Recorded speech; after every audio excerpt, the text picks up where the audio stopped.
Okay, good morning. Sorry, I forgot to change my title. Good morning. My name is Ace.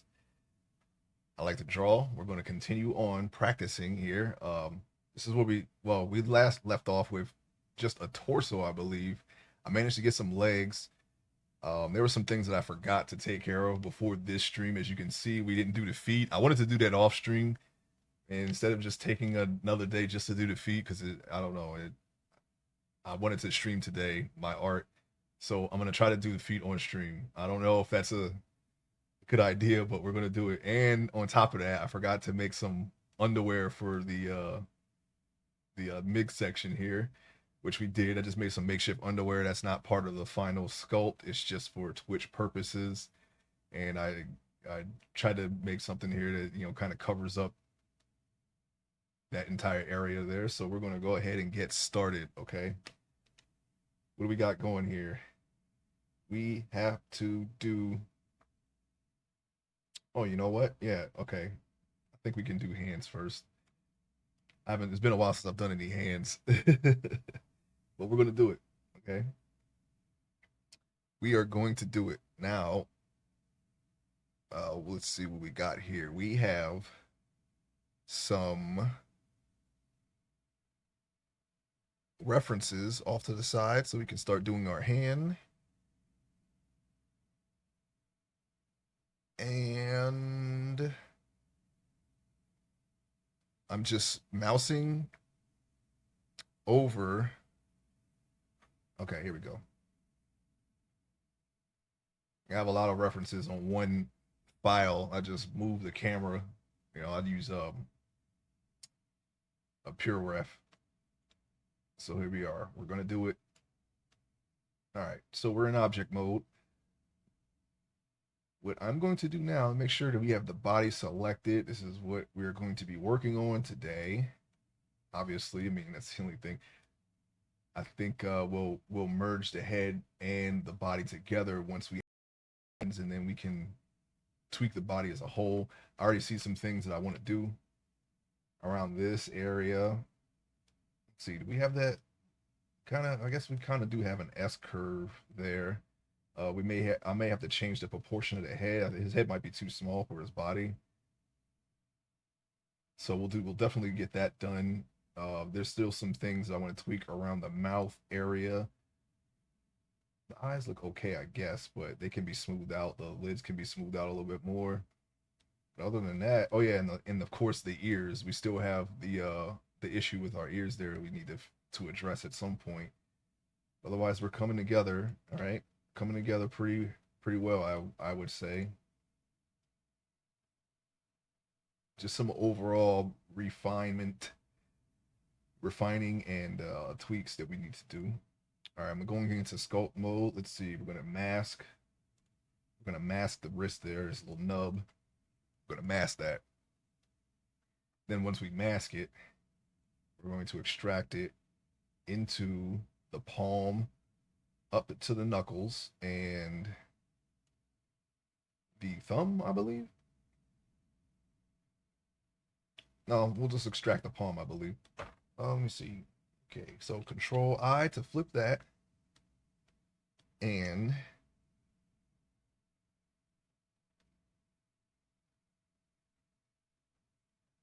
oh, hold on, wait a minute, wait a minute.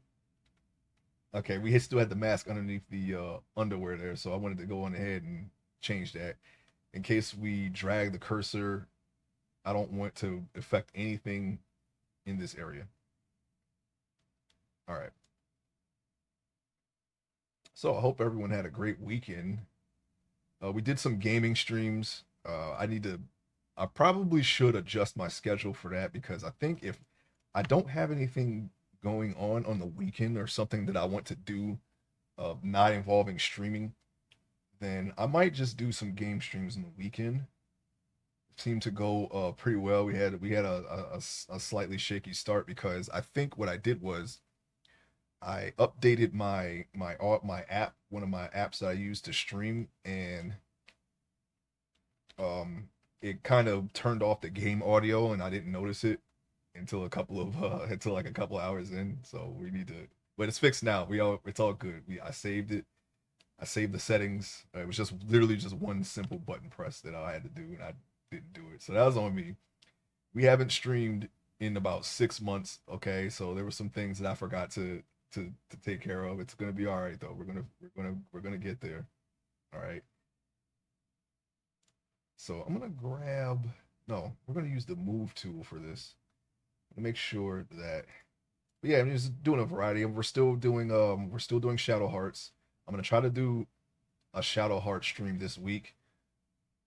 And I've played, of course, Monster Hunter Wilds. I know there's a lot of people playing that already, but I just wanted to play it and have fun with it. And that's what I am enjoying it. So that is. Oh wait, no, don't mask extract. What have I done? Okay, all right, hold on. All right, we're back. This is what I wanted to do. I wanted to go to mask, and I wanted to. What I wanted to do was set the pivot to the unmasked. That's what I wanted to do. And now we did it. That way we get a nice even extraction there. Even though I'm using the circle. And you can pose the hands however you want default. I like to go straight out because I'm going to try to rig these, okay?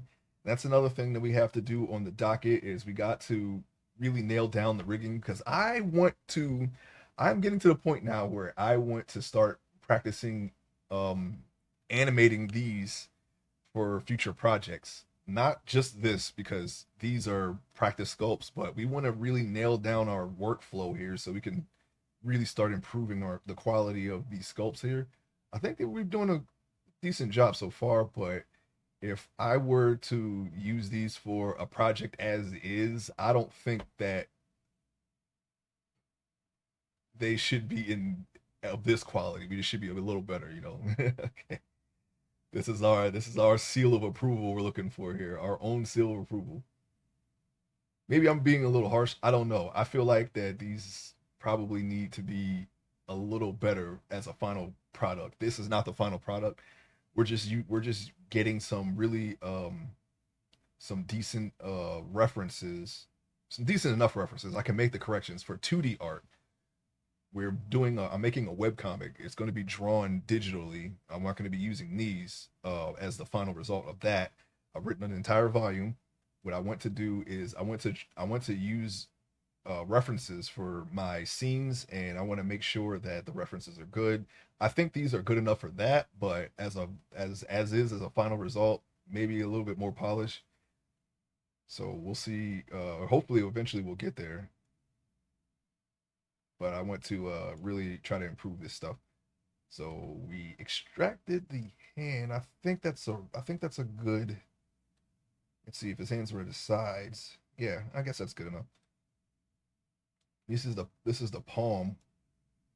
Oh wait, you know what? That's a little too long for a palm. Let's back up a little bit because we still have the fingers to worry about. We're only doing the palms currently, so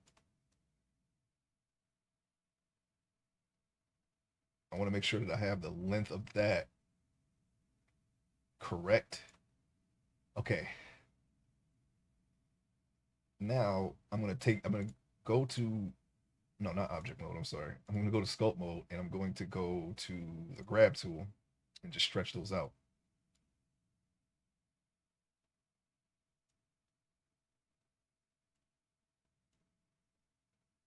I'm gonna start shaping the palm right now.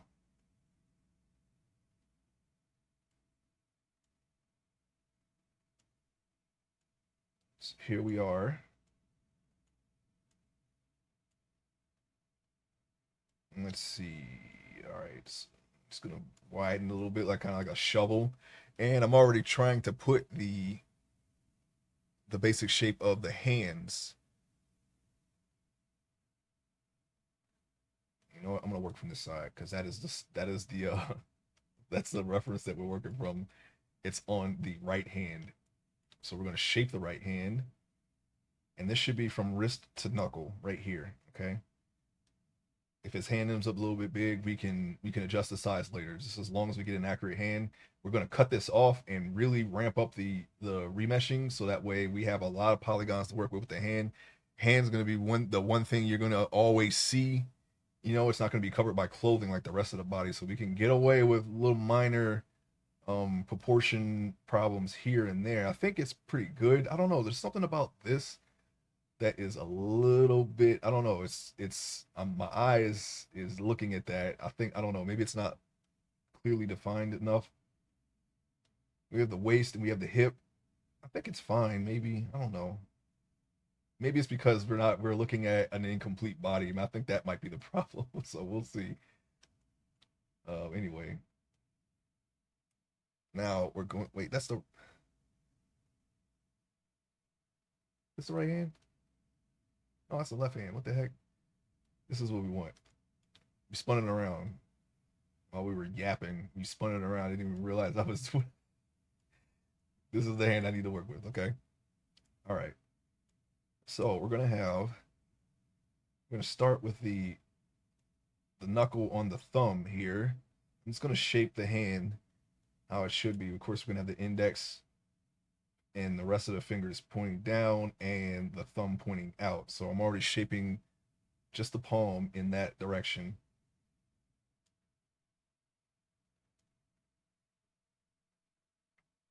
I think we can take the mask off. There. And of course, we have symmetry on, so the other side is good.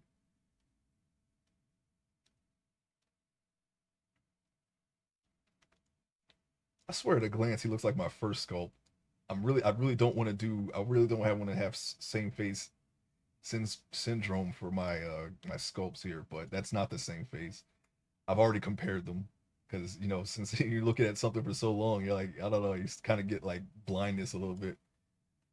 Everything starts looking the same. You come to it with like fresh eyes, but it could just be the way that I don't know, just the way that I put the mouth, maybe, because that's like the same, like like all my characters have that. That's fine because hopefully when we get rigging down, well, ain't gonna hopefully. I know I'm gonna do it. It's just a matter of the point when we have that locked down to where we can just do it. I'm still trying to figure out what is going on with the face. There are some things with rigging that not so much the body. The body is fine. I can do the body just fine. It's just the face because what I want to do is I want to be able to show any emotion that I can. Okay, I want him to. I really want. I don't want him to be stiff. That is something that you'll run into doing when you're copying a reference pose. I want to really get the flow of motion across. Of course, that is something that is completely up to me. It'll just be up to my skill level if I can pull that off. You most likely will not see the the page if I can't. I'm gonna keep doing it until I can pull it off. Okay, so we're just gonna do that. But I really want to show the emotion. There's some problems around the eye. I think I know what it is. I think the bones. I use the let's see if I can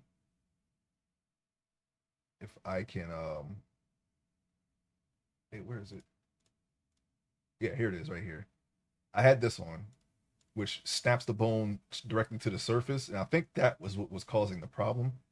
It's good to, if you want the bones to be where they're supposed to be, but the bones should be probably in the skin a little bit. So I'm gonna try doing that because I have not done that yet. Some of my riggings, like the first one, were working correctly. Besides the eyes are a little bit wonky still. We're still figuring that out, and but everything else was working. And then my second rig, I couldn't get some of the finer details in that rig. So I think that's what it is, and that's like the only thing that I can think of that I haven't tried yet. So if not, then we're just gonna have to go back to manually rigging it, and that's gonna make things take longer. But I know that works. I actually tested those rigs in a game engine, and they worked perfectly. It's just gonna take a little bit longer, and that's gonna be a whole new process that I'm gonna have to learn. But it works. I know that works. So it's just really just an issue of time. how much time you want to spend on it. I'm doing an automatic rigging add-on that I added to render. It is called well, it's not here, but it's called Rigify. You could just download it right through Blender, straight into Blender, just by going in and edit, preferences and your add-ons, and you just download it from there. Anyway, this is the shape that we're going for. And we haven't tested Rigify in a game engine. I need to do that. That's on my to-do list. I just want to make sure that if I decide to use Rigify as a permanent part of my workflow, that it works in the things that I want to use in the future.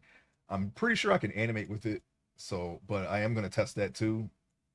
I just need a rig to test it on. We're still learning with these rigs. I just need a rig to test it on, and which I think I might start working on the side. I actually might start locking down some sculpts where, okay, this is the best sculpt that I can make currently. That's what I'm going to try to do. I'm just going to just try to, it'll be a little slower, but I just need something that I can practice animation on, making sure that everything works perfectly, and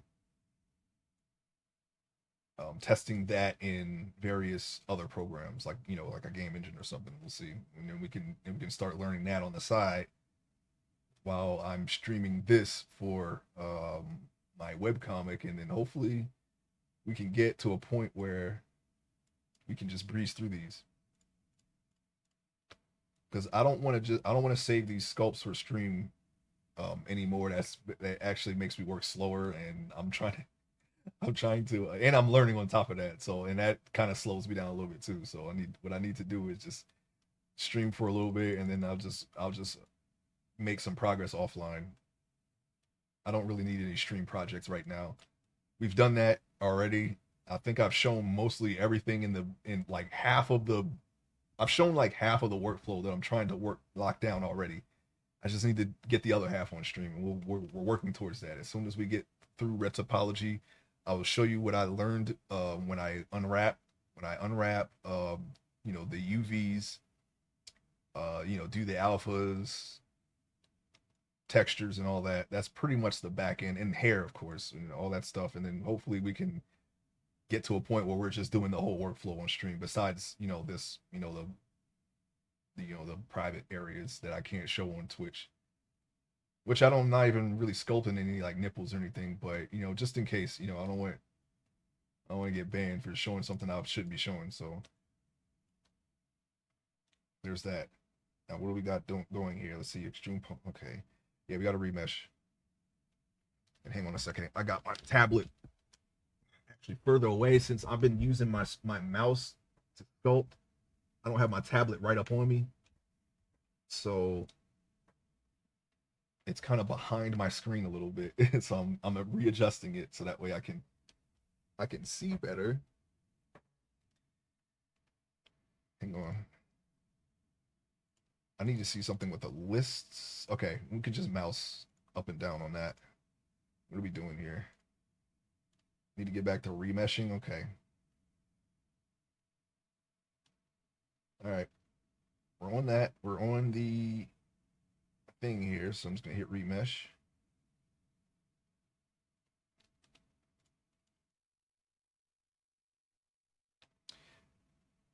And okay, wrist bones, which we already kind of did. I kind of pulled it out a little bit there.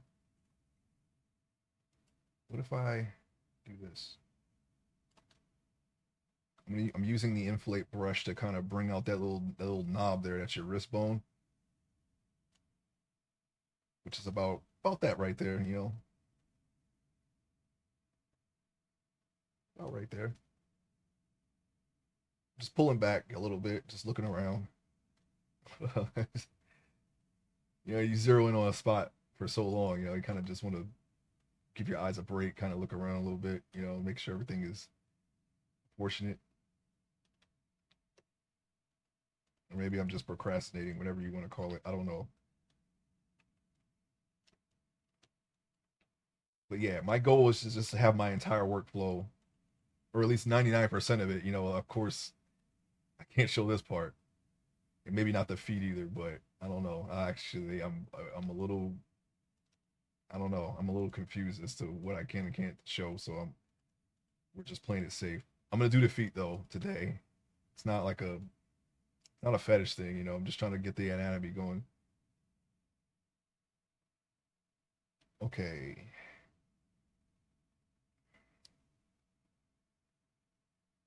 Fingers. You know what? Let's beef the hand up a little bit.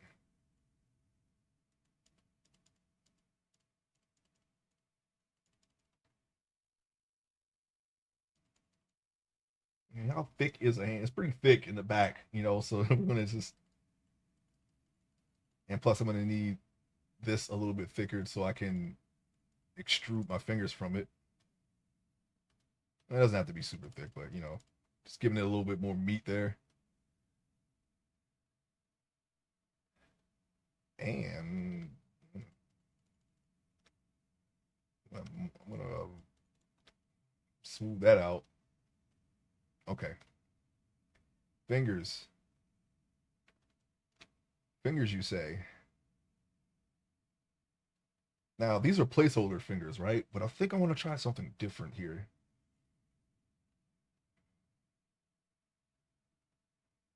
I think we could get away with just doing the fingers right now. You normally do placeholder fingers to just kind of get a shape, the idea of the proportion of the hand. Maybe I should just stick with that. But then we're gonna get rid of the placeholder fingers once we're done with the index finger, and then just copy the index finger. So why don't I just save myself the trouble and just start doing the fingers now, right? Or at least do one finger and then just copy them now, and then just shape them later.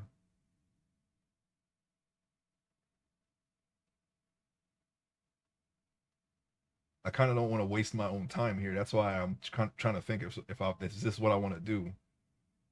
Do I want to do it that way? Do I want to just make one finger right now, and then just start copying them? Uh, I don't know. We'll see.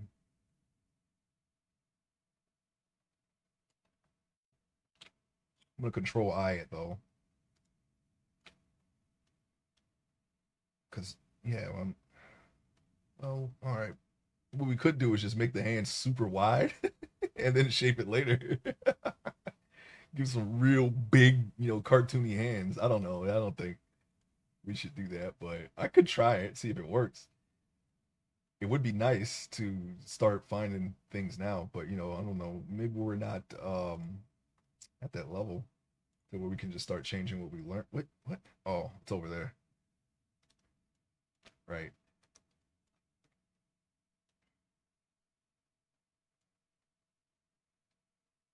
See, I can already tell right now that this needs to be wider if we just go with that. But that's essentially a finger. Make sure it's not.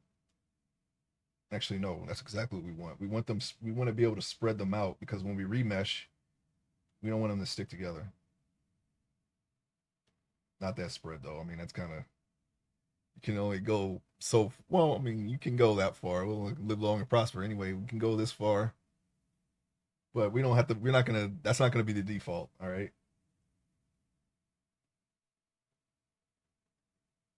I just want them to have enough space so that they don't web up.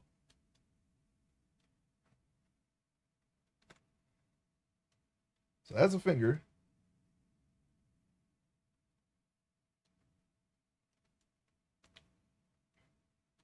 we got to put three other fingers here.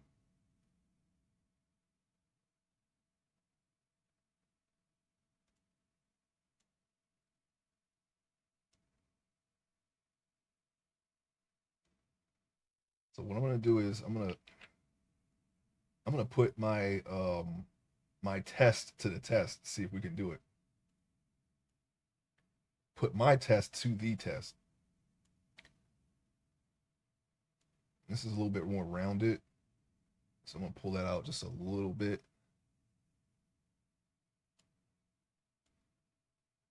Kind of try to make his wrist a little bit thicker. We'll put more mass there later.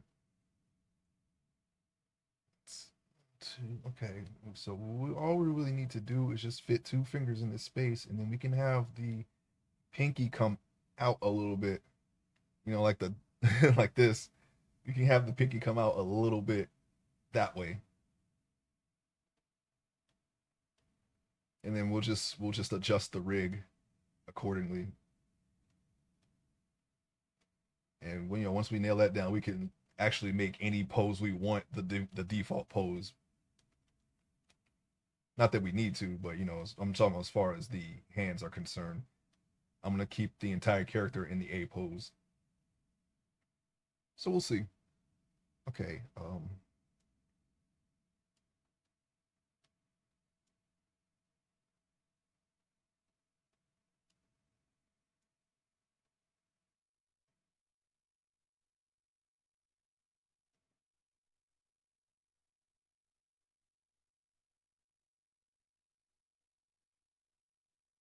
Yeah, that's fine. All right. You know what? Let's try it. Let's see what happens if we try it. Let's see what happens if we can just extrude the fingers now. Let me see. Extrude. Yeah, we're gonna need to start. We're gonna need to Well, we're gonna go as far as we can before we need to remesh. So let's see. Let's just try it. We know the end where we're supposed to be. So I mean, we'll just see how we can get there. Just faster. That's all. All right, mask. Okay. I'm gonna mask another finger. That's my objective right now is to mask another finger.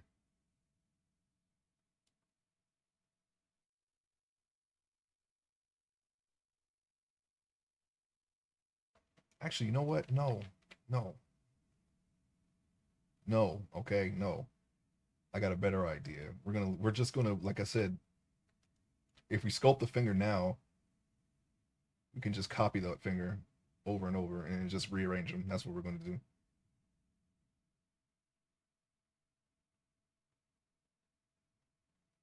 And if it's not enough room, we'll just make the room. I mean, we're sculpting. What the heck, right? We can literally change the form any way we want.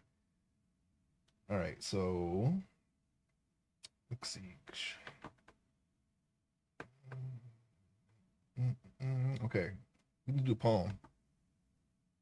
I'm gonna quickly get my reference together for a palm. When do we do the thumb? Whenever we want to. But I'm gonna wait until I remesh it and then I'll do it. Now we just need to get the camera in between this space here so we can see. I mean, there's ways to do it. I could just mask and hide, but I'm not gonna do that. This is what I want right here. Okay, just like that. Now let's see. We can do the palm, of course. I think I am going to use the clay strip and just start adding mat. Well, let's get a little bit more meat there. A bigger radius. Kind of just get to about right there. Looking at my reference, let me pull them a little closer to my field of vision here, so I don't have to keep turning my head. Okay.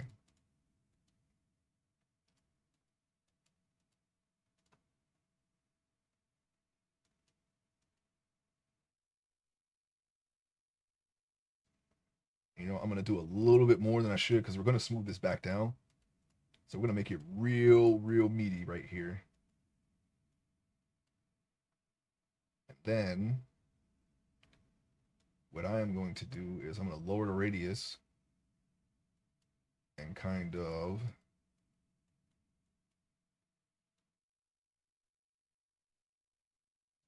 get another little meat chunk here, just like the other side of the palm, another little healy region. And I'm doing more strokes here because this area is a little bit more wrinkly. Well, maybe on some hand. Well, okay, we'll try it like this. I'm just trying to add more sections here. That's all, really. Could you see that? I'm sorry. More sections here. is what I'm trying to add. Okay, see how I got the little thing here, and then you got the little thing here, and then you got this, as opposed to just this big hunk here, and then like that's got a little bit of a separation there, but there's definitely more on this side. So I'm just adding more of that here. Okay, that's basically it. We don't have to go too overboard with it, but that's so we'll go like 3 here, and go, and we'll add the 2 here. Okay. Oh, we're getting a little bit of. We'll just smooth that out. And then of course you're gonna have another pad here.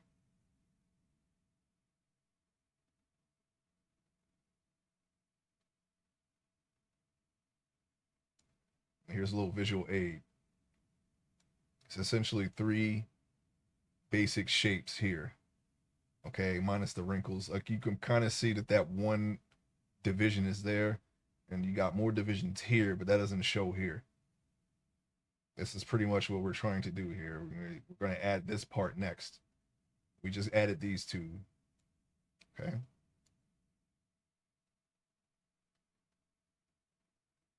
Now that's the base. That's the general concept behind it. But this is the reference that I'm following. Exactly. Okay. So you got the division here.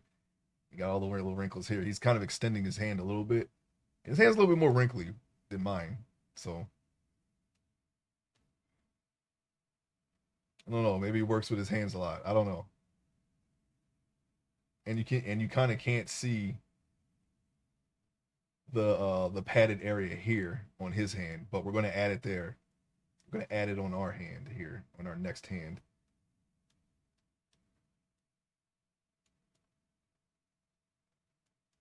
And if we do that, you'll automatically add that little valley in the center. And then we're going to smooth it all down a little bit. Whoa. Whoa.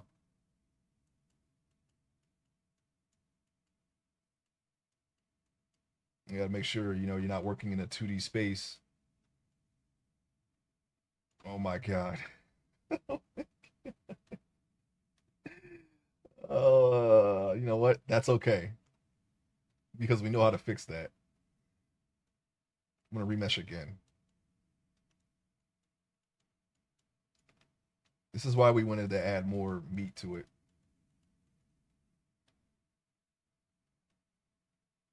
Oh my God. Here we go again.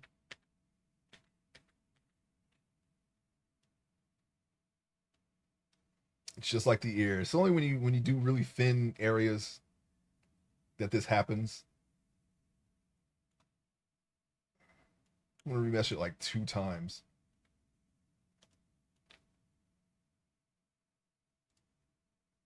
Here we go again. We can fix this though. Basically, if you just brute force it, eventually you'll get there. See, we got something going there. Now we just need to fix this area. We want to make sure that we don't affect that other area and fix this area. This I'm not too worried about.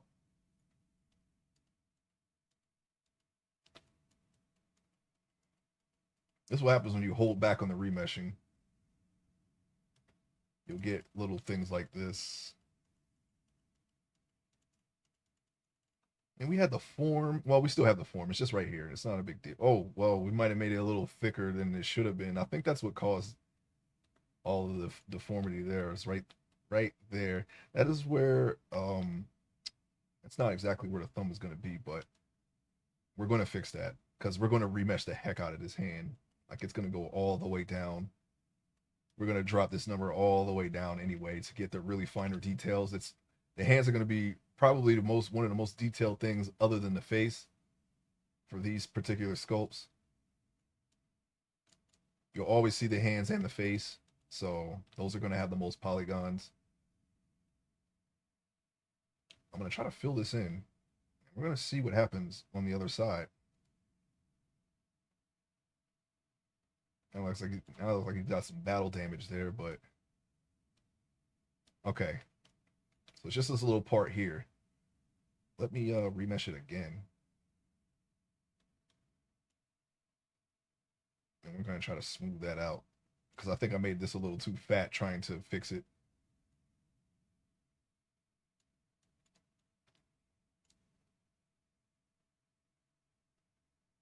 Well, we're off to a great start. Let me smooth this out. No, that's fine. It's okay. Now his hand looks swollen right there. So, you know what I'm gonna do? I'm just gonna work at this a little bit so we can fix it. So I can fix it, and we can keep going here. We still have most of the details. It's just this little area here, which really actually did not have any details anyway. The thumb is gonna be there. The thumb muscles are gonna stretch over into the thumb, so we can easily hide this. I'm just working on the proportions of it right now. As you can see, we go here. It's very thick. Got a little bit of a thick thumb there. So we're just going to push it in a little bit and call it a day. And now we can probably go back to adding those, oh, adding the form back.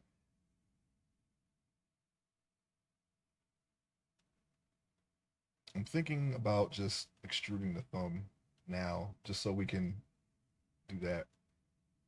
Let's see. Palm, knuckles, right? The knuckles. We got to do the knuckles.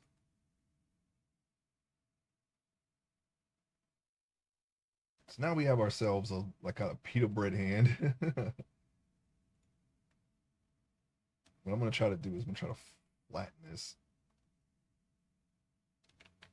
Not flatten it. How about can we scrape it?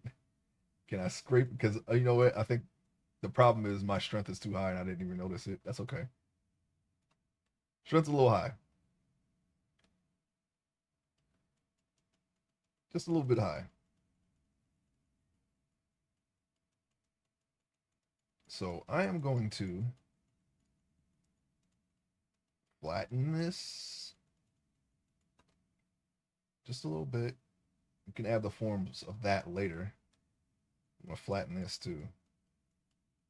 I just don't like that right there. I don't want that right there. I don't want that right there. That's very, very, very specific.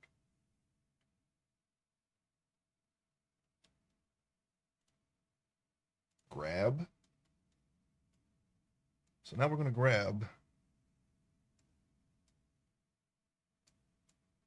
I'm gonna do some grabbings. I'm just arranging my my references here. Now I'm looking at this area. We're gonna fix it. As you can see, we got a little bit of a deformity there.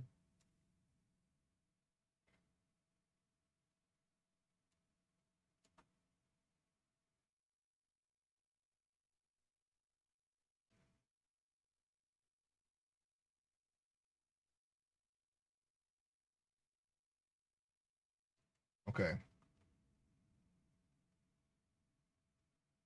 Of course, it's better to fix this stuff when we have more of a hand to work with, right? That's why I kind of want to add the thumb now, just so I can do that. Because right now it doesn't look like anything. It looks like his hand didn't form all the way. So now I'm gonna look at the other side because I'm gonna start the knuckles real quick. All right, and I think we can use inflate for that. Or you know what? No, let's not use inflate. Let's just go keep using the clay strips brush because that really gives the it's like free detailing.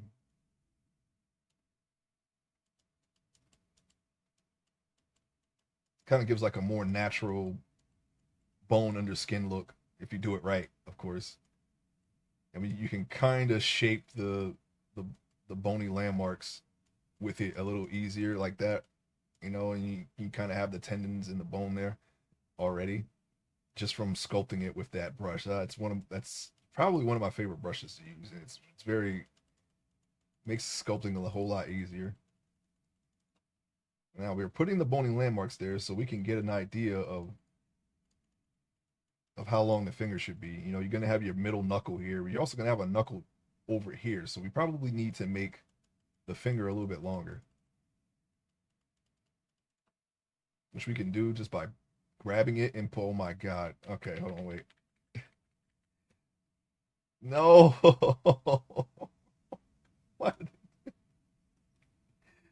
No, I don't have my stuff to go back all the way. And it's on purpose. It's on purpose. So if I make a mistake like this, I'm just gonna have to fix it instead of undoing it all the time. That's kind of like a way for me to try to get better at this. So do not fret. I've I'm getting better at fixing my mistakes.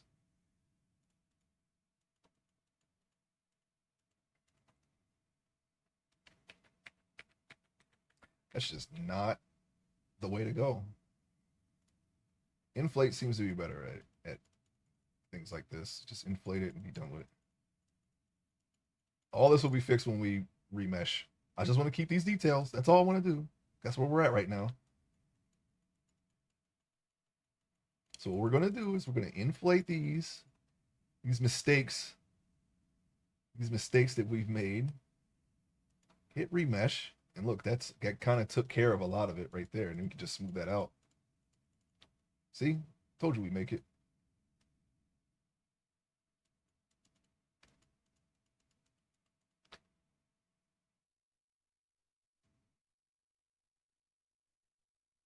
We're working with 3D clay. We can mold it however we want. It's just the method is just different depending on the problem that you run across. Okay, so it's a little weird, but we'll fix that. What I'm gonna do now is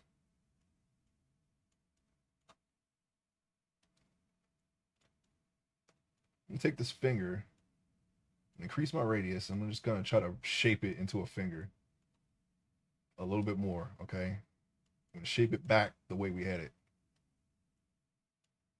That's inflate. That's not grab. I'm trying to use it like grab, and it's not grabbing because it's inflating.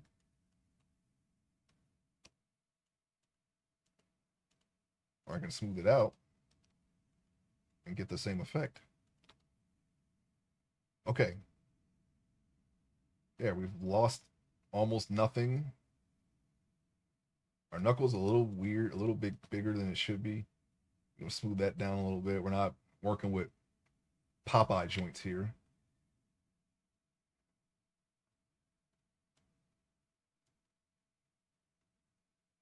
I want to make his finger a little bit longer now. Now that should not do anything crazy. It's only when you try to add clay is when things get a little wonky.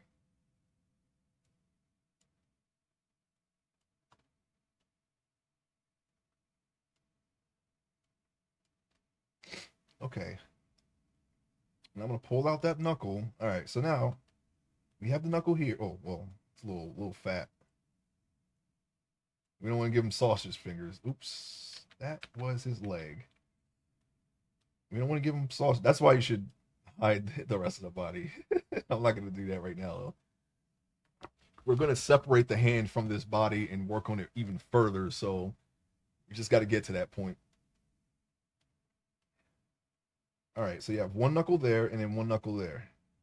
All right, and of course the knuckle here. So that's about the right size, but now his little finger is like a little. We're gonna try to get his tip the right shape at least, and hopefully we won't mess anything up in the process. What I'm gonna do is I'm gonna try to add some meat here. This is where it gets a little tricky. Let's go to the other side. Not sure why that's there, but that's okay. It's not a big deal. All right.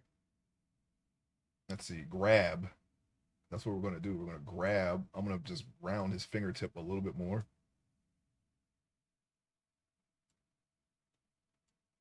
Maybe like that.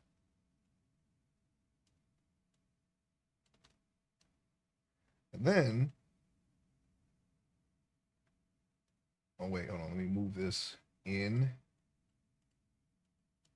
All right, there we go. We got a little bit of an alien finger there. A little alien, little ET finger. All right, so we're gonna let me smooth that out some more.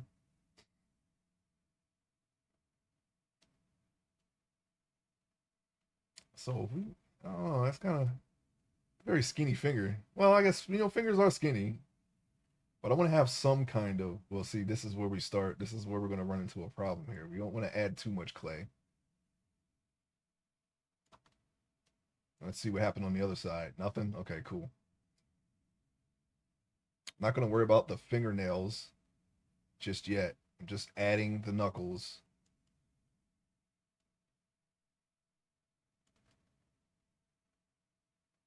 It's not what we want.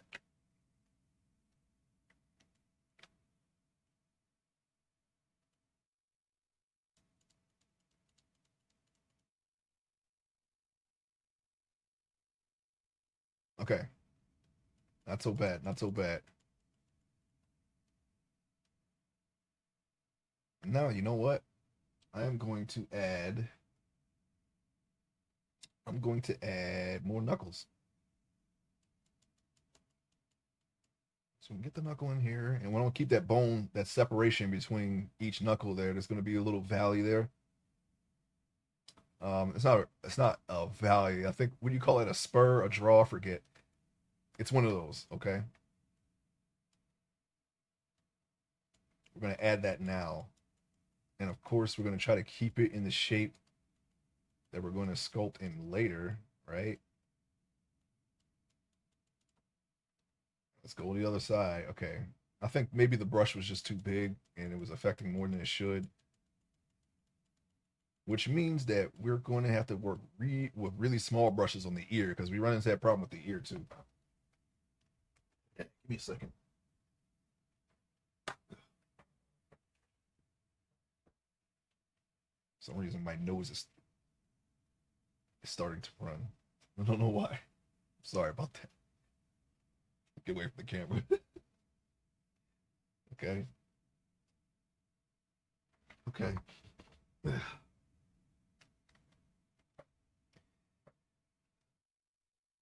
Get out of my face. Now, let's see. I want to try to see if I can add a little bit of that right there. Just a little. We'll have it there, and once we get the fingers there, then we can work on it as a whole. So we'll go add more. I think that's enough room for the pinky. We can definitely get two fingers in the center.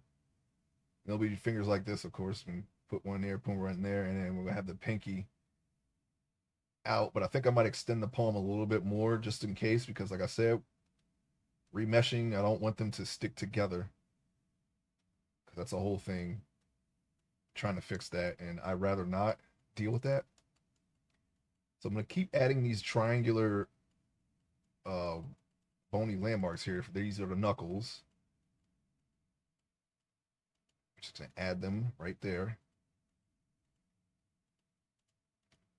And we never done it this way. Normally, I would just put like Grand Theft Auto hands, Grand Theft Auto PS2 hands here, just to get the general uh, shape of the hand correct.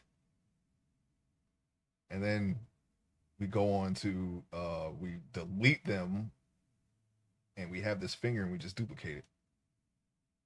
But I'm skipping that this time. I'm just making the finger now, and then once we remesh the hand some more, we're going to just duplicate this finger and then just put it all right there. That's the goal, okay?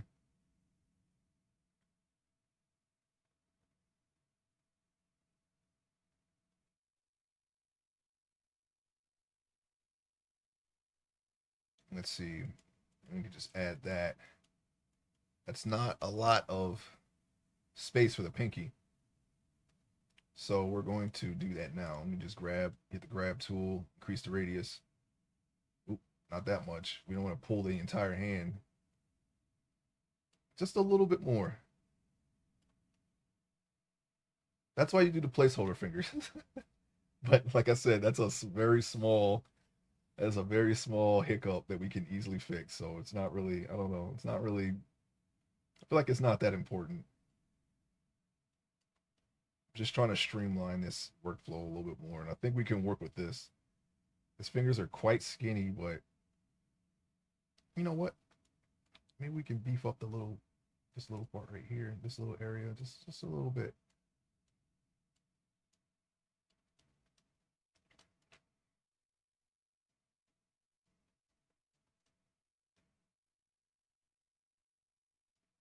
Since I'm using a small enough brush, we're gonna have to do a couple of strokes.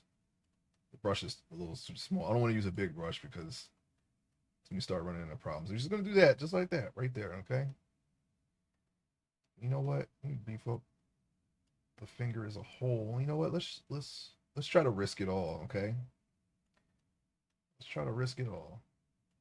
Make the finger a little bit more rounder, somewhat, instead of like a fish stick. Let's make a fish stick finger. We don't want to give him fish stick fingers, okay?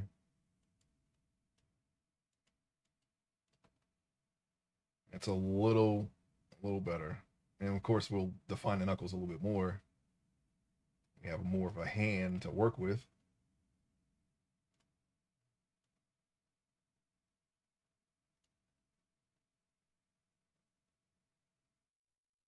Okay.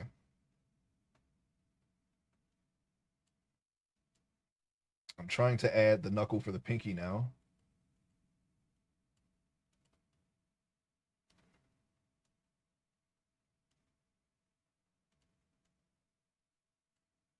Now we're going a little further than we need to right now.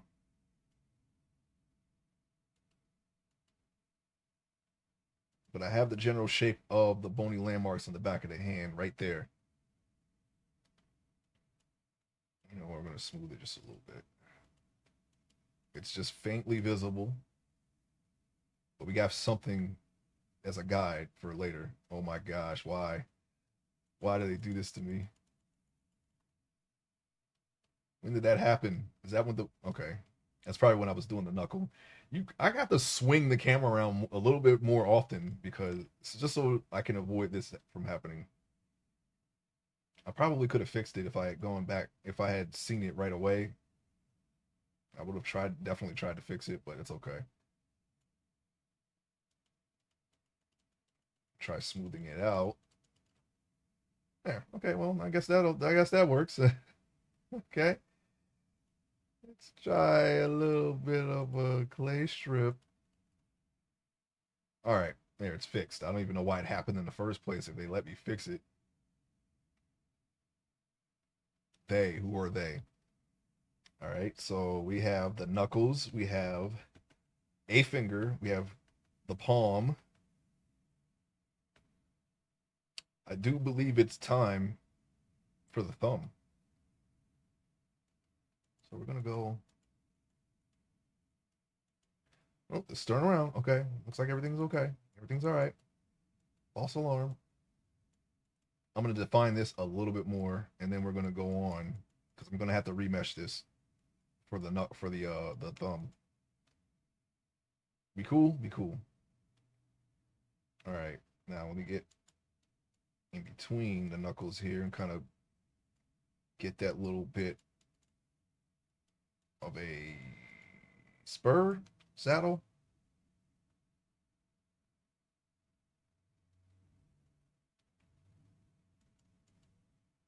We're going to get the little bit of a, we're just going to call it a valley, okay, for right now. It's not really a valley, but we're going to get those valleys in between the bony landmarks. And we're going to smooth those out. We're just going to just,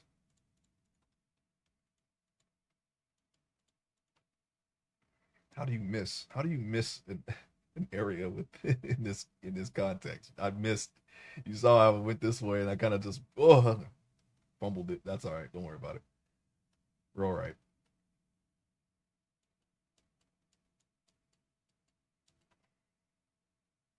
All right. So we're going to go with 0.03. This is where we're going to start decreasing the voxel size. And then remesh. Now we shouldn't have to run into that problem for a while. You know, the problem we're having with sculpting something on the top and then just destroying the bottom, okay? We're going to do the thumb. It's time.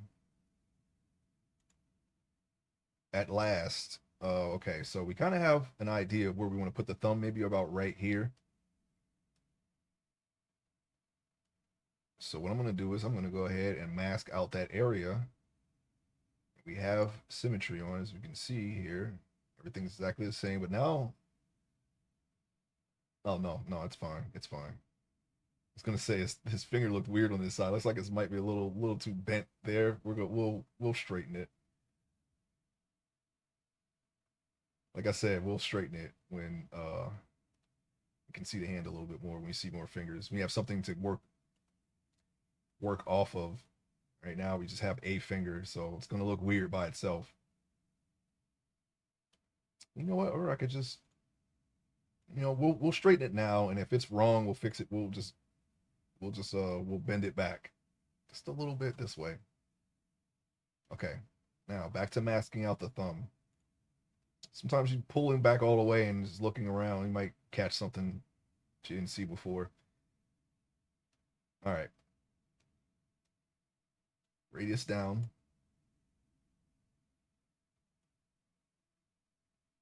A thumb doesn't have to be super wide. We kind of have those muscles stretch into the thumb a little bit. Let's see, Control I, of course, and we're going to go set pivot to unmask. Now we were working on the up the opposite side there, as far as I can remember. So we hit move and it'll be on this side. So we'll just have to extrude on this side, and then we'll go back to the other. It's like, when you flip an image and kind of work on the other side, even though this will perfectly mirror what you're doing. I think we do have some asymmetry in the face already, but just because I left off the X for a couple of steps, which is fine. That's perfectly fine. You're going to have some asymmetry in a human body, and that's completely normal. You're going to look weird if both halves of you look exactly the same. You're going to notice it. The eye will notice it. All right. So we're going to extrude our thumb now. Maybe to about to the knuckle. And it would help if we could see exactly where the knuckle is at the right angle. We'll go to orthographic view here for this one. About right there, I would say. It's a long thumb.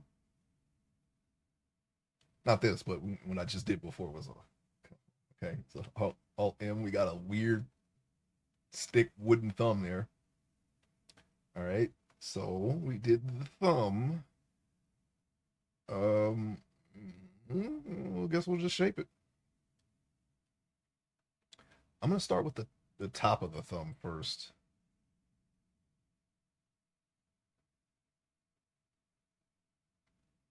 So what I'm doing right now is I am looking for a good shot of the top of the thumb, which I know I have. I just got to find it. These particular references are in a collage, so I can't move them around. If I kept all the images separate in PureRef, I could do that. And for my other reference collages, I did do that. But this one was like the very first one I made for my very first practice sculpt, and I put it all in one picture. So I have to zoom out and then find what I'm looking for and then zoom in. So forgive me for that. I'm looking for the top view of a thumb, just something like that, and then we'll just go from there.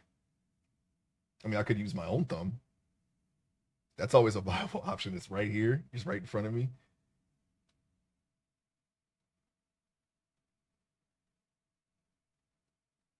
So just give me one moment.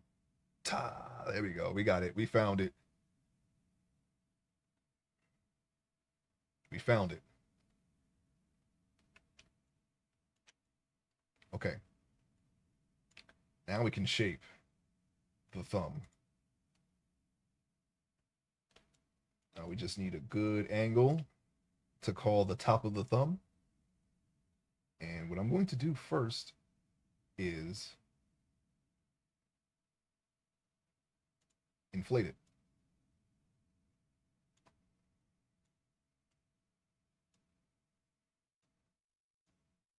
Just a little bit. I'm gonna smooth it out, get rid of that hole there.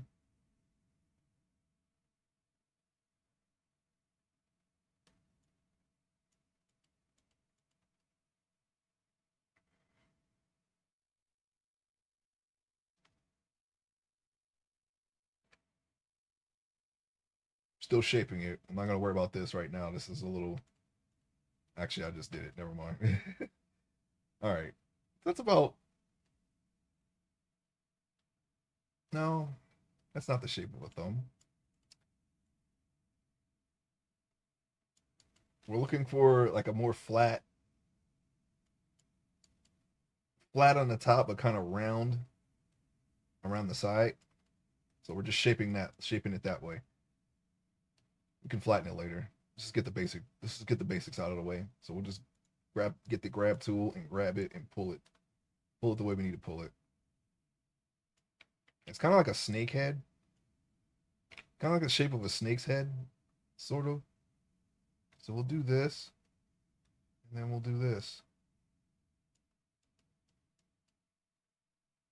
Okay, we're getting little pixely here, little polygonal, and that usually happens when you extrude something. You kind of have to remesh,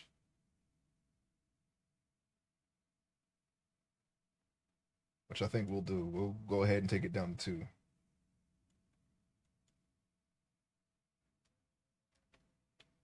Yeah, we should be able to manipulate this a little bit more.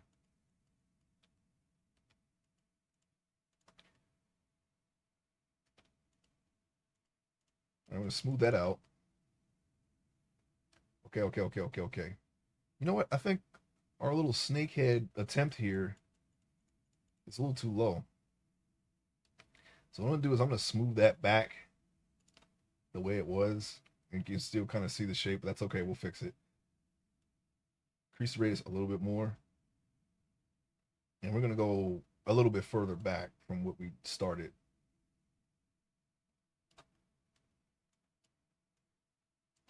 That's a big thumb, actually. maybe we went a little too far. Actually, no. I don't know. Yeah, it's a big thumb. I feel like the thumb is big now. I don't know.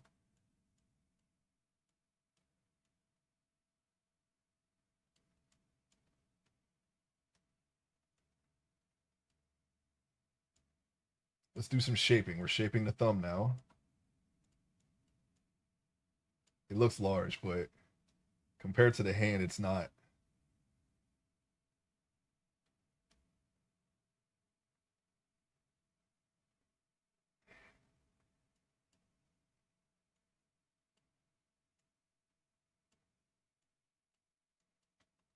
I'm gonna smooth this down. I'm just shaping the thumb a little bit more. I'm trying to get my eyes to accept it. My eyes are telling me that this is wrong. This is very wrong. Maybe it's probably its flatness, but right now this does not look right to me. So I'm just gonna try to manipulate it a little bit more.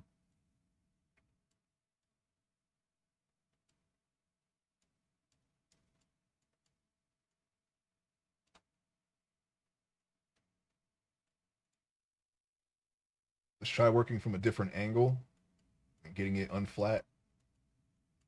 We got to add this very meaty portion of the thumb here. You know, this little part right here. That's what we're going for next. So we're going to beef that up some.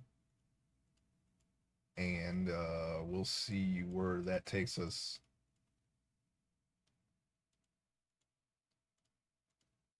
Okay. What do we got? You know what I'm going to do? I'm going to take this little thing here. we're gonna pull this a little bit more. It could be the end of the thumb that my eyes are having trouble accepting.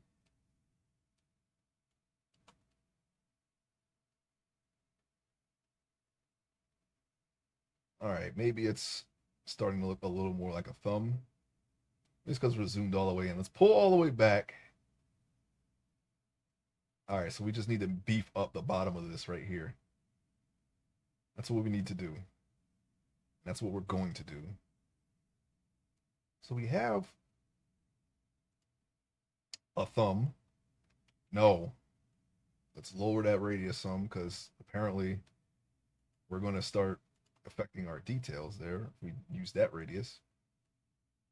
Okay, so what I'm going to do is I'm going to get away from the thumb reference for a while. I'm going to go back to the hand. Now we're going to sculpt it in relation to the rest of the hand here. We're going to try to get the muscles to spread over the entire area and get the right form going. It's can't just, yeah, I can. All right. Okay.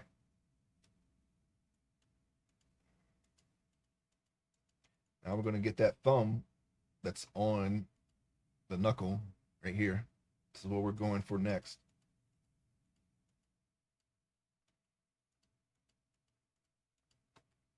Let's turn around here because we were kind of manipulating that a lot, making sure that we don't have anything messed up on this side. We're getting pretty high here, so we shouldn't be running into that too much longer. You know, the more we remesh, the less you're gonna problems you're gonna have. But then, you know, if you do this too much, the program is gonna start lagging. Unfortunately, you can only give it so much RAM, I guess, or it can only handle so much at a time. My system is pretty powerful, but Blender sometimes I've had some instances where Blender has crashed on me. I would not normally worry about that. I learned how to do it on ZBrush, which does not have that problem at all. But they switched to a subscription model, and I was not prepared to. I'm not. I don't want to. I'm not willing. I'm not. It's not about preparation. I'm not willing to pay that much money per month just to use their service. Their yeah, it's basically a service. Their program. So I switched to Blender, which is completely free.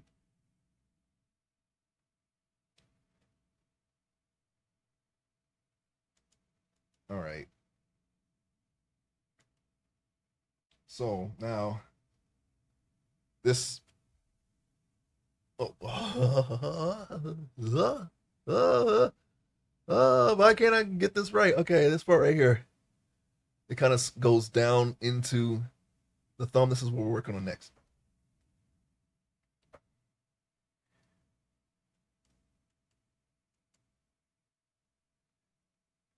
The dorsal side of the hand is what we're going after right now. Let's spin the camera, make sure we're not affecting anything. It looks like we may have to move the entire hand over a little bit. I think we might have a little crookedness there, and then we have this. It's a little too meaty. Hold on, I can fix that now. Grab it. We're gonna grab it and we're gonna push it in, and we'll just have the muscle stretch into the thumb. I think that's all I really need to affect there. It's important to look at this from all angles. But we increased this for the fingers because I wasn't sure if we had enough room for the fingers, so we can just easily just push this back in once we have all the fingers done. Okay.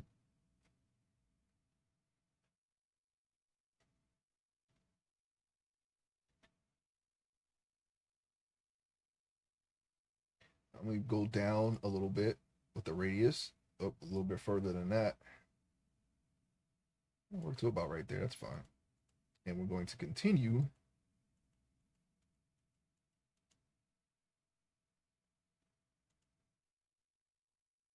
the bony landmarks. Let me smooth this out some, and let's take a look over that side. Okay, we're good. Smooth this out some more.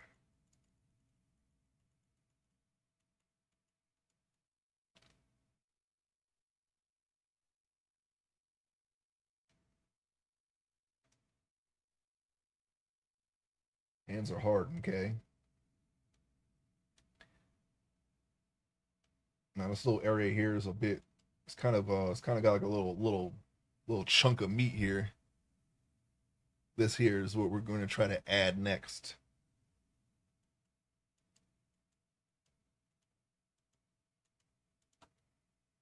Seem to be okay.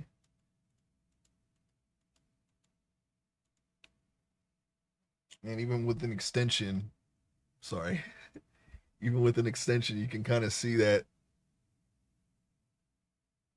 meaty portion of the thumb right there. Okay, so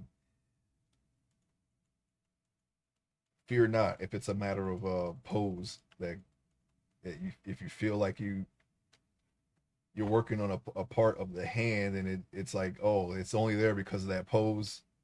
You can easily check that. You can easily fact check that with your own body. It's though that part is there. Whether you have your hands like this or like this, it's always there. So you can add a little bit of meat there. Those are just little minor details, you know what I mean? But if you want to get in depth, then you can easily just with enough references, you can figure it out.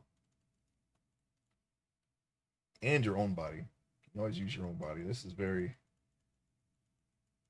clay strippy, so we're gonna smooth this down. We didn't get a chance to smooth this down yet. I think when we remeshed it, it kind of accentuated that, so we'll just smooth it out.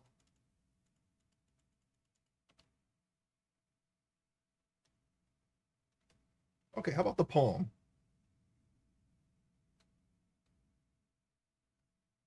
Now we want to stretch some of these muscles over into the palm, and that kind of causes that division that we were kind of placing in earlier.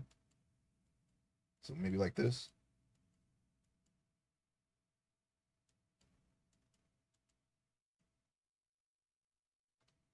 Turn it around. Okay, yeah, we shouldn't have to worry about that anymore because we got a lot of polygons here. We'll be able to do the feet just fine, I think. And you can add the lines in your palm right there with the clay strip easier. Yeah, you won't have to do much with this later when you're adding in the micro details and whatnot. You won't have much more to add. Although you shouldn't be worrying about micro details at this stage. Sometimes I just go overboard. Okay, I'm sorry. All right, I think I know what I can do here. Oh, not to what, a snake hook? No, we don't want that. I actually never used that brush before. I don't know what it does, and I'm not gonna test it on my thing here. So we can just take this and bring this down.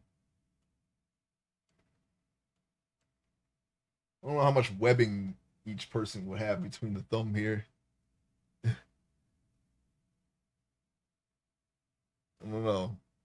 It's a little bit of loose skin there. That might vary from person to person, but when in doubt, just go with whatever reference you have there. Okay.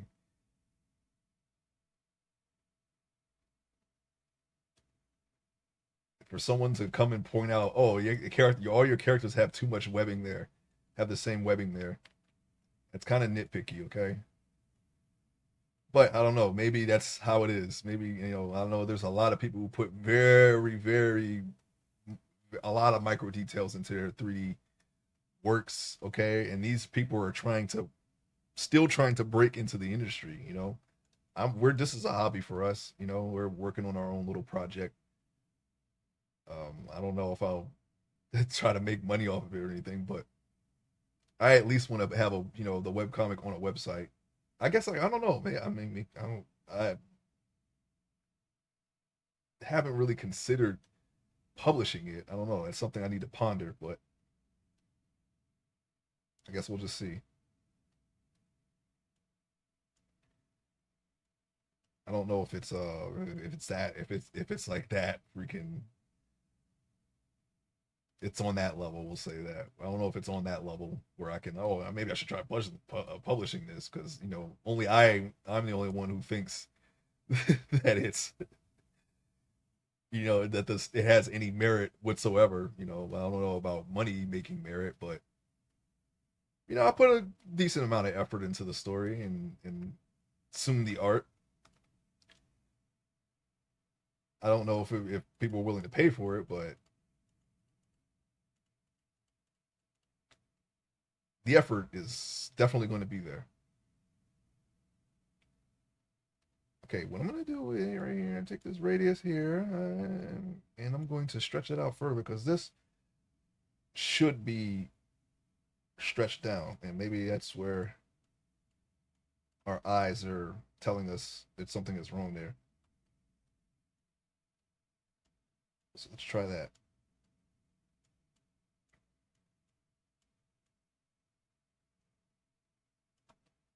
See, now we're starting to get that almost that web. Well, besides this little crevice here, we're starting to get that little web action there, the little web line action. So let's bring this a little bit more uniform into that by doing that. Have a gradual incline into the tip of the thumb there.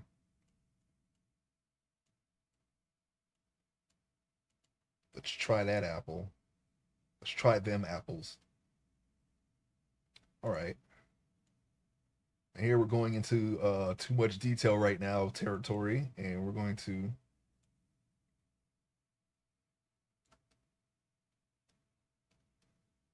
put more of that stretching in to the hand, kind of attach it.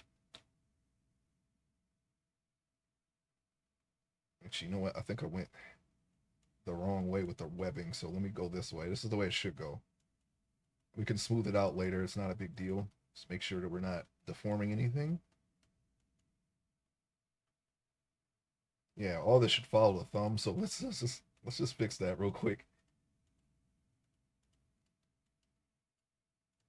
It's going against the thumb. It should be going this way. But easy fix. The only thing that goes this way is the webbing. The webbing that kind of I'm just gonna call it webbing. The extra skin air is going that way. Let me see the back, how the back looks. Okay. Let's see. This, yeah, we already have that line there.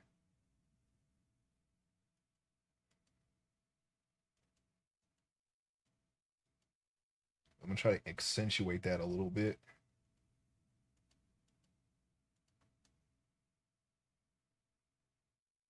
There's really not much stretching in between. It's really just a crevice there, so maybe we can just leave it now. I'm not gonna add any more. I'll just smooth this back down a little bit and just leave that like that. All the stretching is gonna be on this side. Like I said, we'll just have it follow the thumb up until we get to this point, and then it starts to go that way a little bit.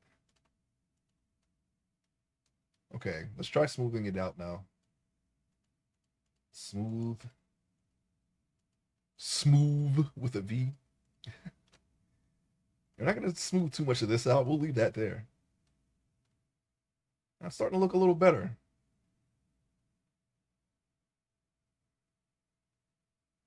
All right, so we checked the side, right? We checked. Oh, you know what? Yeah, we got to flatten this a little bit. I don't remember if we did the fingernails right now. I think that was no, yeah, that's with the detailed portion of the hand, I think. So we are almost. I mean, we're not doing. Well, you know what? Nah, you know what? Yeah, we're gonna put the other. We're gonna see if we can get the other fingers on here, and then we just won't do anything. We're just gonna kind of duplicate the hand, duplicate, and then extract the finger, and start putting them there, and then we'll just worry about the other stuff later. That is actually a further down the line thing, but we're gonna do it now because I don't want to do any more. I don't want to do any more placeholder parts. I just want to get this uh get it ready for the final form that it's going to be in. Final form. All right, so I'm going to lower the radius. I'm going to raise the radius, and then I'm going to. What I want to do is I want to raise the knuckle and then have it taper downward like a thumb should. Okay, so that's what I'm doing now. Obviously, that's good. You know, the shape is going to vary, you know, from person to person, but I'm honestly, I'm only really concerned about the face as far as uniqueness. We're not at the point where we can, oh, we're gonna make this hand different from this hand. I don't know. As far as like boniness, like a man's hand, um, it's probably not gonna look like a woman's hand. You know, when we get around to sculpting women, but we're going to make sure that we follow the same anatomy at least, and we'll just make them softer or you know whatever the character. I mean, I have a variety of characters in my story, so we'll be able to do all kinds of body types. You know, we got muscular hands, you know, skinny hands. Hopefully, we can pull it off. That's all we really have to concern ourselves with is the execution.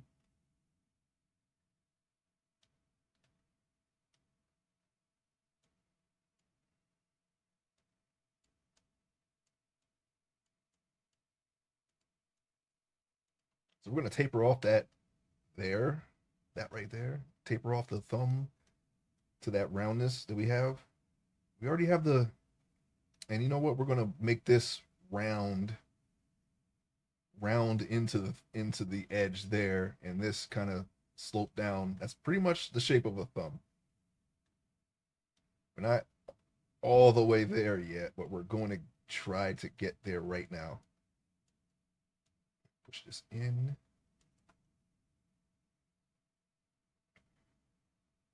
It is very. I want to double check the front of the shape, the top shape of the thumb again because I feel like that's a little too much like a snake head.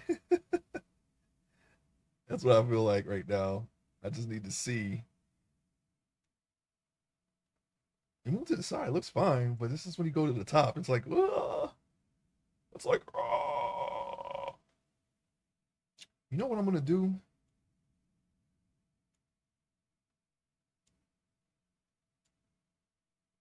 Maybe we can try putting in the cuticle.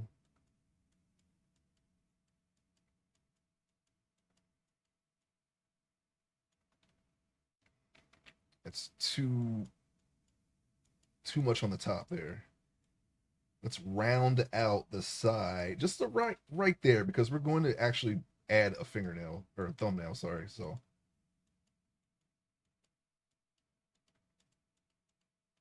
let's just add the basic shape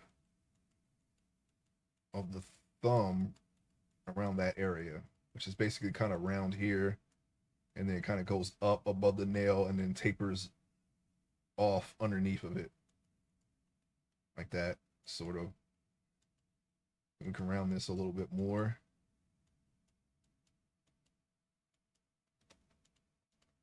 And we'll kind of smooth it a little bit.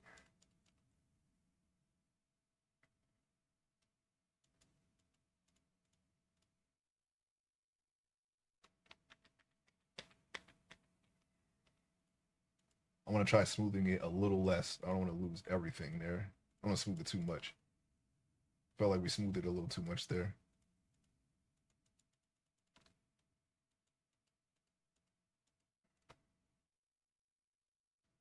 What is this? Let's smooth that. Okay. And that. Unless you've been chewing on your thumb, it's not going to look that rough.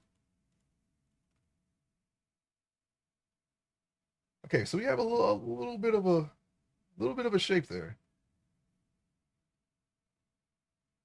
That somehow looks better. I don't know. Maybe I don't know. You know, maybe when details start showing up, you know, you start your eyes start to kind of complete it a little bit. Work on the thumb a little bit more. The thumb knuckle, the knuckle on the thumb. All right, so we got a little we went a little too much there. Now what I'm going to do is this. We're going to go. and do the bony landmark of the thumb, all I need to do is just to see here. Actually, don't do I need to see? I can just look at mine. Okay, so we'll do this. See how we have that bony landmark right there? I don't even remember when that was there. I think it just automatically put itself in.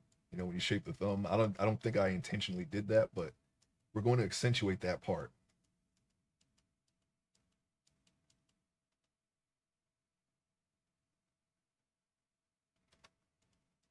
If I feel like if you follow the proportions enough of your reference, it'll automatically just come together. At least that's how I feel sometimes. Sometimes I look and I'm like, oh yeah, the form is already there. I didn't even really work on it yet.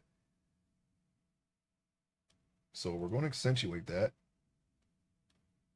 And now we have another knuckle here. Let's get that going a little further.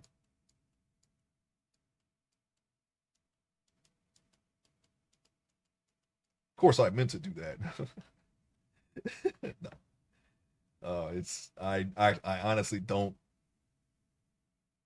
remember putting that in specifically. I think that was when we started doing the webbing or something. I don't know.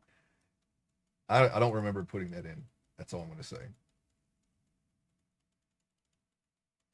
It's just there. So okay. We did put this in, however. I'm looking at my hand. I got my hand up. We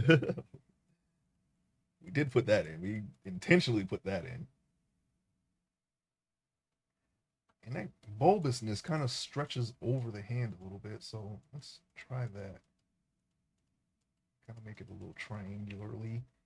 All right. Now we'll smooth it. Cool.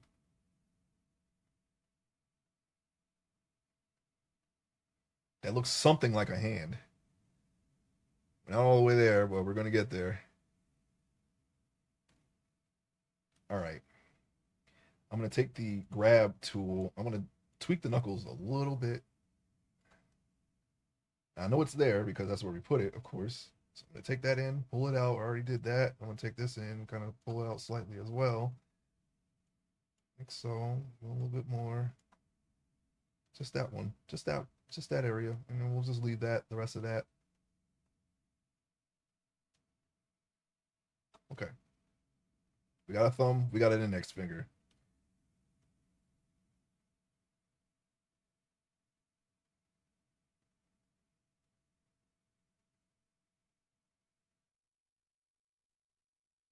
Cool. I don't wait. Hold on. Before we save that, let's make sure that we have everything is under control here.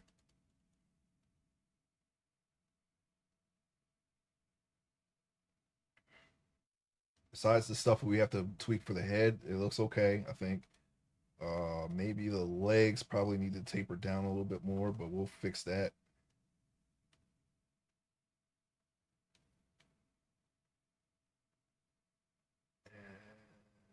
Yeah, we'll fix that.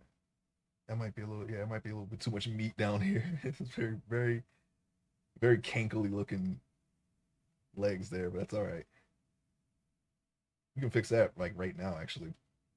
So what we're gonna do is we're gonna save it now. Do not want to lose that progress.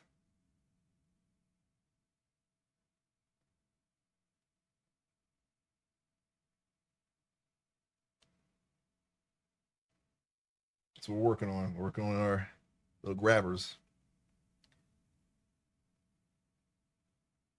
Trying to decide.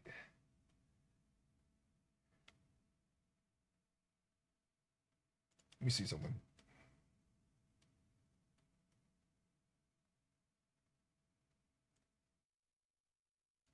That is the wrong tool. I want to see if we can duplicate the fingers now. That's a layer down the line thing, but I'm gonna try to do it now. Maybe not that much.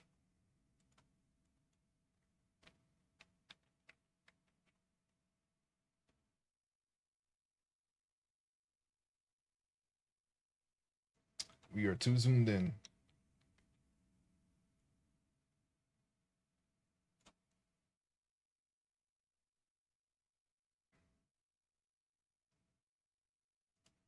Can I just, I'm pretty sure I can just duplicate this, right?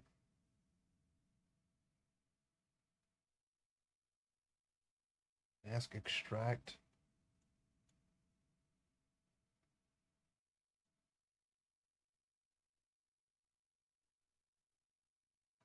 Okay. This is not what we normally do. We're in a discovery phase right now.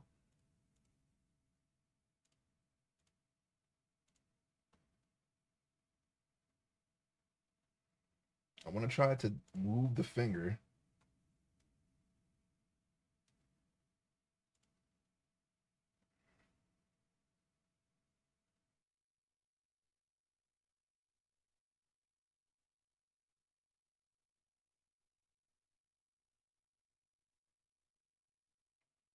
Don't do that. Hold on. It's the mesh, right? What about? Okay, let's not do it that way. We have this, right? Object. There should be a set pivot here, but there isn't. So that means that I am doing something wrong. Let me see. Give me a second. Give me a second to remember.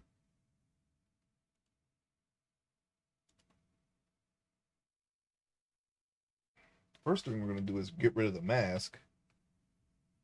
Oh, sculpt. Let's try getting rid of that mask there. Wait, we are on the thing, right? Yeah, we are. Okay.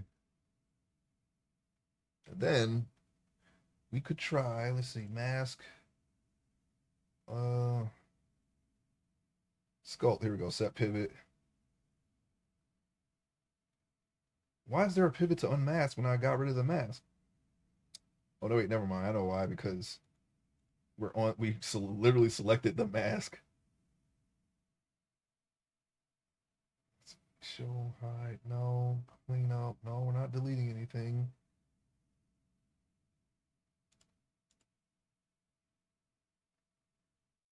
Oh, it's up here. I was looking in the wrong spot. Origin to geometry, which that is not the geometry. Okay.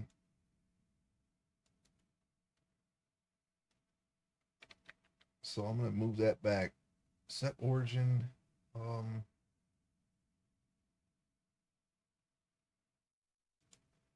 origin and 3D cursor. No, that's not it. Set origin. It should be origin to geometry, but this is not the geometry. I think we need to go to local, right? Object, set origin. No.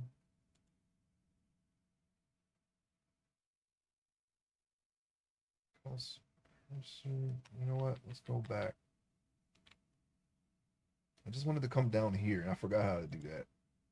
It's always the little things. We're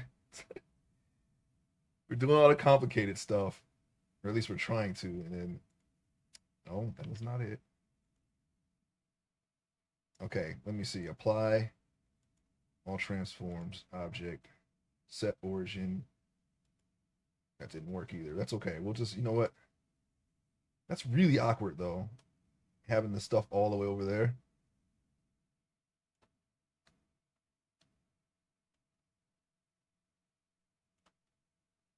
It's not even. This is how awkward that is. Can we go back, please? All right. Set origin. I've never used those before. I don't even want to try it. Yeah, see, that's not even origin to geometry. This is the geometry. Why in the world is it all the way over there?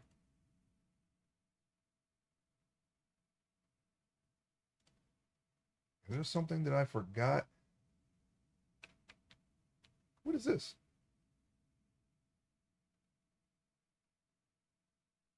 Oh, I don't. I did. I guess that's actually a modifier. I don't know why that's there. All right. So what we need to do is we just need to get the freaking finger all the way over the freak over there. Okay.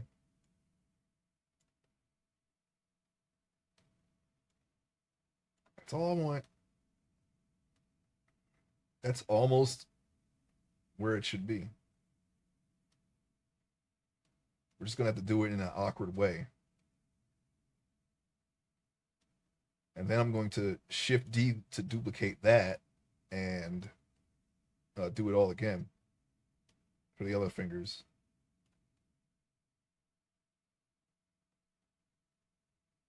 After we join them, of course.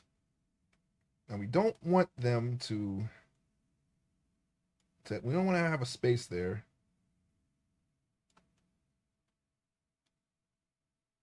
Yeah, we're just going to have to deal with this because I forgot what to do there. Unfortunately for me. Now we have enough space there. The only thing that's the problem now is that this is too short. We need to make this longer. Can we scale this? I'd rather not scale it because no, we're just we're just gonna hold on. Let me see. We're just gonna grab it and stretch it to its appropriate size, and then when we join it, we'll go on ahead and fix whatever needs to be fixed. I think this is okay. I kind of want to move it down a little bit. Now, right now, we don't really have a concept of down because actually that didn't work. That didn't go too bad. We don't have an accurate concept of down because our tool is way over there. But that's okay. All right. Now, besides the size of the finger, that's kind of where we want it. I'm going to Shift D it right now. Mesh 01 right there. That is not, well, I mean, it's a little too far bent this way. What we want to do is we want to rotate that. Just doing an okay job at eyeballing this. I don't really don't want to eyeball stuff like this. You know, you want to be a little bit more precise, but you know, we're kind of in a frontier stage right now. We don't really, this is not the way we do it normally. We're just trying to streamline the workflow, as I've said like probably 2 times already now. Now that looks weird as heck, right? Because they're not the right size, but we're trying to get them in the right position at least.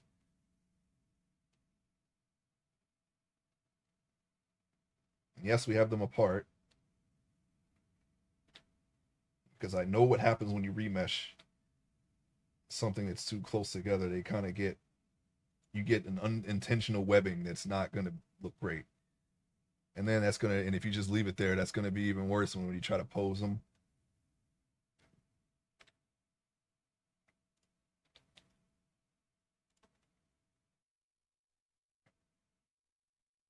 Okay, 1, 2, 3. 3, 2, 1. We did not rotate this one. So let's just rotate it now. Maybe that's what the deal is here that we're trying to see. My eyes are telling me that something is off. These two can be the same size. That's fine. I know it's the size that's off, but I'm talking about the positioning. Yeah, that's not. All right, so let's get the pinky going. Shift D again. I'm going to rotate it all the way over there. And then we're going to move it to where it needs to be.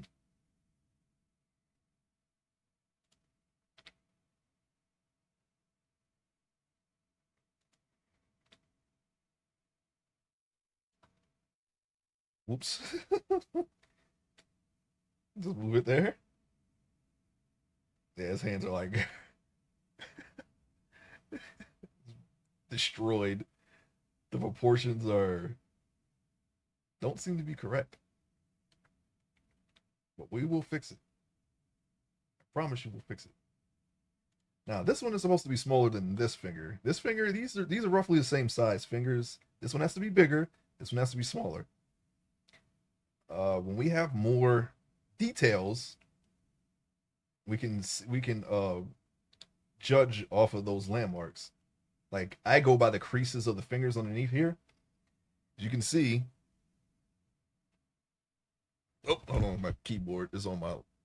Okay, this digit, see how it ends right there? That's generally what I use as a guide, okay? This ends right there. This one is right in the center of the meat of this digit. Both of them actually, and this one is slightly higher than this one. But these two fingers are pretty much the same size, so you can probably just get away with that. Not counting your fingernail. I need to cut my fingernails, but well, there it is.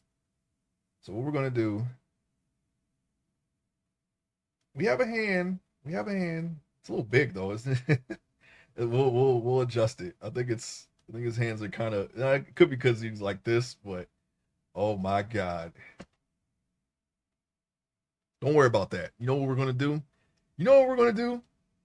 I'm gonna cut that hand off and just mirror this one. All right, that's part of the process actually. So I was hoping that it would just align, but yeah, we're just gonna cut that hand off. We might do it right now. Don't worry about this hand. That hand is destroyed. It's this hand we need we need to concentrate on. I think I know what the problem is.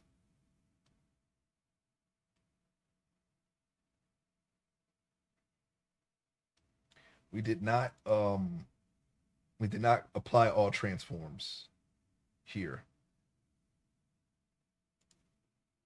It worked for the second finger, but not for the last two. Let's see. Object apply transforms there. Not really concerned about that hand. Object apply transforms.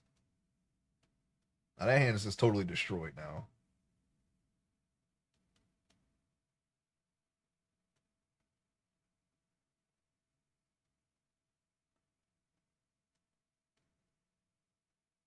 They are, well, not this one, but that one is not. There's no mirror, so I don't know why they did that. You know what we're gonna do? We're gonna do it right now.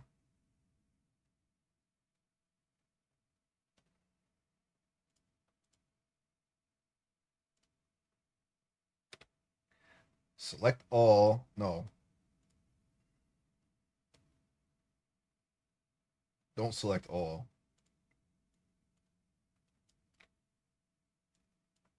I'm gonna kill this hand, these fingers right now.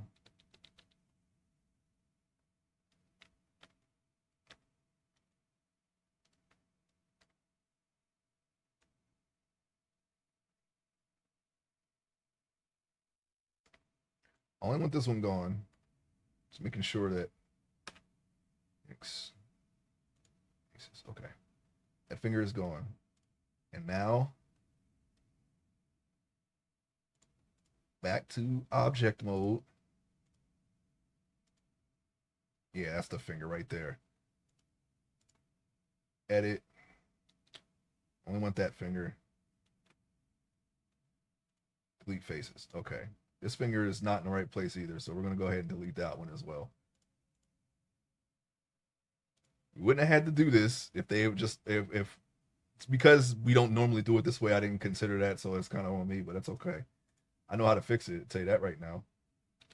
I'm going to delete this hand and then mirror that hand, and I mean the whole hand. We're going to delete that too. Let's see, X faces. Okay, there we go. Now we just have this hand left. Now, when we mask this hand and separate it from the body, it should inevitably separate that hand as well. And then that's when we'll delete it. And you know what I could do is I don't even have to do that. Actually, what I could do is just mirror these fingers right now since we already applied all transforms.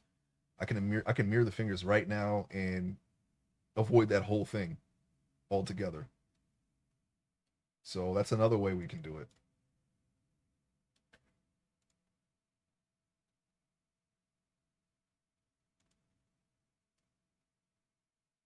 What is this? Extract solidify. Okay, yes. Let me just how about we apply that? Because we don't really need that there. We're gonna need I want to put a mirror modifier in for these. Let's see. Let's see what happens. Generate mirror. Okay, see now it's in the same. No, it isn't. It's too close on that side. It's not completely mirrored. X that out. Object. apply all transforms. Now you know it's all applied. All these will be zeros. Object transforms. Yeah. These will be 1 and these will be 0. So once you do that, oh, and of course, hang on. Apply. Okay. Object, set origin. You want the origin to be the 3D cursor too. That's another thing. So now we can generate a mirror, and this should be in the exact same spot as the other side. So there, that fixes that. And then we can just apply the mirror, and now that'll add it. Do we want to do that? Yeah, why not? You know what? We'll wait. As long as we manipulate these, it should manipulate those, okay? Okay, object, set origin and 3D cursor. And we'll just apply a mirror for that as well.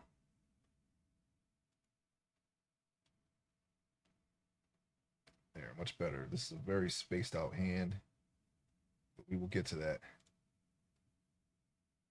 We need them spaced out. We need the fingers spaced out. All right, object, set origin, origin to 3D cursor, generate a mirror. Okay. There, we fixed it without having to go scorched earth and just completely cut that hand off like we normally do, and then just mirrored our entire hand, which we could still do that, but we're not going to. We have a hand. It's a very spread out hand. I think it might be a little wide, but we, like I said, when we go really into detail in the hands, we can make the adjustments we need to make. We have our fingers.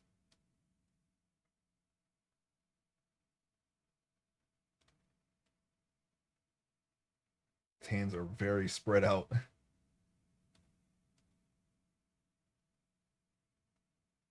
He's trying to flap. He's trying to fly away. We got it though. Okay. Now we have a hand. We have hands now. They need some work, but we have them. All right, we're gonna go back into sculpt mode here. I don't want to see that right now. Okay.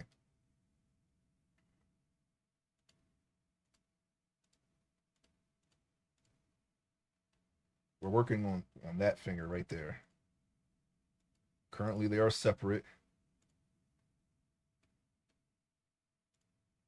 I'm gonna go into sculpt mode. And what I'm going to do is I'm going to take the grab tool and I'm going to pull this finger all the way out. So it looks more like a hand. And of course, we're going to shape it. Hang on. I'm going to do that again, but with a higher radius because you're starting to get a little T1000 action there. Since this finger is technically separate from the hand, we should be able to get a wider radius and just pull it. I'm going to try not to pull it from the edge there because I want to try to keep what we've created. Basic areas, the basic shape of a finger that we created there.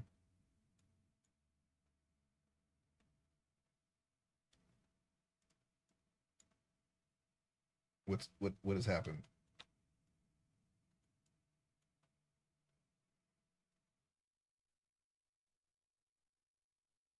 I can't see the cursor anymore. Oh, that's weird.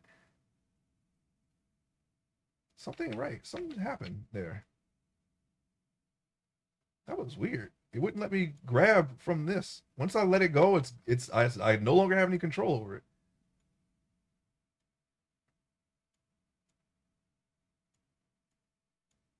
Okay, that was super weird. Now I can do it. It wasn't letting me do it before though.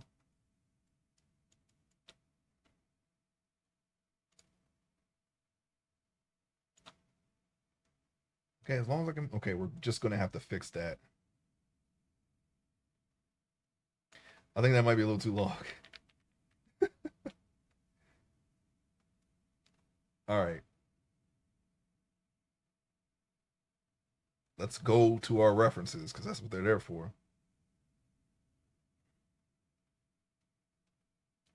How you want to judge it from the back of the hand? I would say, if we had put the cuticle there, then the cuticle of this finger would be lined up with the tip of this finger. I think that's a kind of approximate way of judging where it should be. We're going to make it a little longer just in case. Okay. I want to go to mesh 1 now.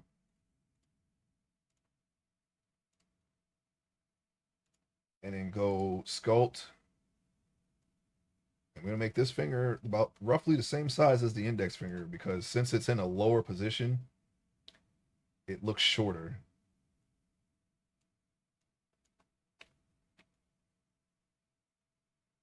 Okay. And now it's starting to look a little more like a hand. Or at least the correct proportions of a hand. Anyway. Still has fairly large hands. They look big, but we can easily just when we cut this off, we can easily just resize them. So don't worry about it. Right now, he's got big Xbox hands, original Xbox controller hands, and I want this pinky to be more closer to this knuckle. So now we're going to object mesh 2 sculpt and then take this and move it in, just down a little bit more. Because they're spread out, so it's gonna look shorter than they are. It's a little above the knuckle, I would say. That should be good.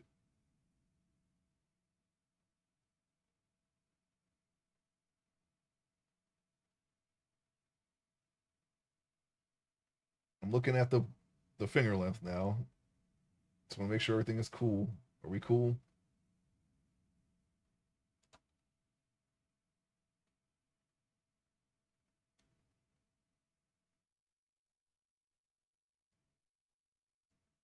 Mesh 1. I'm going back to this finger. Sculpt. Let's do that. Gonna bring it in a little bit more. Object mode. Sculpt. Bring it in a little bit more.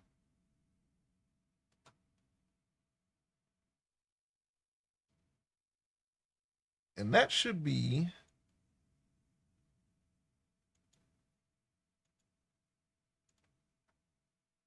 a little better. We have a thumb. We have all 5 fingers. We don't need any more placeholders. We can just adjust this to our heart's content. No more placeholders. I have a pretty good idea of what I want to do. We just have to do it right, okay? Now, let's see, 1, 2, 3, 4, 5 fingers, of course. We have the hand there.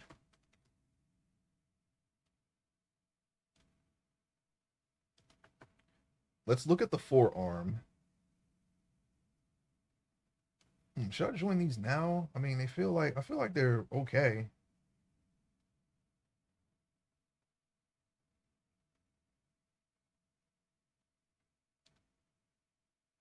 Yeah, we'll see. Object mode. Let's see.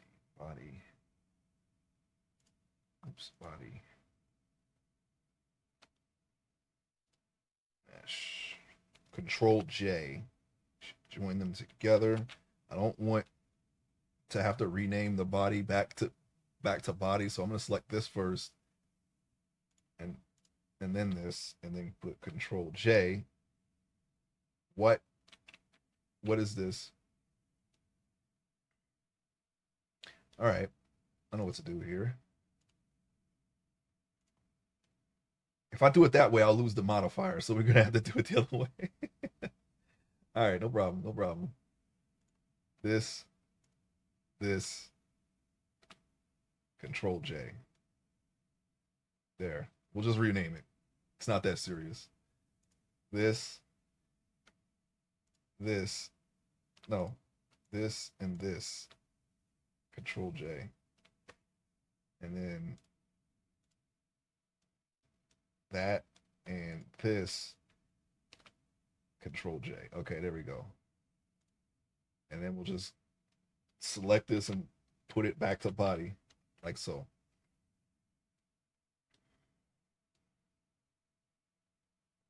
There. Now we have a full body. Okay. What are we doing here? We're going to tweak the forearm now in relation to the hand, which I don't think, well, yeah, actually, sculpt. We did want to adjust the hand a little bit, so let's do that.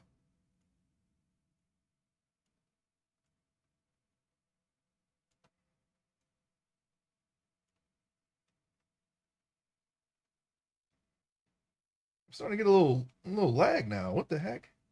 This is not very. This isn't very high. I don't know. We can work like that because we're almost done with the body. We can work with a little lag. As soon as we get the remeshing or the retopologizing done, none of this will matter. But it should not be like this. It should not be doing this right now. I don't know why it's doing that.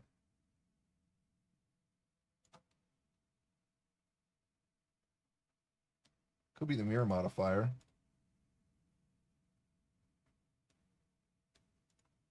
Oh, left the mask on. Everything's cool on this side? Okay. All right. Yep, that's exactly what it was. It was the mirror modifier. Okay. I have to keep that in mind. Getting rid of the mirror modifier gets rid of lag. That might be helpful for our previous sculpts too, because I know there are some mirror modifiers that I'm getting a better understanding of what is causing lag for certain portions of the workflow. So yeah, we'll just have to apply the mirror modifiers sooner. I think there are some left over in my other sculpts. When I attempt to rig them or fix the rigs on them, I'm going to address that at that moment. We have some lines here. We can probably get um rid of some of them.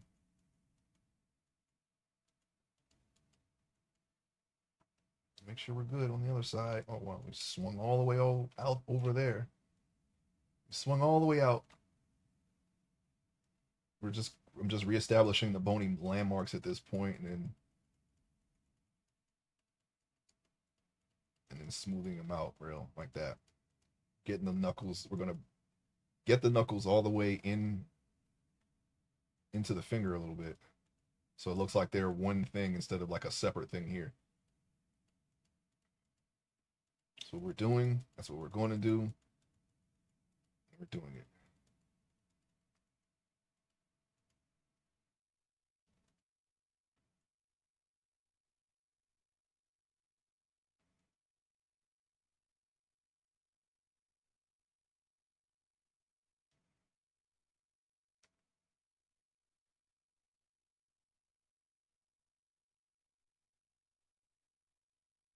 All right, I'm just going to work around the pinky a little bit.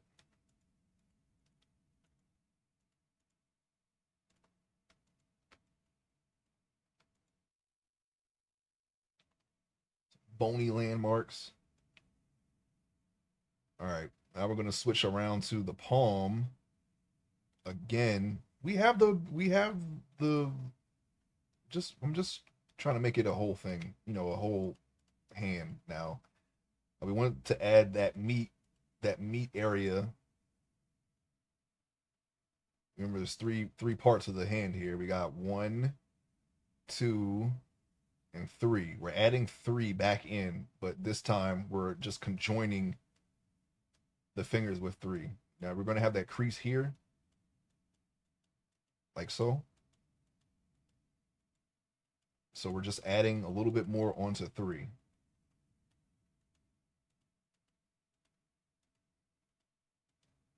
That's all I'm doing right there.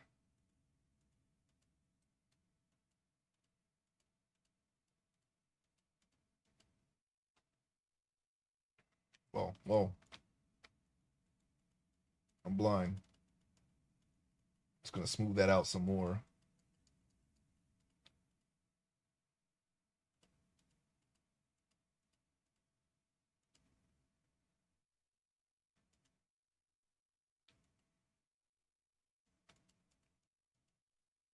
Smooth out a little bit more.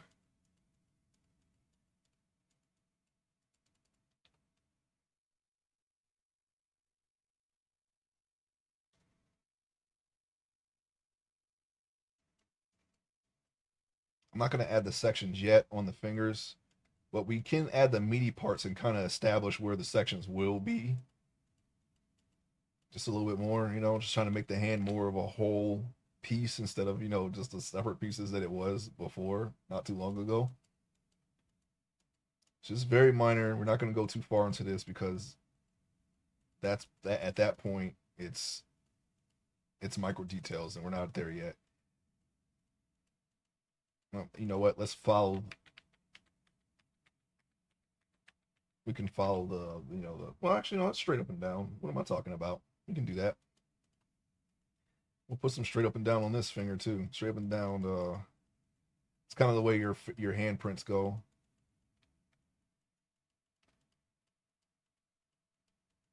Okay. And we'll smooth out some of this. Let's do this for the other fingers as well.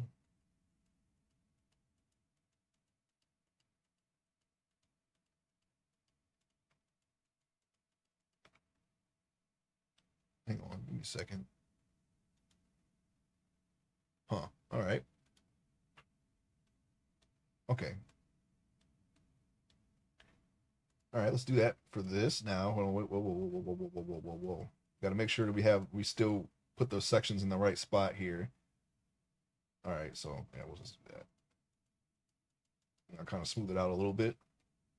All right, so we can kind of see. Well, we're gonna have to adjust those, of course. They're not all gonna be uniform like they seem to be right here. Let me pull my reference back all the way. They're only uniform at this point. This crease is all on the same plane here. And they almost, well, yeah, actually, the differences, you'll see the differences more when the fingers are together. But right now, like at this point of the part, since I was following the reference, they kind of look like they're on the same plane here too. I guess if you treat it more like a curve instead of a line, then they are on the same plane. I never really thought of it that way. Like if it was a curve instead of just a straight line. It's more of a straight line when you go like this, but when you have them apart, it's kind of they can kind of still line up if you treat them like a curve. So maybe that's just the way we're looking at them. In any case, we want to make sure that they are where they're supposed to be, which is all on different levels on the on the hand there. See, you got this one's higher than this one. These two are roughly the same, and this one is aligned with the top one of this one. This one's below, and you see they all have a different starting point down here. And that's basically what we try to do.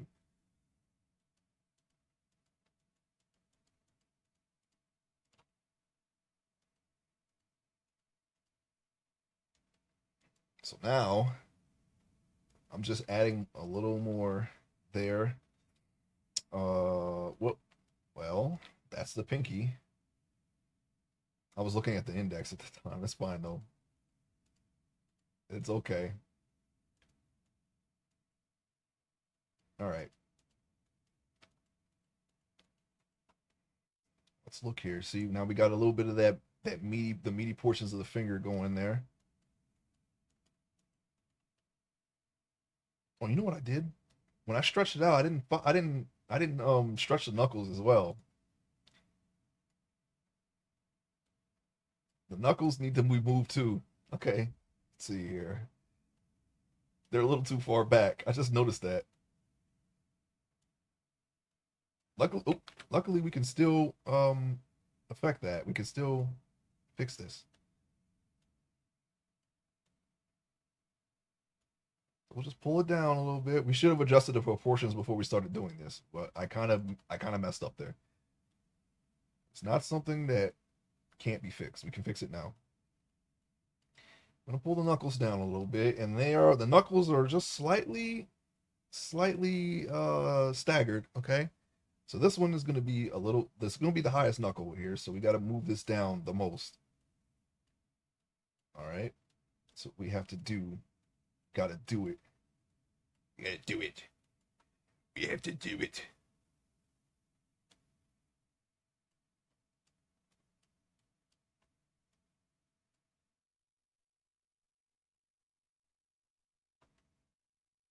Okay. These two can be the same, of course, and then this one is going to be, of course, the shortest. This one is going to be much lower than that one.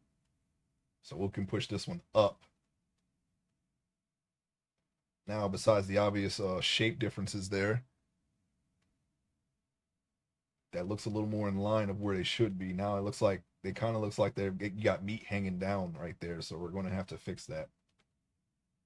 And the way I'm going to fix it is to smooth out the sides and just do them again, because moving them, it takes a great toll on the form. And besides this one, which we can leave alone, and maybe this one too, maybe just this one, I'm gonna smooth this out right now.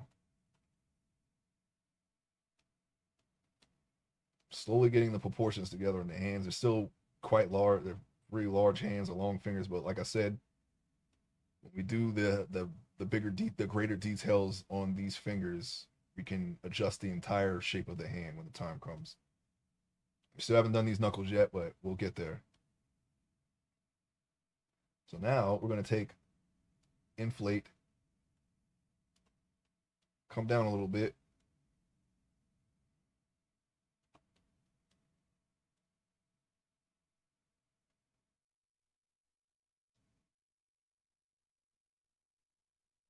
And we're going to inflate them.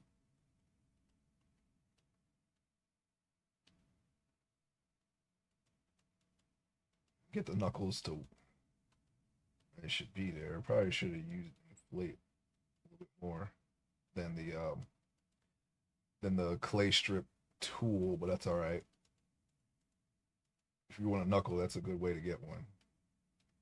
And of course, this one is going to be lower, so we're going to put it right there. I think this one's too high. Should only be slightly higher.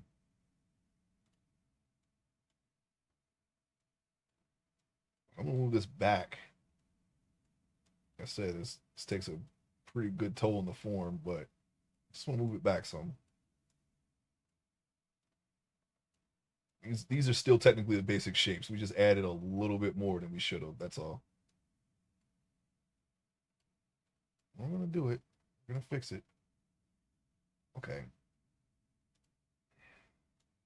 Yes.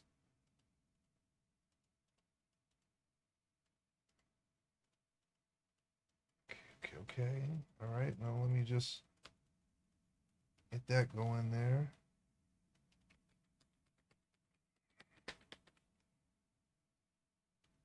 I have no words. Just gonna have to deal with it.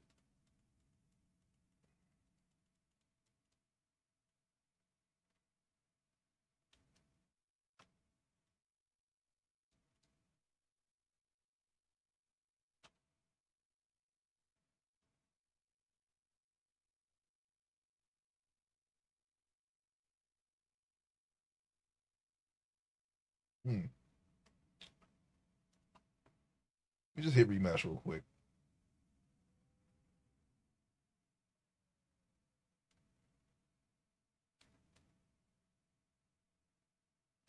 Okay. Now what is this? What new problem is this now?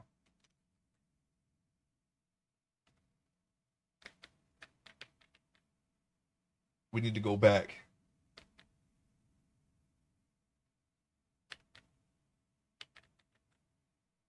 We need to go back. We can't remesh there. We can't remess that. We need to go back.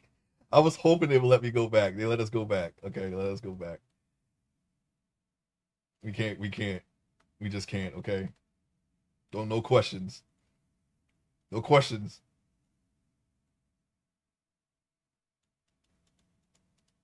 That has to be a lower remesh. You can't just hit the remesh button there. That's where we're at now. Wait, why are we at 3 million now? Freak.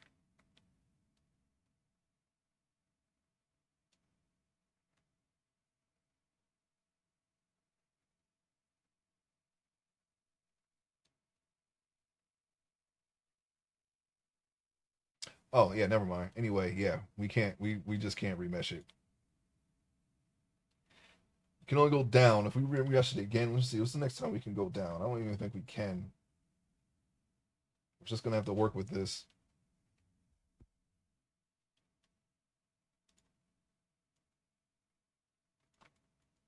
I don't accept that we permanently screwed up here. Yeah, we're good.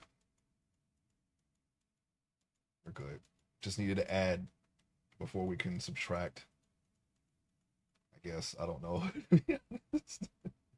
Still some things that we have to figure out. Okay.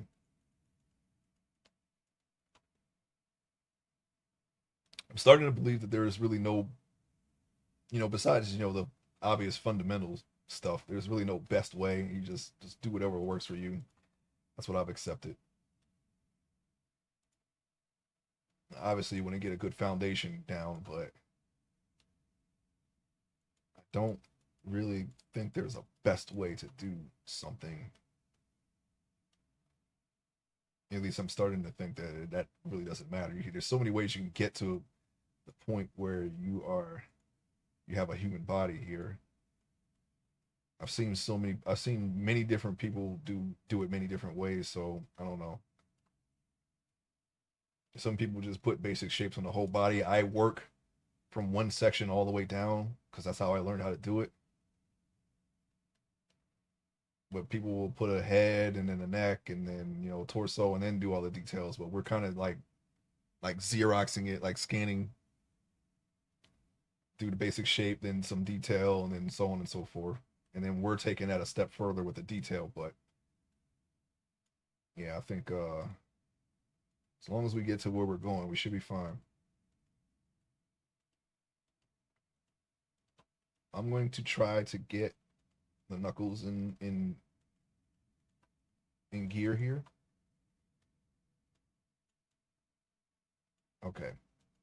And we're just going to erase those lines. And then what we're going to do next is we're going to try to get these valleys in between the fingers established further, since now we have all the fingers. We did not completely do what we did here yet for these spaces here between the fingers, so we're going to do that. I'm going to try to cover those lines up right now, just in preparation for that. Just get the bony landmarks going.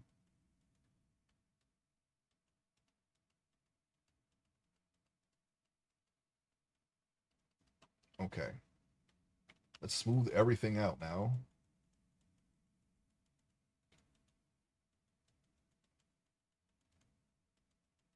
And then I think the knuckles here are good. Probably just leave those alone. What I need to do, oh my goodness, why are they doing this to me? I should just take it down to 0, 1, but I need to remesh for the feet too. You don't want to go too. That's why when you add details like this, the hand should be separate so you don't run into problems with trying to remesh this. Let's turn it around. Okay, we're good. We're good. We're good. You want to reveal. You want to do the reveal.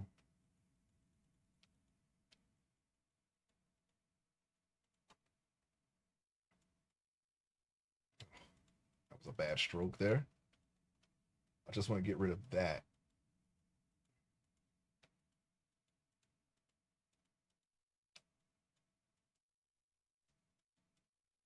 Zooming in probably would help. This is what I want to get rid of. All right, so what I'm thinking is I'm gonna just cover that up for the time being, and then when we really get in on the hand, even more so than this, we'll address that when we are able to remesh it without remeshing the entire body. We may have gone too far in a few places, as they say.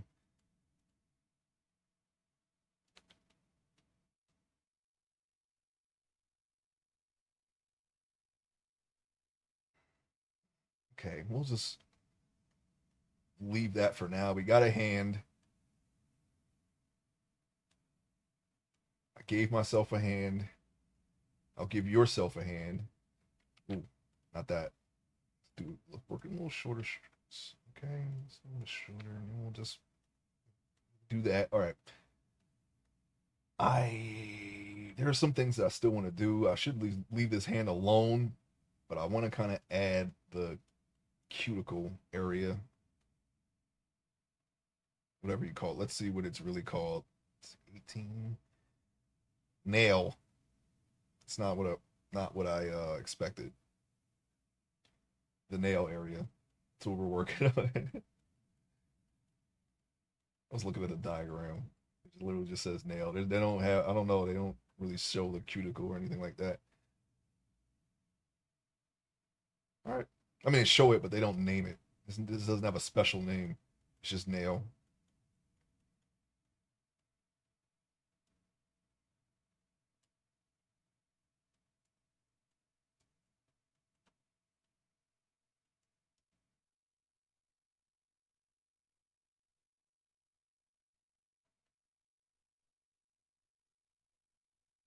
Just a general outline is what I'm looking for here. Maybe a bony landmark there.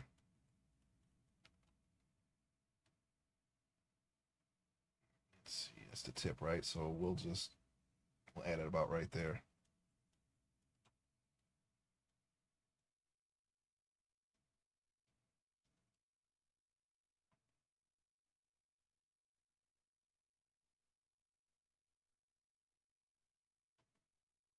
Okay. Just something there, okay? So we can give our eyes, something, a complete puzzle almost. Get a better sense of the proportions when you have the landmarks there that tell you that's a finger. Just smooth that part out. This brush might be a little too big for this what we're trying to do here. This is the only thing left that I'm going to add, and then we're going to move on because I want to spend too much time on the hands here. Okay. I see we got some problems there. Gonna smooth that out. We're gonna look around here. Cool. Let me see what. Oh yeah, my resources here. Okay. Yeah, it's about.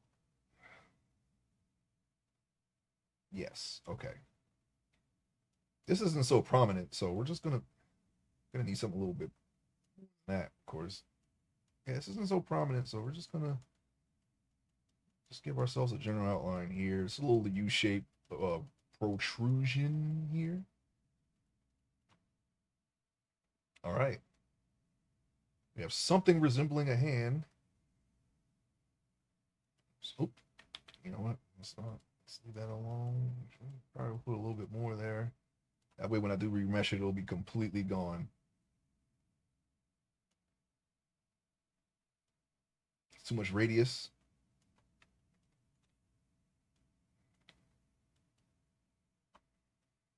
Did it again. Don't do that again. I'm just reestablishing the basic shape of the palm again. Oh, you know what I should do is just work on the valley portion of that, the depression in the hand instead. So I'm gonna hold down control, try to get that going. Okay.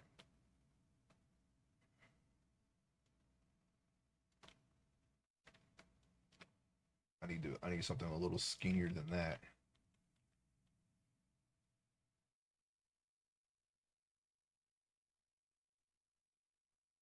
Yeah, that's fine.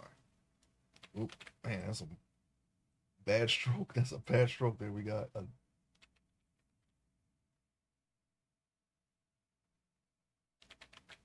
can't seem to draw a straight line today. We'll sketch it.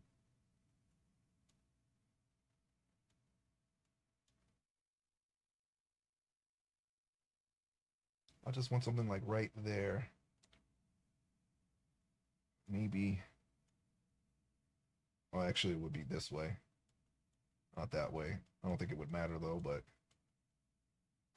and we'll just smooth that out to make it look more like a wrinkle.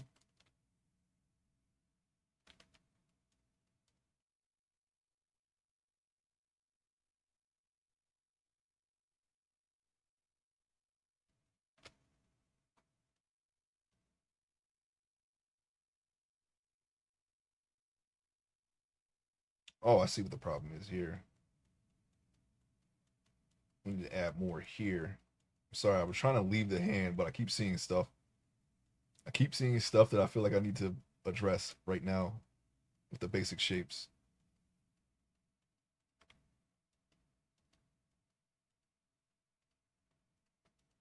I want to save some for the feet because we're probably gonna have to remesh for the feet again.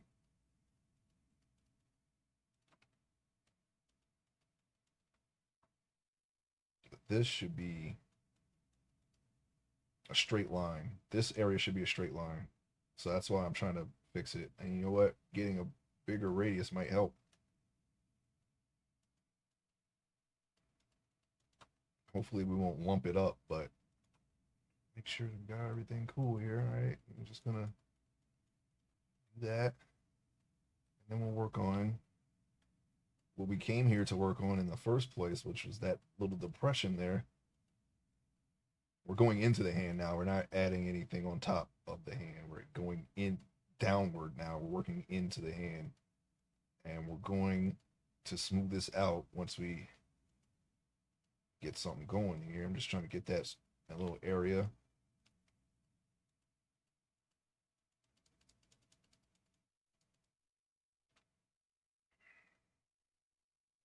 Of course, the rest of those details we will put in. We have some starting details. We'll fix all that stuff, but we have a hand. I feel like it's a little underdeveloped, but we're going to try to leave it because we keep trying to fix it and we're just adding more stuff, just more stuff over and over. Don't want to do that.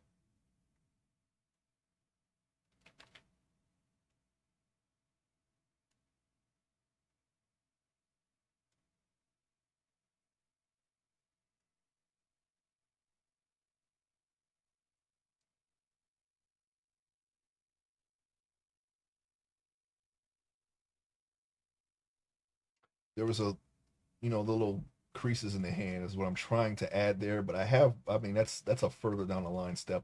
Again, I'm just trying to make it look more like a hand. I feel like I'm looking at it and I feel like there's something missing. No, I think we're good now, actually. Okay, that's good enough. You know what? Let's just go away. Let's just back away from the hand. Oh, you know what? I'm looking at the arm now. I'm looking at the arm. I tell you what I'm gonna do.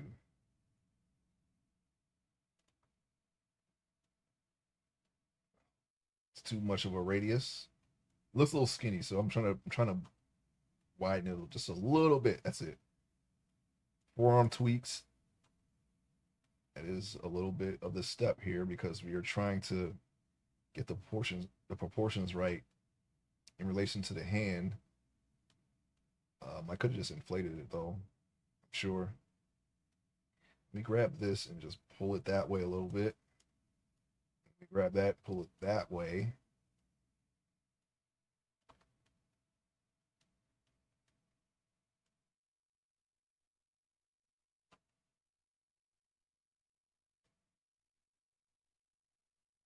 I think for the time being, it's okay. I think we're okay. Just a little slight pulling here and there, but I think we got it.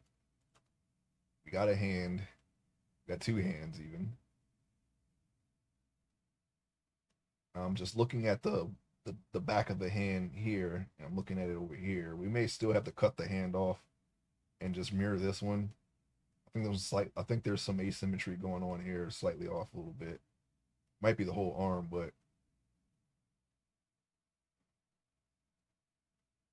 at least it seems that way. I'm not really sure. Could Yeah. One hand is turned. No, never mind. No, no, no. I think they're the same. Yeah. Either way, we're probably gonna just cut the hand off and mirror it. Okay. Um, I'll save it. All right. Now down to the feet.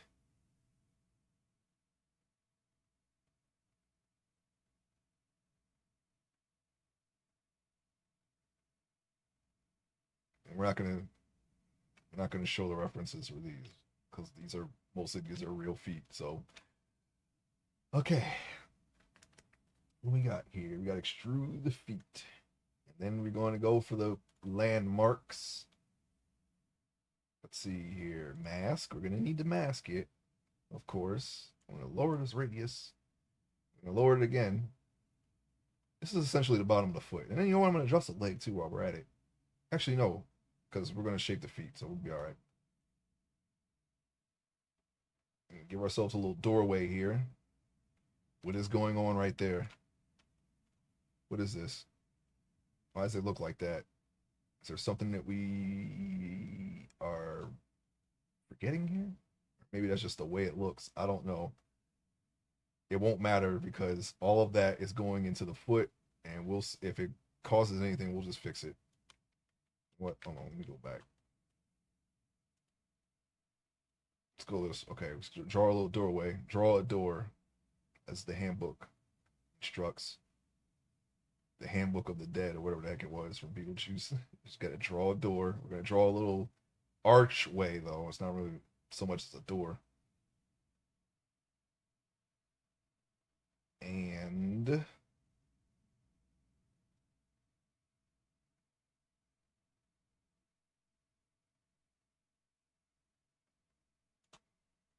we are going to invert that. I'm going to turn to the side here. Let's see, mask.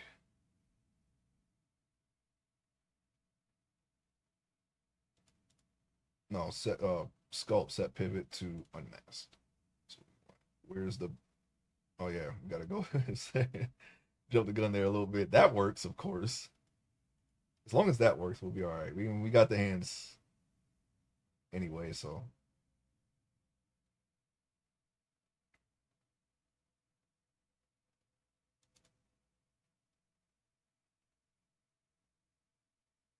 Okay, so we're gonna have to do a little more shaping than anticipated.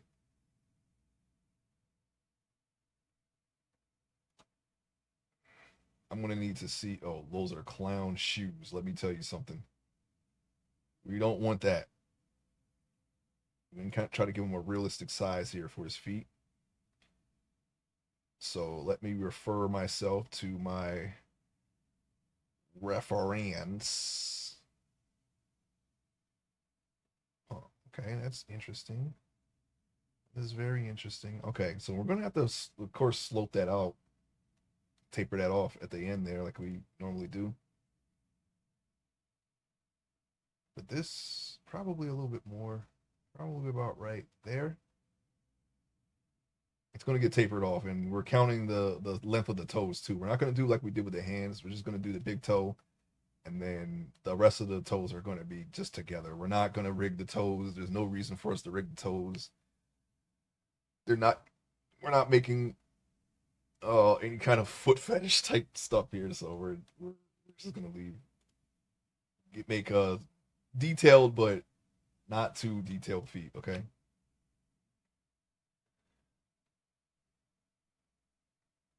Okay. Alt M. Now we're going to shape that foot. I'm going to use the grab tool and see if I can try to get that tapered down. Oh my, all right.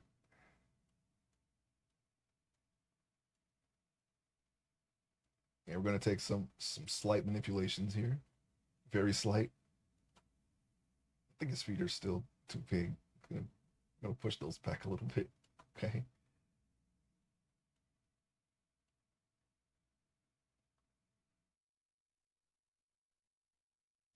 We have our radius is too large.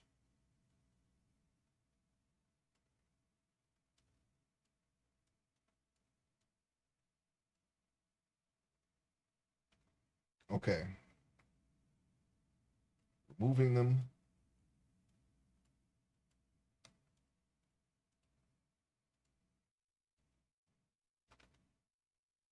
And we're going to need to do something about the width there. Right now we're talking about the length. We're doing the we're working on the length. Bony landmarks. The heel that's going to come back a little bit. Of course, we're going to fix the thing that looked off to us before we extruded the feet. Actually look fine now. See how that all works together? The freaking, once you have the right shape there, now suddenly it looks fine. I think it's still a little thick, but we're gonna adjust the proportions there, and it looks fine. Now it looks like he has, at least from this angle, his proportions look proper. Maybe probably pull his legs out a little bit more, but I think for the most part that's okay. No, his legs are fine, I guess. I don't know. All right. Now what we need to do is uh stretch this out.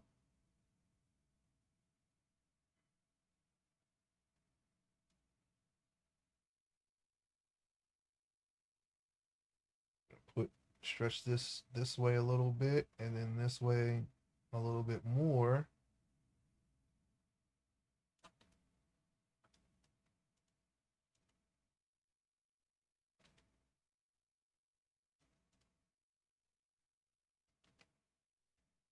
Just gonna smooth that out.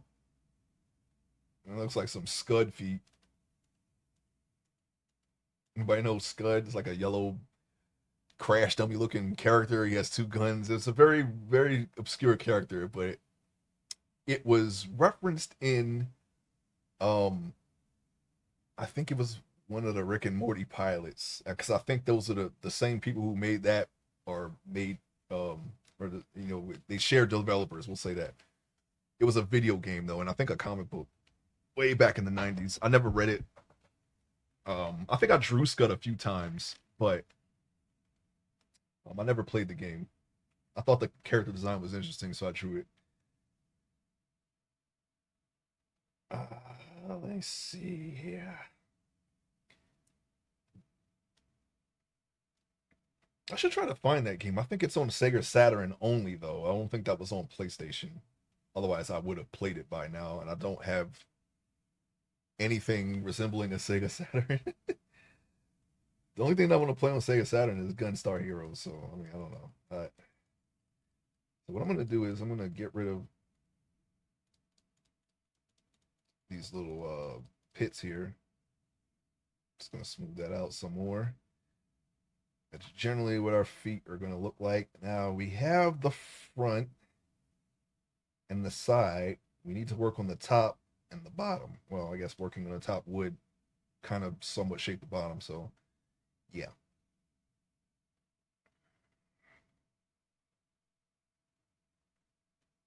Only landmarks. Hey, what's up, 99? Welcome to the stream. Oh, we are just, I forgot to prep this for today's stream, so I had to make the underwear before starting, and I was supposed to have the feet done before we started today because I'm not sure if I should be showing that, but we're just gonna do it because otherwise I wouldn't have anything to stream today, and I need to stream today because I'm not gonna be able to stream tomorrow.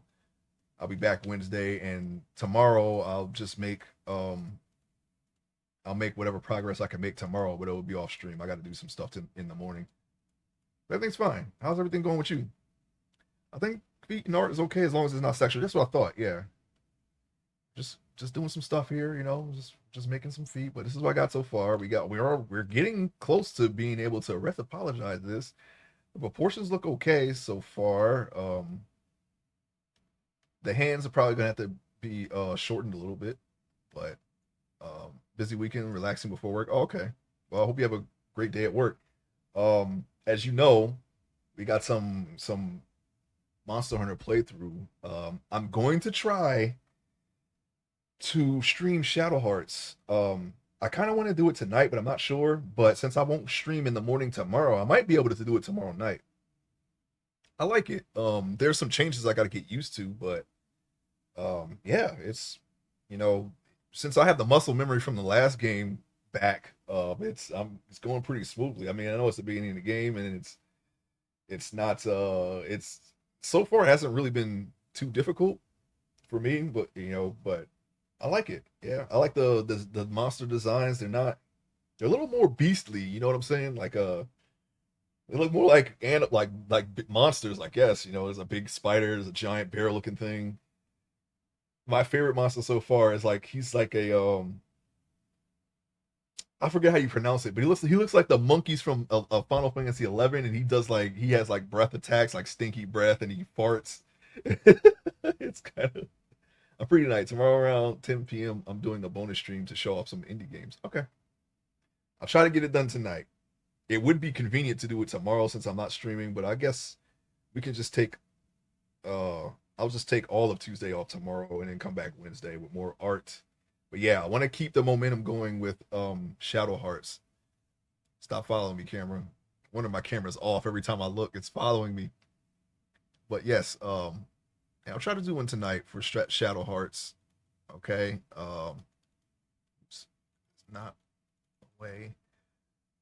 And it's zoomed in. But yeah, I want to keep the momentum going because I want to play other stuff too, like the rest of the Shadow Hearts franchise. We're doing a franchise playthrough. We do franchise. My plan is to do franchise playthroughs. Anybody who's watching this, so if you have a franchise in mind, I'm open to suggestions. After Shadow Hearts, I'm thinking about Zelda. Like I said, I'm open to suggestions, but yeah, and then we'll just speckle some, we'll spackle some games in between, old and new. It doesn't really matter. You're not far from the end if you go right there. Probably one stream, but I recommend the side quest. Yes, I want to do the side quest. I don't want to just blast through all the games. I like enjoying the games that I'm playing. So we're gonna try to get the most out of it without drawing it out. Okay, we're not grinding as much as we normally grind RPGs. I'm not gonna go like Final Fantasy 10 or even 11. And those are like the games that I probably grinded the most in out of the entire series. Also, oh no, and 7 as well. And those are also the only three that I considered completed, in my opinion. Especially 7 and 10, maybe not 11. There's some stuff I don't have yet, but that's neither here nor there. When I do a Final Fantasy franchise stream, though, anybody who's watching, I'm going to do all of them, including the online games. So if you have any interest in seeing me do that, uh, yeah, let me know what games outside of the numbered ones. I've already got to. Hey, good morning, Judicious. Welcome to the stream. We're just continuing our art here. Any other Final Fantasy games outside of the numbered ones? I know 99 has already given me some. Final Fantasy is going to take years. I don't think so. I could probably, I would have been well. Actually, no. If I had, if I was able to continue streaming this past 6 months, I would have been done with Shadow Hearts and probably well into Zelda by now. Um, Playing regularly, I think I was averaging like at least 2 game streams a week. So I think maybe, and I know some of the Zeldas. Well, actually, no, that's not true. I only know Ocarina of Time like the back of my hand. I think I could probably still 100% it, even though I haven't played it in years. But all the other ones I don't know very well. The first one is probably the one that I know the most outside of Ocarina of Time because that's the one I played. I tried Majora's. I never tried Link to the Past. I don't know anything about that. Um, I don't know anything about Majora's. Um, and the rest of them, yeah, I'm just, I'll just, it'll be completely blind. The next ones, we're gonna try to play those in order.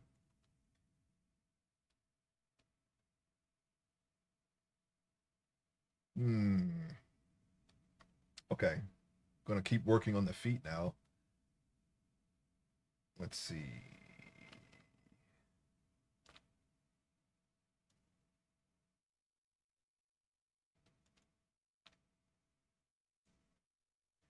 Hey, Judicious. If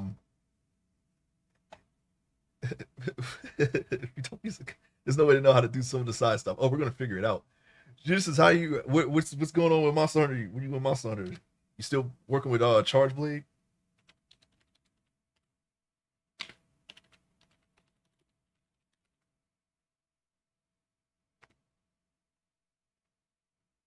99 is also an artist, and he plays a lot of indie games, variety. I think he has played some Legends of Zeldas in the past. What was it? Phantom Hourglass, I do believe. That was a while ago. That was a long time ago. It's a lot of indie games these days in art. So if that's something you're into, check him out. Yeah, I played a bunch yesterday with my son and played Charge Blade. Still need to get through the story on my main though. Yeah, I was testing out Gunlance. Seems to be no change with that. So eventually I'm gonna rotate some of that into my gameplay because I really enjoy Gunlance as well. Didn't finish Hourglass. I'm missing a few. Okay.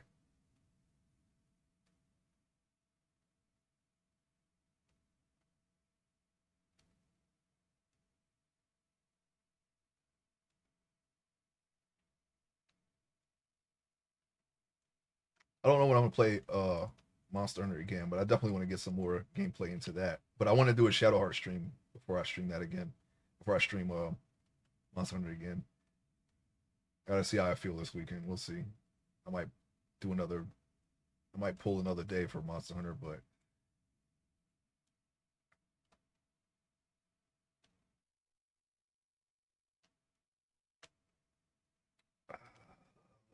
yeah. Let's just work on the basic shape of it. I'm not gonna try to because I need to remesh this and I need to lower that number.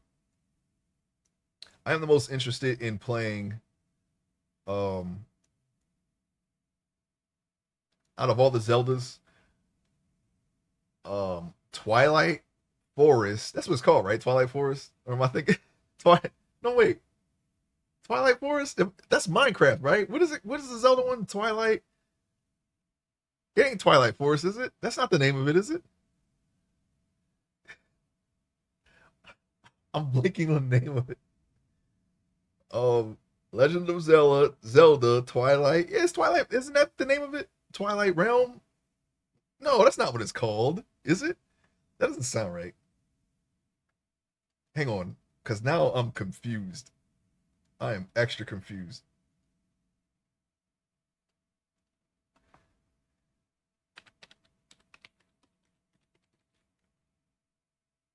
Twilight Princess. Twilight Princess. It's Twilight Princess. Dang you, Minecraft. I haven't thought about that game in so long that I forgot what it was called. The Legend of Zelda Twilight. I'm most interested in that one. And what was it? Breath of the Wild and Tears of the Kingdom. Those three. No, I was talking about the name of it. I blanked on the name because I haven't thought about it in so long. I did try Twilight Princess a very long time ago. I remember trying to wrangle some goats, but I didn't get very far in it because of work. But I did have it back way back in the day, and I did see a little bit of Skyward Sword, but I didn't really watch it all the way. I saw a little bit of it on YouTube. Legend of Zelda Link the Wolf Boy. Link a Link to the Past. I don't know nothing about Zelda 2 Adventure of Link. Nothing. Well, I've seen people speed run it, but there's no way I'm going to retain any of that information. No freaking way. Not without a guide. We can play Four Swords together. I have that on my list and it has online co-op Switch. Oh, okay. Yeah, I'll have to get it for Switch. I don't think I have Four Swords on Switch, but I can definitely fix that. You know, they're gonna have a Switch too. I don't know if I'm gonna get it, and I don't know if they're gonna make any new releases for the old Switch. But I'll just cross that bridge when I get to it. I'm just gonna play what I have for right now, and we'll see. Switch Online, 60 a year. Okay, yeah, I think I still have Switch Online, even though I don't play it that much. I should probably fix that. Yeah, I should probably like cut that off for a while. I haven't really been playing it. No, not Switch Online. No, Switch Online was isn't that $20 a year?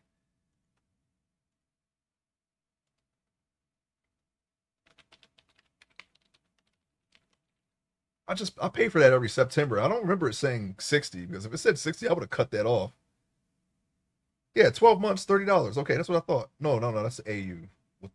Why am I looking at AU? Why are they showing me AU instead of yeah, $20 a year. Yeah. So Switch Online is $20 a year. It's not 60. That's the cheapest tier, but that's what I got. What do they offer with 60? I don't mind wasting $20 a year. That's not really, uh, but I haven't really been playing it, so maybe I shouldn't. I every now and then I log into Sword and I try to breed a shiny dragon and nothing happens. I just have a bunch of eggs that hatch normal Pokemon and then eventually I take a break from that. Probably shouldn't do that on the first playthrough. It's not like Let's Go Eevee where you could just get a shiny after, a couple hours. That's the right amount of grinding they should put in the game, but it's not like that. Actual shinies are way harder, way harder. At 5 boxes of Blissey eggs and none are shiny. Yeah, I don't even have the shiny charm. I'm just doing it. I'm using the Matsuda method, and it's supposed to be 1 in 60, but that's not a guaranteed odd odds. I would have had it by now if I kept playing, but I'm still on my first playthrough of Sword. I don't have all the badges yet, and I'm trying to get a shiny dragon. I decided to go with dragon types for a while. That's been the thing I've been doing since Let's Go. I've never really did that in any Pokemon, and I've only played Gen 1 and 2. But yeah, that's just a thing that I decided to do. I decided to just train dragons. The only dragons that I really liked before then were like I guess Gyarados and Dragonite, but we're going all dragons now, so type advantage be darn tootin'. I have two shiny charm and shiny sandwiches, and it's not happening. Yeah. It ain't like Let's Go. I tell you that right now. Let's Go. It was really easy to get shiny. I went in there. I was like, okay. I think I was just training my starting line, and shinies were appearing. I was like, oh, all right. And then you can see them. They're right there. You just go to that one. You go to the shiny and get it. Then you just got to catch it. First one I got was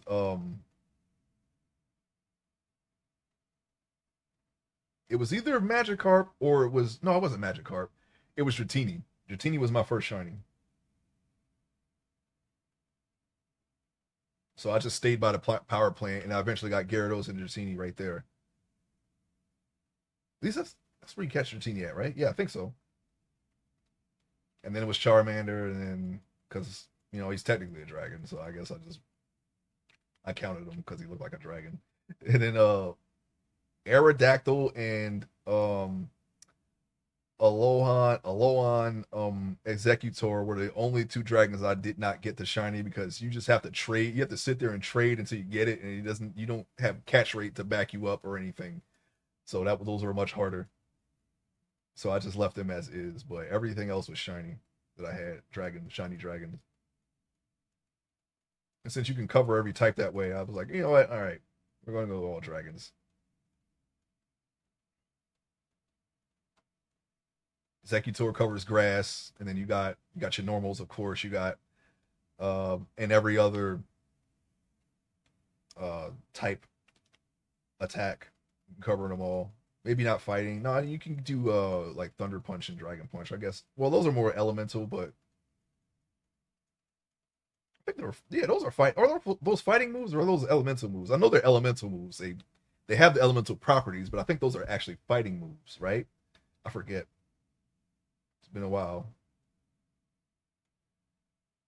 Let me see. Grab Rise grab machine. Still shaping the feet here. I'm just trying to get the bony landmark of this. And these feet are a little bit skinny. So let me just move these out a little bit more. Then which are fighting like Ice Punch, Thunder Punch, Fire Punch. They don't have a Water Punch, which is funny. It's usually just Ice Punch. Hey, studio, welcome to the stream. We are continuing our thing. I didn't set up, so I'm doing some stuff that I wanted to do off stream, like feet and underwear. I did the underwear right before I started. Bro, I had so many ideas for a game last night that kept me up until 2 a.m. Oh wow. Got your inspiration. You're super inspired. It's absolutely criminal to have to spend the next 8 hours working. Well, you have more time to think about your games. I count that. I see that as a plus. Normally, when I get that, I think I right before I started doing 3D, um, and this actually caused me to start learning 3D. No, I did that before I started streaming because his cheeks and crack are just out, and I didn't want to show that on Twitch. So I was like, I'll just let me just quickly mask extract this, and then beef it up so it looks like underwear, and then I started the stream. That only took like 5 minutes. Those are elemental but physical. Water would be piston punch. Oh well, that was not in Gen 1 or 2. It doesn't surprise me that they added it now. But yes, before I started doing 3D, actually there was a point where I don't know what happened. I just got bit by the art bug, and I drew for like 2 or 3 weeks straight. And then I was looking, and I was like doing a study of my own character, and I was like, you know what? How would this turn out if I use a reference? And that's what kind of got me into this. I can't wait for the next time where I can draw for weeks straight. I haven't been able to do it since I started this. But hopefully we'll get to a point where we have all this committed to memory, and then I can just keep drawing. I clipped that, by the way. um, I've already ideas, so I need to write them down. Yeah, that's always helpful. I've been coding for like 7 hours at a time, LOL nonstop. Yeah, I've been there with art. It's very. I don't mind it. Like, oh, I want to get some gaming, and I want to wind down. And that point, I was like, no, this is what I want to get in, and then you just go in, go all the way in on it. But now, since I'm doing a lot of learning on top of drawing, I've been taking more breaks. So, but yeah, I can't wait until I can do that again because I actually don't mind it at all. I considered uh giving up gaming altogether and just go straight for art. And I still think about that sometimes. It is a lot of stuff that I need to do, and that would be the best course of action if I want to do it anytime soon. Would just be to just not play games for a while or just stop altogether and just draw forever. All in. That's how 99 thinks I am. Yeah, I really like when I can do that. No gaming, all game dev and art. Yeah, that's what I've really been rolling that idea around in my head because it's very hard for me to get burned out with art, you know. So I don't really think that's a concern, but when I take a break from art, that's normally what I do is just game or I look at more art. That's always good. If I keep consuming art in some way, that really helps me want to draw even more. Oh, where no flame makes Asa something something. Yeah, I don't know. I don't know what's gonna happen, but I've been thinking about it. I'm like, man, you know what? And my backlog will never be completed, but but there will be a plus side to that at least.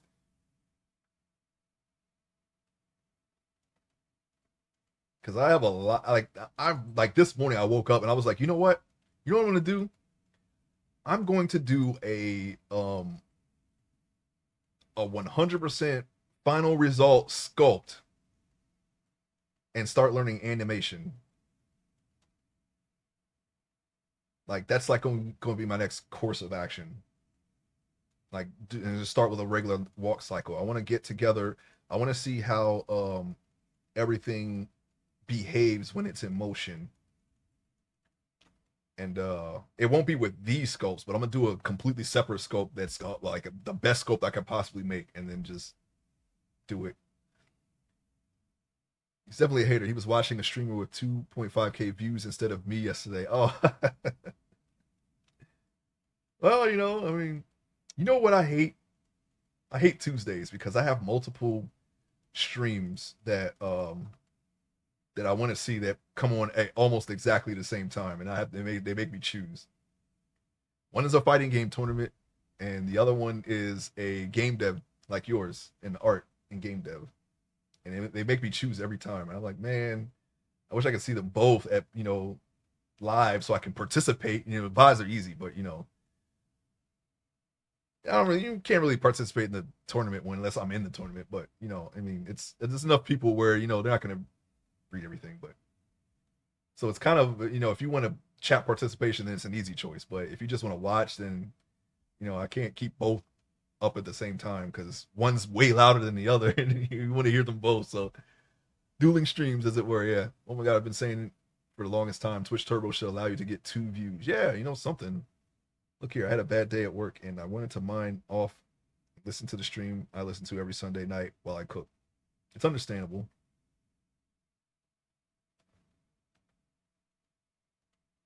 Even doing a game stream, it's like I don't know if I could do 2 game streams a day. So let me just back all the way up. But I actually did want to get the Shadow Heart stream done. It's just Monster Hunter is pretty fun, and once I stream that, and I I don't know if I'm gonna. Yeah, I gotta take a break. I don't want to go into another game. You got to work on that. I haven't done actually have not done that yet. Let's play one game and then switch to another game. That's not something that I've done so far. Normally, if I play something, I'll stick to that game in the stream. And then he cooked at my house and said, "You get no food." Oh wow, 99. Wait, was drinking haterade at work yesterday. Well, why? Why? What are you hating for? 99. What's going on? What's happening?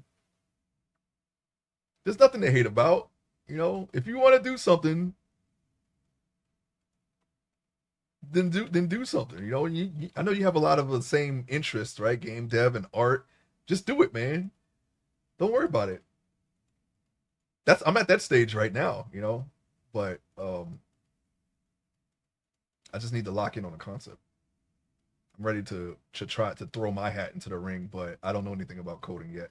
I have all the materials to learn though, so it's not really a big deal there. I think I might try to do some of that today.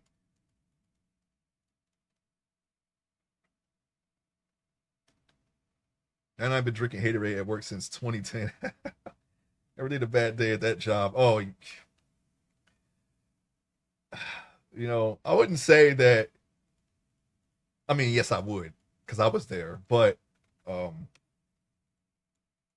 it wasn't always like that for me. But yes, I understand.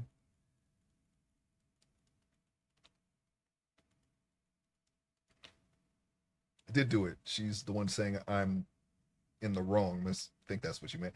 I couldn't do anything about not having ingredients to a certain degree. I couldn't have been more checked out last night. I was also there. Yeah, I know. I know. I know you were there. I don't know how it is now, but circa 2013, 2014, I had a pretty good idea of how things were back then. I don't know if there's any changes. Only 99 would know, but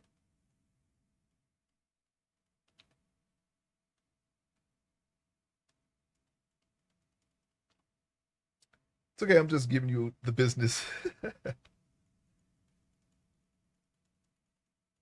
Game dev, yeah. The most I've done was when I first made a sculpt. I tested it in Unity, but there weren't any clothes, and so that was easy. It worked pretty well, and that was also a manual rigging that I did on that particular character. It did work, but now I'm using an automatic rigging. I need to test that, and I need to test the animation with clothes on because as I showed in my comeback stream, when I lifted the leg up, there was some clipping issues. And I also noticed that that's also a very normal thing because there's another streamer that I watch. What's her name? Sticks Color, and uh,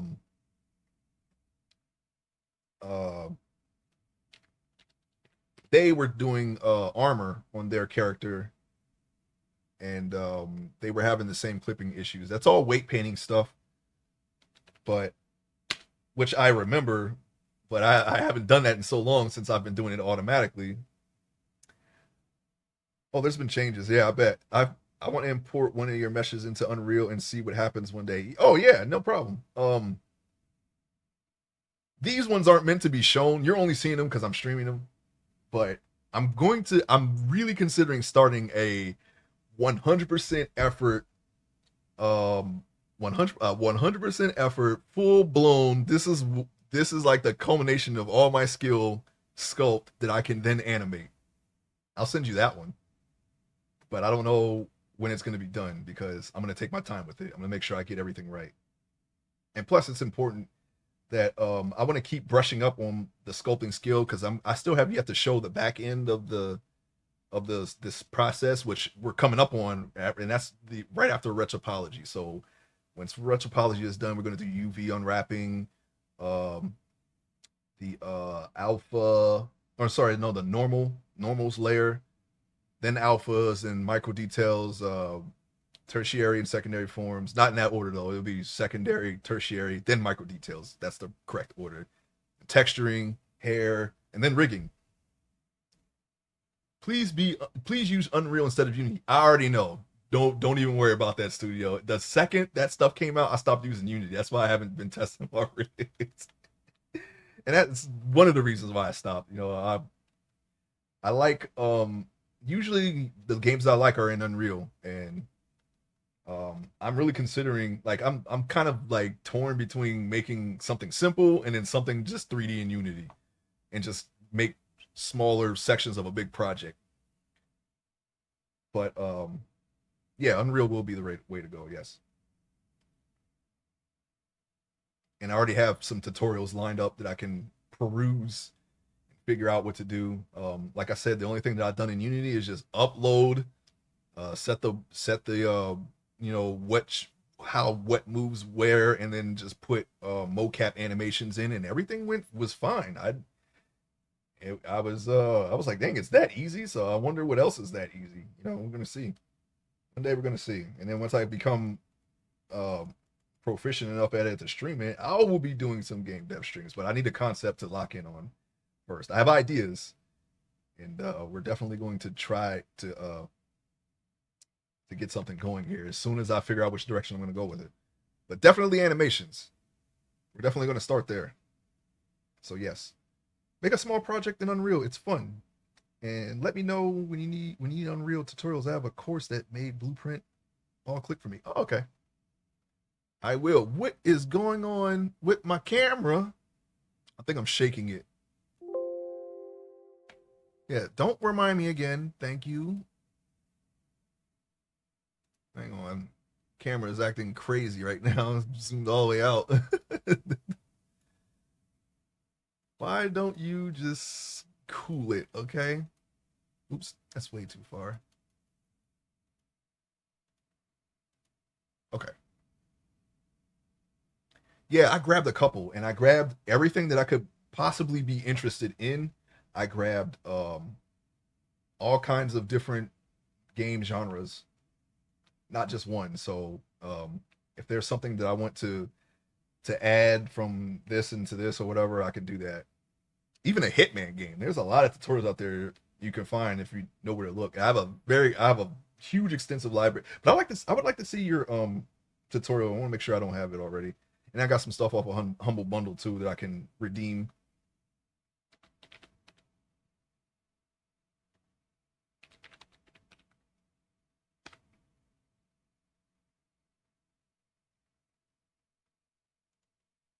Right, check out Judicious. He does survival games. I think Valheim, Aska, Bellwright are the main ones. Pretty chill stream. Me and you, Ace, about to go back and forth with knowledge on Unreal. Yeah, yeah, it's definitely an interest in I feel like I can do it now. I didn't know how hard or how much I was gonna be able to get into this, but the second I finished my first sculpt and I went into the second one and I started getting better at it. I was like, oh, okay, I think I can do this now. So I was like, okay, yeah. So if I can make the art, then I should be able to. I can probably. All I have to do is just learn the program, and then I can start something. I just need to lock in on an idea. So we'll see how that goes. At least creating a character that you can import into a game We haven't really gone all the way in on animating yet, so we'll see how that goes. I don't know. I see these things, and I'm starting to wonder like how long would it take me to get to that level or that skill level. We'll see. I don't know. Definitely going to need to keep practicing the sculpting skills uh, outside of streaming. Definitely, just got to keep working at it. So we'll see how that goes.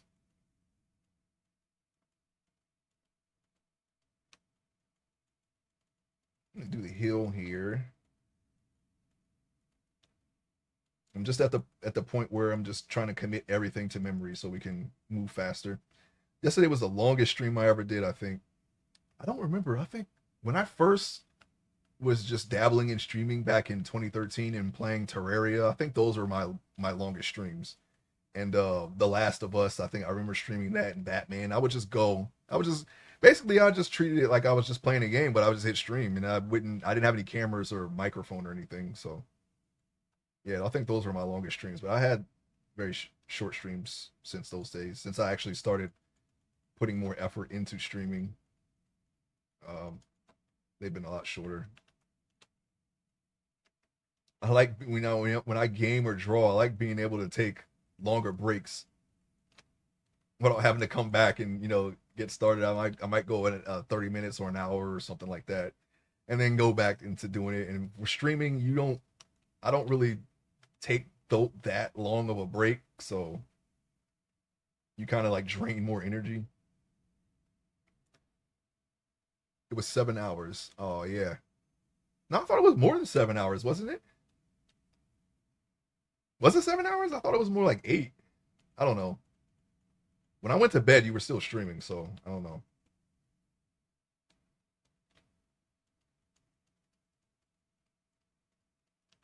I had to get up early today, and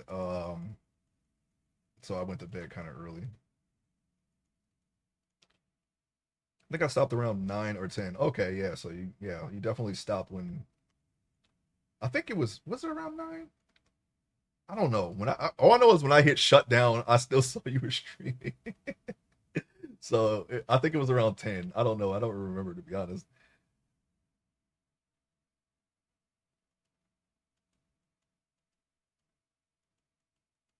All right, so the basic shape of the foot here. When do I need to, yeah, it says remesh, but I don't know if I should. We had a little bit of remeshing problem there. Let me take a look at my primary hands.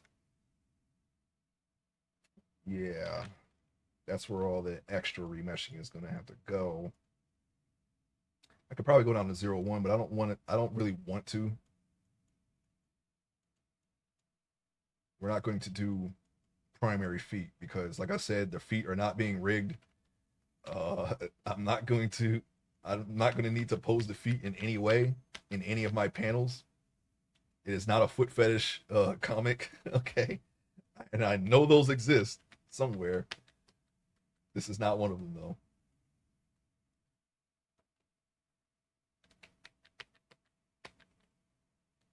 Slight problem there. It's okay. Just gonna add onto that. That usually happens when you need to remesh. You know what? I'm just gonna hit remesh.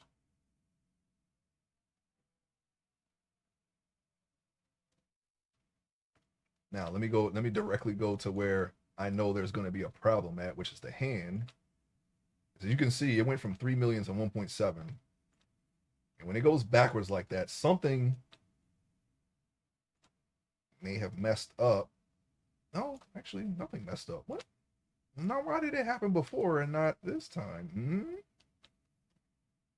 Okay, so apparently, apparently, whatever I did on the hand, it worked. I think I filled in the mistakes and I just left it. So we're just gonna pretend like nothing happened and keep going. On Itch, I found a comic named Shiba XL that was surprisingly not NSFW, and all the comments were asking for it to be NSFW, and the creator was like, "No." Yeah, man, there's a lot of people who like that stuff, and honestly, there are. I mean, I get it, right? There, and my comic's not PG. It's a mature comic, but it's not like it's not porn, you know. It's not even like a lot of cheesecake is what they call it, you know, where you just showing unnecessary like butt shots and feet shots and like that. I don't really have that stuff in my comic, but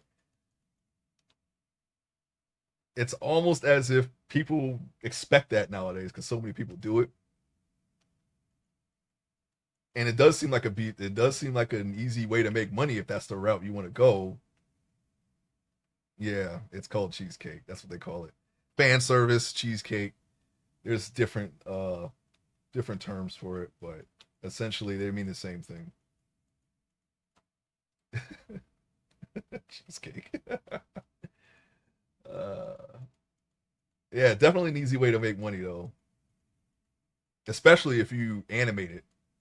So that's always something that I mean. Do you want to go that route? Do you want to be known as as that kind of artist? I mean, that's really you're gonna have a lot of fans and a lot of weirdos too. That's gonna ask you to draw weird shit, but oh no, I can't go back any further. But you're also going to have people who are going to be completely they're going to just stick you with that label no matter what you do after that. So there's a little thing to consider there. And then if you have like an established name, you're only going to be known for that and nothing else. So I mean, it's definitely like a trade-off there. Or you totally use a pen name. Man, I'm not so sure. I mean, yeah, you can. People do, but I've seen people not use a pen name and as long as it's not the body of their work, it's okay. There's someone out there who worked on um Detective Pikachu, and he's done the realistic Pokemon. He did NSFW stuff too, but he's not known for that.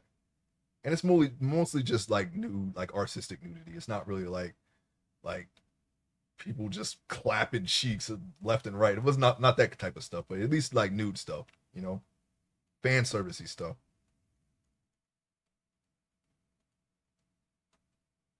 But I don't know, I mean, I don't know. I don't know if that's the route. I'm not really sure, like how far in that direction I want to go. But because my comic does not need that really. I mean, the story is written, and adding it at this point would be very unnecessary. But who knows?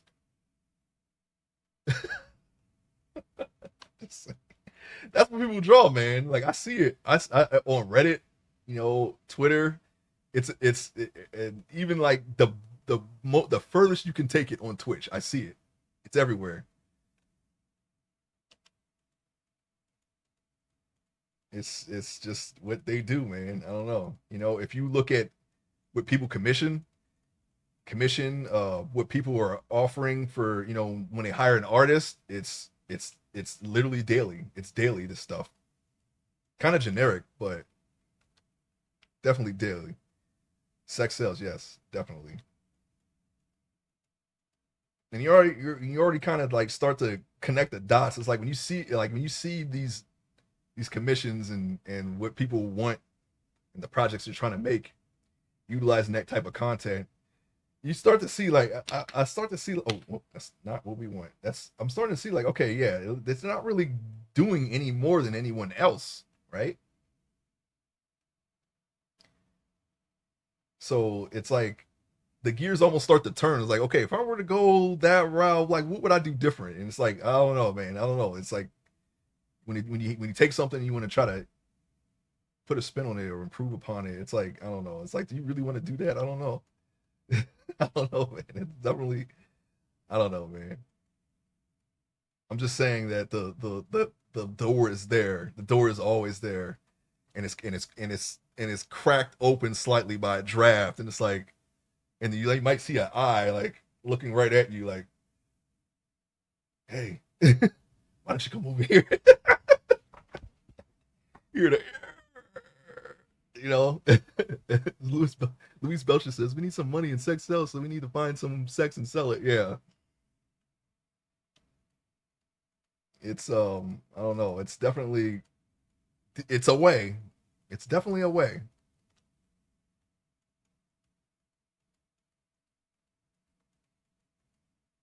Dang, what did I do? I messed up. I messed this all up, and now it's just worsening. I'm just trying to, you know what? This is what will fix it. Screw this. I'm just gonna do it. I'm at the point where I'm going to remesh it anyway, or I'm going to retopologize it. So beefing up this model to 7 million shouldn't really make that much of a difference at this point. We'll be able to put more details, so it'll look more realistic when we get to that. Then some money falls through the door. Yeah, like, you see, like maybe like a 5 or a 10. It's like, because I'm like, okay, what is this? I look at it and I'm like, that's very generic. It's like, okay, I get it.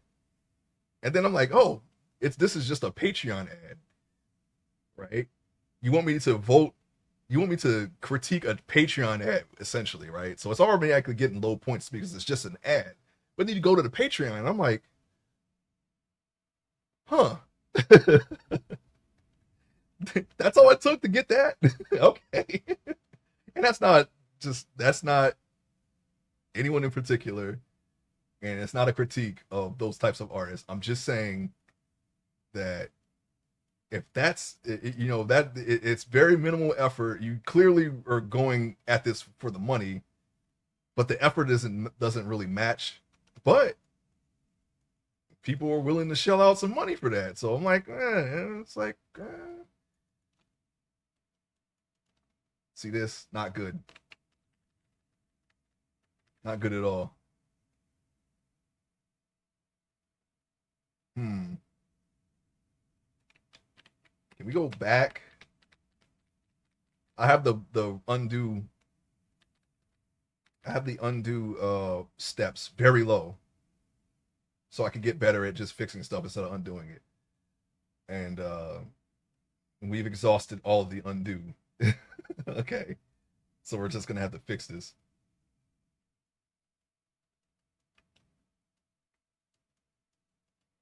It's not a consideration. It's just like a interesting. It's a very easy path to take. I would say. I don't know. We'll just have to. Time will tell what happens. I don't know. I can't promise you anything. But you know what? It takes all your Blender undos. Yeah, I had it up to 256, but that seems to cause lag. So now I just put it at 5. I think it's at 5 or 10. I think it's at 10. And yeah, it's definitely a learning experience here. We're just gonna have to deal with it.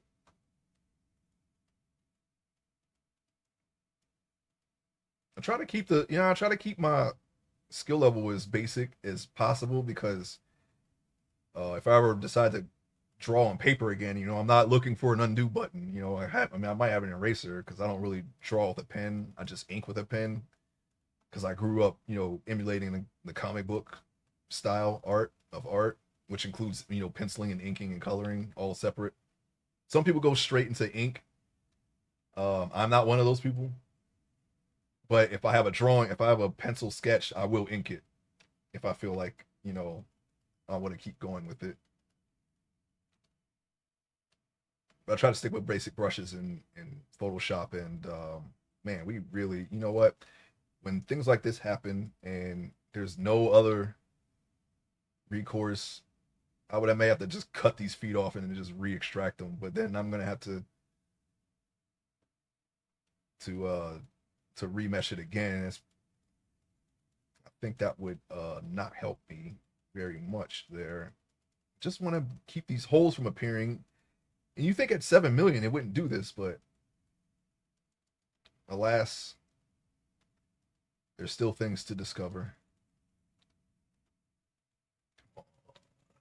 Just get rid of it. I know what I should have done. I should have just filled in everything and then remeshed it. Now I got a big club pinky there. Oh my god. All I had to do was just make a simple foot.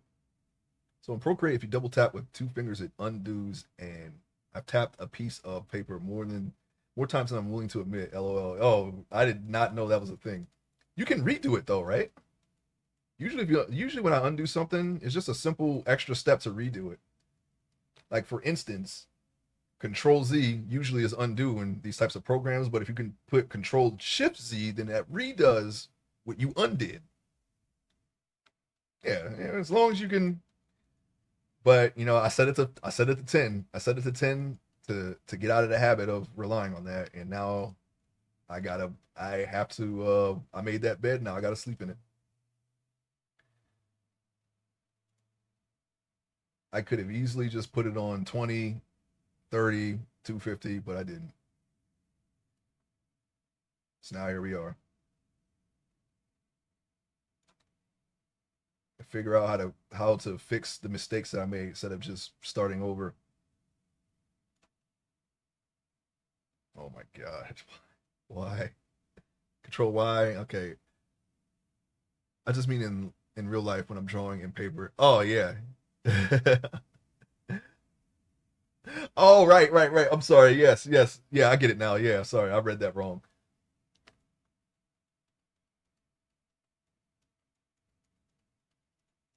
I haven't drawn in paper in a long time, but I've kept my brushes basic enough to where I shouldn't be too rusty doing it. I actually have sketchbooks that I was supposed to fill years ago and I just never did.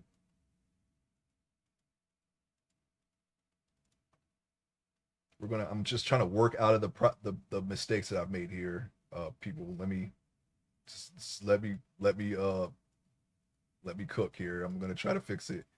We're doing the basic shapes of the foot, and I'm just trying to work out of it. I'm sorry. There's not a lot of commentary here with this.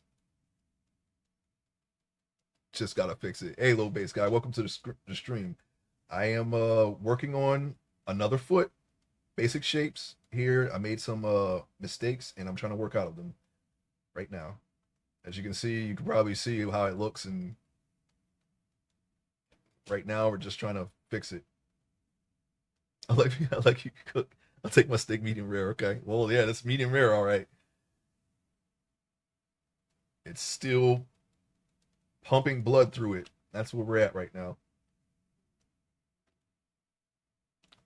Let me see here. Smooth. Increase the smooth here. There we go. We got something. And instead of warping the clay with smooth, I'm going to because apparently we covered up the mistakes finally. Guess I just did not have enough there. I'm going to use the grab tool. Okay, hold on. We're getting some issues here. Okay, we're gonna just use the grab tool and just shape it back to where we had it, and never worry about it again. Hey, don't be shy when you were joining the web stream. When you were joining the web stream team, oh, I never really thought about it. All of my brain power is going into my project. Um, yeah, I haven't really thought about that. Usually I think about where I'm trying to head the project, these projects here, and what I'm going to do next. Um, Besides, the usual shout outs. Besides the usual shout outs and you know popping into streams in the community, if there is a way I find that I'm comfortable with supporting, I will do it. I just don't really think about it too much. I'm sorry. Join the dark. Is the dark side really? Is it really? I know little base guy's looking for help. I know he's looking for a lot of help, and yeah, if I think of something that I can do, that I can fit into the community, I will definitely do it. I have a lot of work to do on my stream as it is. Like I got unfinished animations. I got just the overall look. Uh, there's so much stuff that I'm behind on that I can't I can't really think about that right now. I didn't mean to put you on the spot. Sorry, I was just curious. Oh no, it's fine. I'm not gonna. There's nothing for me to hide. I just I really have not been thinking about that at all, and I know it's a concern. Support can mean a lot of different things. It doesn't have to be anything crazy or strenuous. Coming with the peer pressure. Yeah, it's yeah, no, I don't mind. Like I said, I'm not. I don't feel like I'm on the spot or anything. It's just my mental stack is just concerned with other things. Finally, we got our foot back to where it's supposed to be, and we just added 4 more million faces as a result. But we're back. We're here. Cheese, cheese and whiskers. She says the streamer who was willing putting themselves on the spot for entertainment. Oh, yeah, I remember when you said that. On the spot. I mean, yeah. I mean, typically when people, I find when people stream art, they pretty much have a grasp of what they want to do. Now, this I would say is somewhat of a grasp, but I don't. I feel like they're not doing. There isn't. Maybe there's some troubleshooting, I guess, maybe some trial and error, but this is I'm legitimately trying to learn how to do this, and it is very I don't know. I'm not. I feel like I'm not. This isn't 100% my an indication of my skills. So I feel like I'm putting myself on the spot already. Okay, we're making mistakes here. I don't know. Maybe it's pretty normal. You tell me. I don't know. I have no idea. I don't really have anything to go off of. I don't really compare myself to other artists, but I feel like that people have a better grasp of their skill than I do. At least that's how it feels to me. I don't know. I don't know what I'm saying. I feel like I'm putting myself on the spot already. That's all. That we'll just leave it at that. Okay, I can't really explain myself there. Uh, yeah,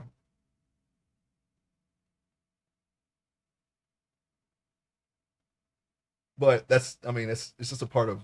Ace, you shouldn't don't compare. At least not in a negative way. Yeah, I'm not comparing at all. I don't do that. Um, I see what people do, and I'm like, oh yeah, that's pretty cool. And I'm happy for them and all that and stuff. But yeah, generally, there's a lot of people out there who don't learn in real time. You know what I'm saying? On the stream, normally they just draw, right? Or they're not willing to show their art. So I feel like I am putting myself on the spot already, just doing that. You know, and if I mess up, oh well. I'm not really ashamed of my art. We'll fix it like I did here. We'll try to fix it. We'll try to do our best to fix it on stream. Now we got a little bit of a downward turn on our foot. Now it's upward. I'm just fixing it. Hopefully, this will give somebody else the courage to show their art and show their process and learn as they go. Twitch streaming is more about the interaction and community than it is the content. Well, yeah, the general idea, I would agree, but that's not always what I see sometimes. Sometimes it really is just the content. Like real life streams, and there's that word content, it's sometimes it's forced, but it's there. To most chatters, your skill level doesn't matter. We come here to hang out with you you're on your journey, wherever you are on your journey, and putting yourself out there in real time invites people to give you a hand if you want it, or at the very least keep you company. So it's a little easier than trying to do it by yourself. Yeah, I agree with that.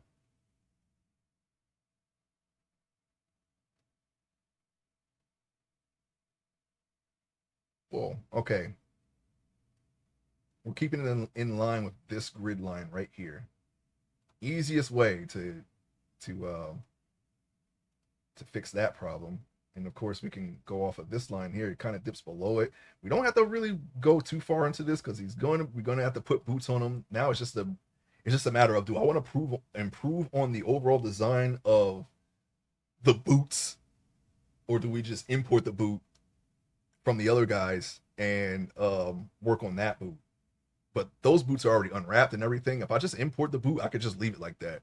And whatever mistakes are in that boot, we can correct it on the page. Or can I try to sculpt a better boot on this guy?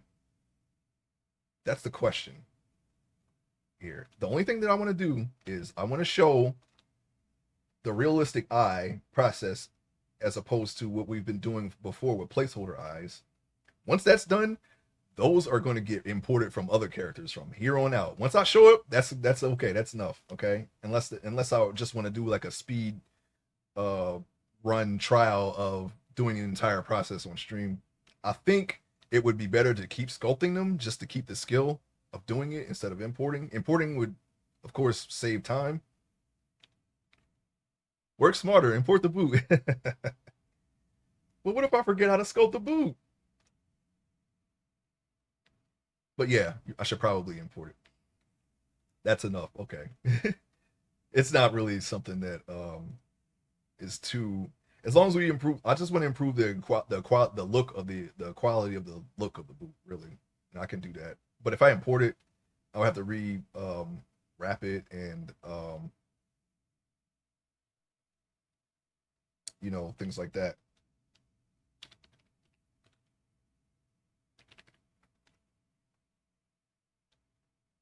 Everyone out there, give low base guy a follow. Okay, I know I don't have the widget yet to where you can see the chat on the VOD. I should probably get that. That way you can see these shout outs. He's very knowledgeable in photography and also developing software development. He's developed a lot of bots. I am like blown away. I didn't even know this was possible because you do not see these types of things in your typical stream. Okay, the most I've seen was I guess like very limited AI.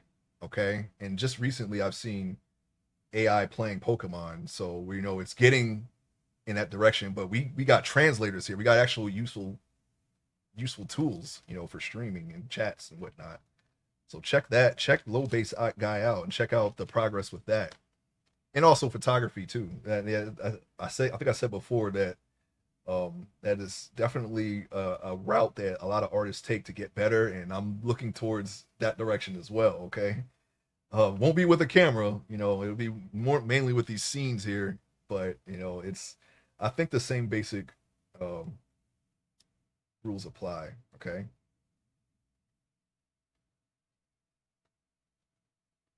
as soon as that, because I still have the timer, I don't even know how that works, but I'm gonna get you to studio. Uh, we're really spaced out with it. At least I'm not forgetting this time. Okay. At least I'm not forgetting the shout outs. I'm trying to get better at doing that. Um, yes, the boots. I'll probably import them. Yeah, you're right.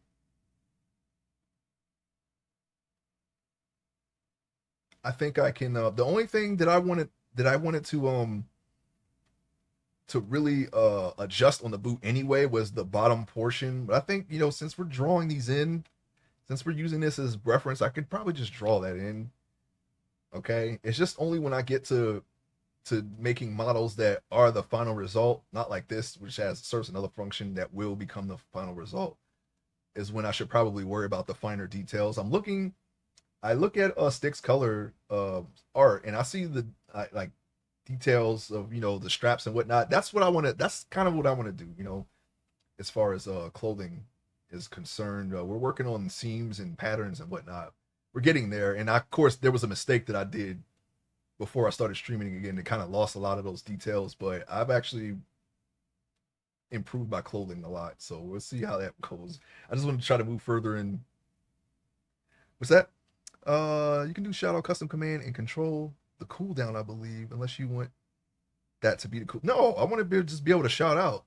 Matter of fact, I've already given. I don't know if you've heard me. I've already given you all permission to shout yourselves out. That's possible. It's okay. Okay. If you have I know mods can do it, but if you can go ahead and do it if you want. I'm almost tempted to do the automatic thing like Judicious does. That would save me the time, but um, just you might sometimes you might not.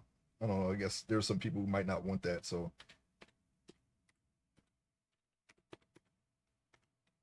give our TFX Studio a follow as well. Okay, a game dev artist, and I think she's played games in the past, but mostly game dev and art these days. Very interesting. She's making her own game. It's a point and click adventure, um, and it looks very interesting. So definitely check that out. Okay, I had an idea for a point and click. but it would be more like deja vu. I don't know if you've ever heard of that one. Like kind of like that type of point and click where you kind of have your interface is like a notebook, and you can keep track of your inventory and you know, all your clues and whatnot. And it would be more like a deja vu is a detective story. You're basically framed for murder, and then they steal your memory. So you have to kind of solve the murder and get your memory back. And they used a drug. They used a drug to induce amnesia, but they used so much of it that it will kill you. So you kind of have to cure your amnesia for your own sake, and then on top of that, solve the crime. I thought it was a pretty interesting concept. So that is not what I would do for a game because it's, you know, obviously that would be a kind of a rip off. I'm sorry because I keep shaking my desk and that causes the AI to reset. Maybe I should just, but having like you know, like a two pronged a plot and a B plot that kind of intersects would be interesting. I think I was gonna play Deja Vu, but I felt like I had already done it. Yeah, I like that game. That wasn't my first point and click. My first point and click was The Adventures of Willie Beamish on the Sega CD, but Deja Vu was my second. I enjoyed both of those games, and Willie Beamish is like the it's like it's a Sierra game with training wheels. You could probably figure that out without any help if you apply yourself hard enough. But um, something like King's Quest, yeah, you're probably gonna need a guide for that. Okay, we finally. Yeah, okay, I get it. Gotcha. Yeah, yeah, yeah. That went over my head. Wow. Okay, we got it. We got it. We got it. We got it. I would have gotten it eventually. Next time, wait. Let's see if next time wait, and then you know I see if I see how long it takes for me to get it. Because when you as soon as you said that, I instantly got it. I was like, oh, all right, okay, gotcha. We'll see. We'll see if it actually goes over my head next time. Okay, I'm sure it'll be a next time.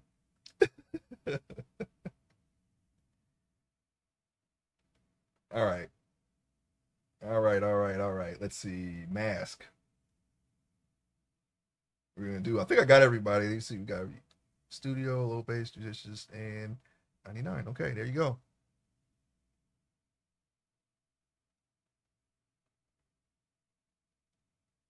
Now we're gonna go. Oh, no, we don't do that.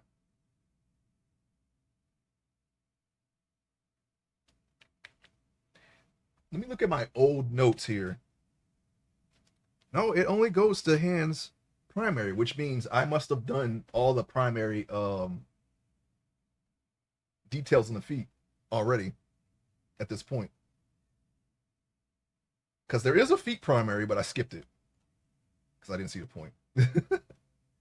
These feet are going to be covered anyway. There's no one in this story. There has their. Oh wait, there is one. There's one person, but it doesn't matter. Like I said, the mystic monk character is going to be wearing sandals. That's the closest thing we got to bare feet. Okay, but he's going to be like in a Indian style pose, like pretty much the entire time that he is in this part of the story. So probably won't see much of his feet if I have to draw him anyway. And then you know he's got the robe. I'm using a. I'm going to be. I'll tell you a little bit about that character. He's going to be. It's going to be like a Cambodian type monk. I haven't really nailed the difference between the clothing. It seems like they do have like the orange one shoulder robe like Chinese monks do. Ooh, ooh, oh, we gotta do that first before we do that, and then yeah. So it and you know it's a much hotter region, so you know they're not in the mountains or anything. So yeah, that's pretty much the full concept of that character. An old man in a monk robe, and it's just the orange one shoulder, and that's it, and some sandals. That would be the most simple design that we're gonna come across in this story. And then the next guy's an alien. So, so there we go. And it's not a spoiler. You're gonna know right away that this person is not human. All right. So there it is. That should give you an idea of how far we're gonna take the sci-fi. All right. I think that gap is a little too big. I'm gonna close it a little bit. Can I grab the front or is it masked?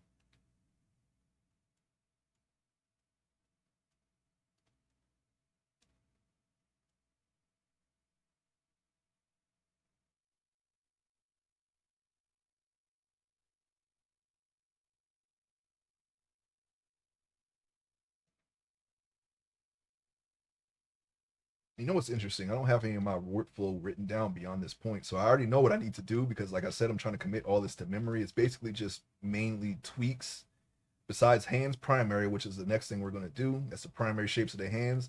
We already kind of nailed that down a little bit. So it won't be too much more that we need to do. We got the fingers on. We're not using placeholders this time. All fingers, palms, the meat part, we're going to just tweak the entire body at this point. I don't even think I should even cut off the hand and mirror it anymore. But yeah, that's basically it. I think his heels are a little bit too fat there, a little too bloated. So I'm gonna bring those in. Like we're still doing this though. We can't just do that. But yeah, that's basically it. Just basically refining the uh the proportions a little bit and just doing a better job of the clothes. If I had to critique myself, that is basically um the things that stand out to me right away that I feel like I want to improve. Otherwise, we can fix it in post when we're drawing the pages. It's basically it. I don't know what the deal with that is, but it might be a little bit too far back. I don't think the gap between the toes goes back that far. Let me refer to um my reference. Sorry, couldn't find the words for a second there. Yeah, that's about right. That's about right. Let me just forward there. Okay, here we go. Got it. Should be enough. Now I think from here we can just let me see Alt M. Yes. Oops. Alt M. Uh, yeah, we can just do the shapes of the toes from here. I didn't feel I needed to write anything after this because I know what to do, and I pretty much know how. It's just, oh yeah, retopology. That's another thing that I need to really work on. I did not show the retopology of my final retopology of my last two characters, and they are not great. But this time, what I'm going to look for I'm going to try finding or creating a reference for retopology that I can follow. I don't know if I'll ever have that committed to memory because it's a very tedious process. But and I'm probably just going to be I'm not going to be streaming tomorrow, but that's probably most likely what I'm going to be doing tomorrow. And we'll make some progress there. Like I said, since I've already streamed this portion of the workflow twice, we don't have everything committed to memory just yet. So I'm going to keep making progress until we get the entire process on stream eventually, and then once we become more proficient at doing it in its entirety, then and can have it all in here in the noggin. We'll see how far we can get in one stream one day. But I think watching the process is interesting. Yeah, it's I'm looking for ways to improve it. And so far, like I said, we've already cut out of the workflow um, placeholder eyes and hands. We have the full hand here, and we have the final eyes there. You literally could just unwrap them and start texturing them right now. We did the cornea and the sclera, and yeah, and I think, and since I ran into those problems in my last sculpt on the second half of the workflow, which really had it was baking and sculpting on the wrong side of the polygons, and the red topology not having enough polygons were the biggest things that I came across the last time on my last sculpt. So I had to do that process at least 2 or 3 more times. So I pretty much almost already have that committed to memory. I could probably get the meat and potatoes of it down. There are some things with the UV mode over here that I'm going to have to write down, but I should be able to do that, no problem. At least up into the texturing portion. And of course, well, since we have the underwear, we can just use a paint bucket to put the skin on, and then all the other details in the texture, we can go around the underwear on that, because I don't need to texture that, to be honest. I'm not even sure if I do the color zones in anything that's covered by the underwear anyway. And plus, all of it's gonna be he's gonna be clothed anyway. So I mean, really, it's really moot at the end of the day. I could just get away with doing the color zones up to the collarbone and the hands and being done with that. But um, these characters are going to be wearing different clothes, and I'm debating whether or not if I could try, if I could just try to extrapolate like a different type of clothing. Like if I have a collar, sleeves here, could I turn that uniform top into a dress shirt and just add a tie? I don't do I need a reference for that? I don't think I do, but um, like I said, that's another bridge that I'm going to have to cross when I get there. So we'll see. I don't know if I'll go take the extra step of creating a whole new outfit on the same character, though that would be helpful. So we'll just have to see from there. I'll do some tests. I'll see if I can just use the same uh, uh, reference.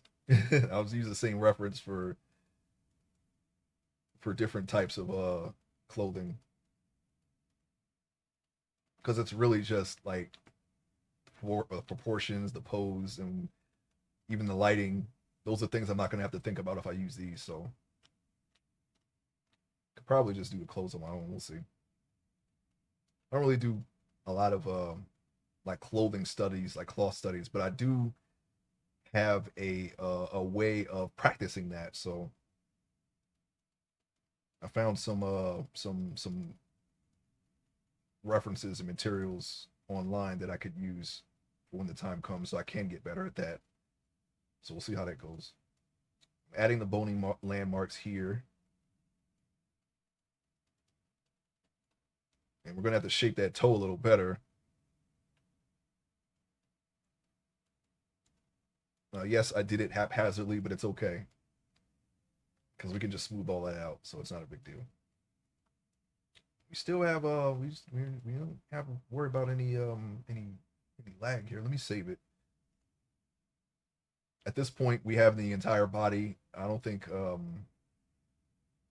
never mind. I spoke too soon. Look at that. Now we do have something here to fix. That's okay though. We'll fix it. It's the feet are not going to be as detailed as the hands. Like I said, they're going to be covered. So even if we can't fix this, it'll be fine. They're not rigged. The toes aren't individually rigged. I'm not sure if I'll ever do that. Like I said, I don't have any reason to yet. That's more I feel like that's more along the lines of unless you want to just practice animating that, I feel like that's getting into more of NSFW territory, but because I can't really think of a practical reason to animate the toes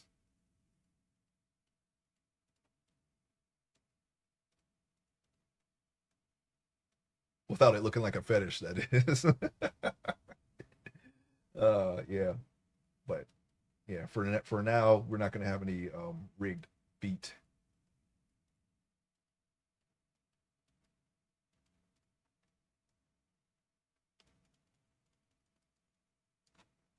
Okay, hold on.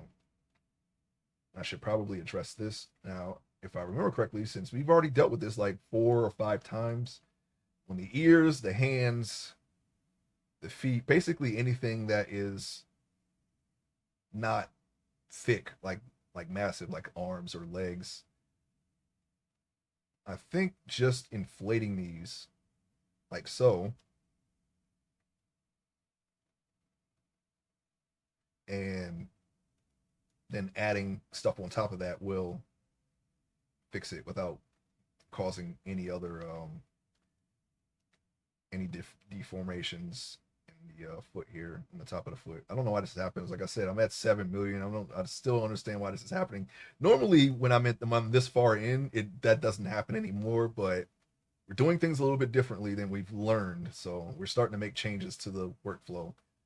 So that's kind of it's kind of not a surprise. I could have done it to a T, but you make normally, when you're learning from a different source, you kind of do it in a way that suits your style or whatever, suits your skill.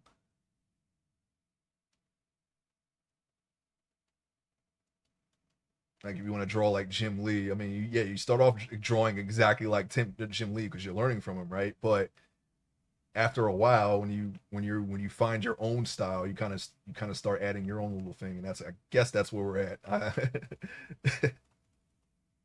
I choked on my own saliva, and I don't know why I said it like that.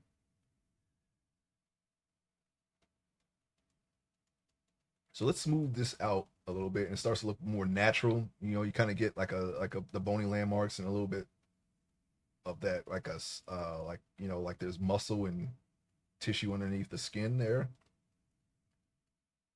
That's one of the reasons why this is a very valuable brush to have when you're sculpting humans. At least I haven't done anything outside of humans yet, besides clothing.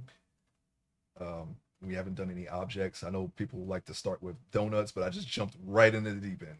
I learned how to sculpt a person, and I never even sculpted a donut before. I don't recommend doing that, but if you really want to sculpt something specific, then I say go for it. Why not? This is the result of jumping into just sculpting humans. Everybody who knows something didn't know it until they did. Well, yeah, that's true. It is very true. Oh, what is? Okay, hold on. Let me think. How can I fix this? We're getting better at fixing these deformities. At least let's turn up. Oh, we're starting to get a little breakage there. Can we go back? Yes, we can. So the best course of action would be to inflate it to the point where it is not going. You know what? No, no, I'm forgetting something. Lower the radius.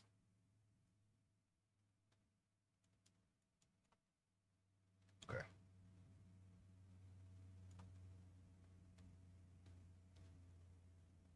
Got to check it from all angles.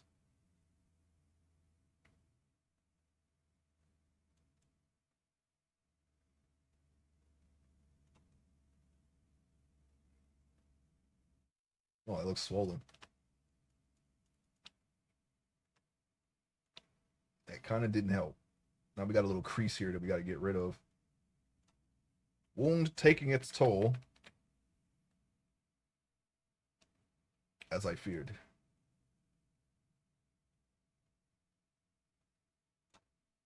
Oh,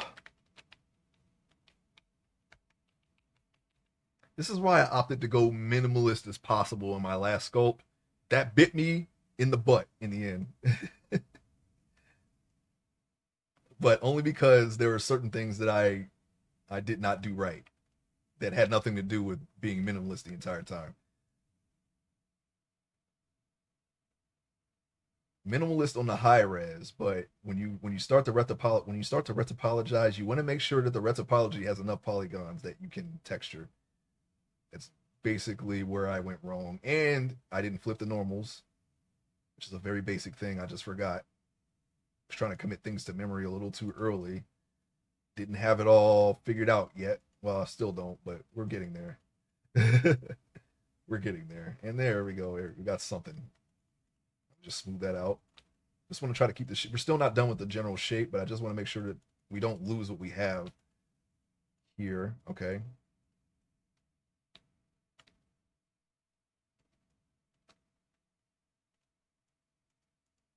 Oh, oh, that was shift. Uh-oh. What did I do? Why are we blacked out here? What did I just do? Is that a mask? No. Oh, nothing. Now I do know what I did. I went Shift Z. That's wireframe mode. These are the polygons, by the way. This is way just imagine trying to retopologize with this many polygons. You would not ever get done. That's not how you do it. Shift Z. I didn't recognize it because they were so small. That would be crazy. Okay. Clay strips, of course.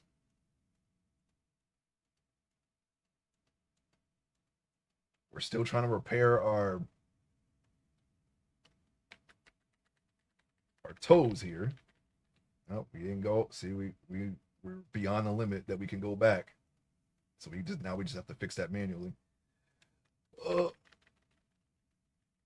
we literally just did the same thing, but in the opposite direction. Okay, let's smooth that out. No problem. Smooth this out. Now, typically, I don't spend this long on the feet, but we're making mistakes and we're fixing them. And then we're making new mistakes and then we're fixing them. But it's okay. Now, I want to keep this. I want to. I know I said that these feet don't have to be super detailed and they're going to be covered anyway, but I want to make sure that I get the correct form on the foot, just for muscle memory's sake. Okay. I'm going to add the balls of the toes on the bottom. Okay. That's what I'm trying to do. If the program lets me. Oh, that's a little too much here. These would be technically placeholder feet, but like I said, we're not doing feet primary shapes. We've been skipping that, and we know how to do it. It's no need. Do it the same way you do the hand. It's just no point. His feet are going to be covered. But as long as we have the basic shapes there, we can just reference that. Let's see, radius. I can already see that I messed up the top again. Hey, maybe I should just leave that. I really don't want to, or maybe I can cut off another person's foot and just tape it onto this. This character. It's always an option, right? No, we're not gonna do that.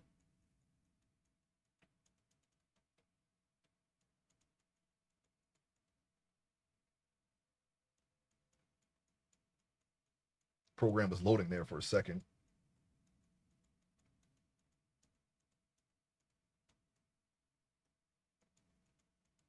It's looking more like we're just gonna have to try to remesh this again because this just isn't working out. I'm trying to be frugal, but I think it's okay. I clicked it. Okay, here we go. We got it not responding. How high are we gonna go this time? Okay, that's not so bad.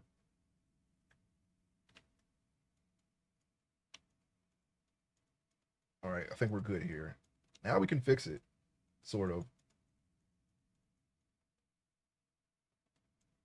I just need to keep the form. I can make this look like a foot if the program lets me. Come on now.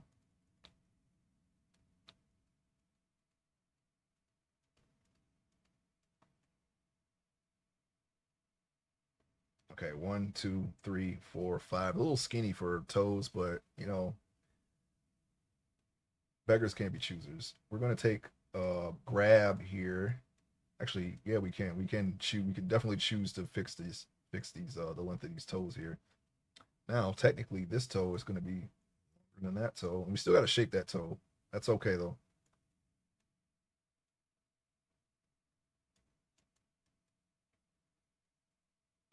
We got a basic shape there. Take this, we're going to kind of push it in a little bit because we didn't finish the shape of this.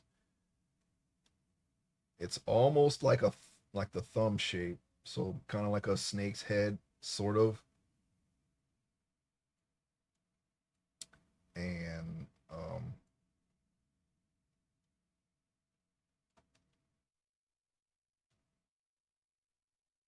a little more rounded though than a thumb, I would say.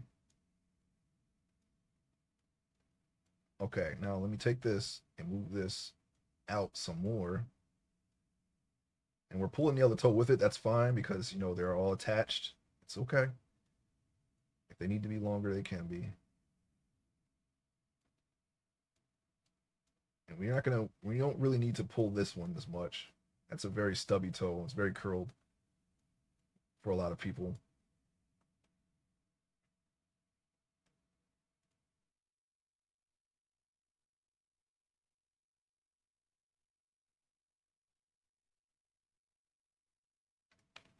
So you're still dealing with this. I guess we just don't have the room for this. I don't know. That's okay. We can deal with it. We can deal with it.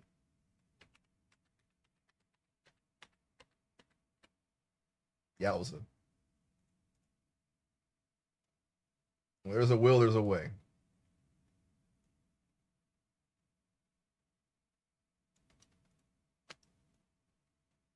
We got a giant scar there.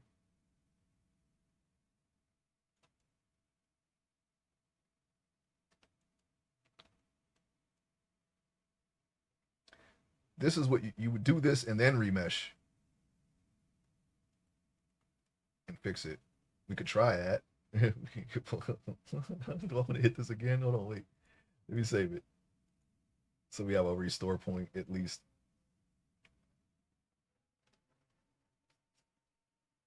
Computer is spinning up. Okay. And it's only adding ever so slightly more. Like I said, that number really doesn't matter because we're going to retopologize anyway. I just don't want the program to lag in the process, which seem to be okay. It won't really start lagging until like 20 million, I guess. Or it could have been just like we discovered earlier because there was a mirror modifier that wasn't applied. So you're essentially doubling whatever you're mirroring. Those polygons are being doubled, and it's kind of adding to the overall count. So it's a little misshapen, but that's okay. I think we can just, since we just remeshed it, should not have to worry about that anymore.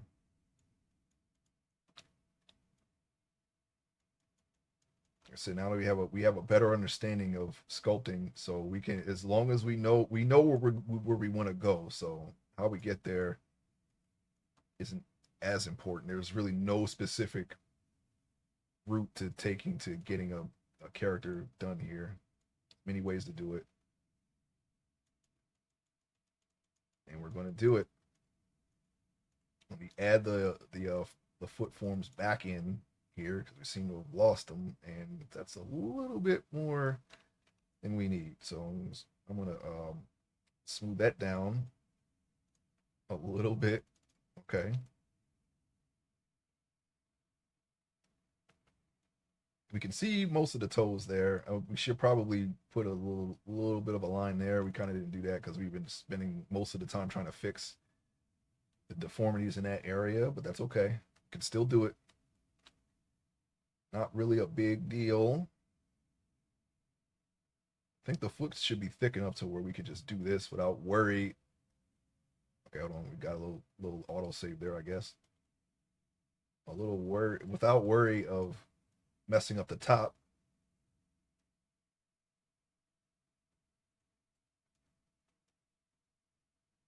Probably should try sculpting head on. We don't have to sculpt at an angle.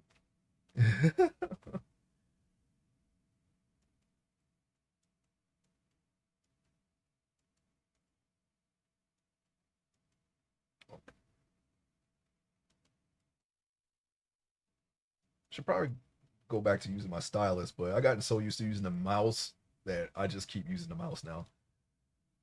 I can be as far, I don't have to be up on the screen. I can just sit back and sculpt away. But the only problem is my lines are, because I got my other mouse here, they don't need to be shaky because we can just do this. I'm sorry, they don't need to be straight. Sorry, they only need to be straight when we're doing things like the bony landmarks here. That's a little more straight. But these ones, no, we're just trying to get the landmarks underneath the foot here. Doing the arch of the foot. So as long as we get the general shape down, it doesn't matter because we're going to just sculpt it. And we have the added bonus of getting that fleshy look. So it's not too bad. Now we do want to puff this up a little bit because the bottom of your toe is usually curled. I mean, I guess that would vary from person to person, but my references have the toes like in a arch there. So what I'm going to do is I'm going to smooth that down some more. I'm going to double check to make sure that we don't have this hanging down like that. You want to draw that as if he is standing on something, and I don't think it would hang that low if he lifted his foot up anyway. So let's fix that. Let's just fix that real quick. I'm just gonna push that up.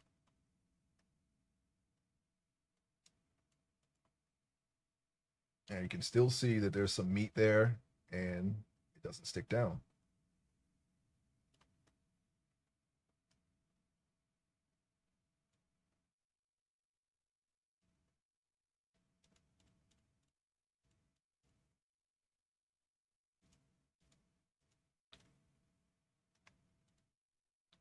Okay.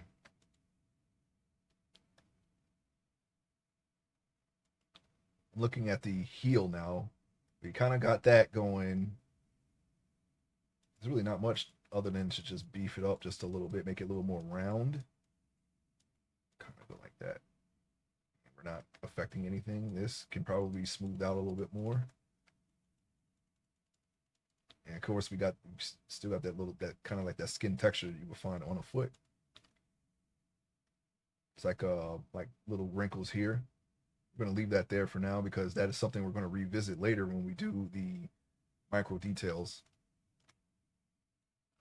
All right, so I'm gonna try to create that little curled look underneath the toe by pushing this in, and let's hope that we don't affect the top anymore. We've already fought so much with that. Now we're going back. We're going back in, okay? And I think I was holding shift instead of control, so yep, that's exactly what I was doing.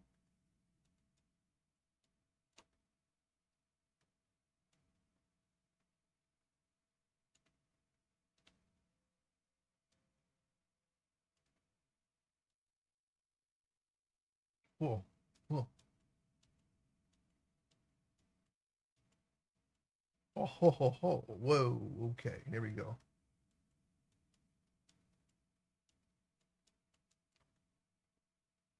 All right. Now we want that look that the meaty part of these toes are kind of over this crevice a little bit. So I'm going to try to increase the little bulbs there. I don't know what to call them. The bottoms of the toes. You know what? Let me do the big toe as well.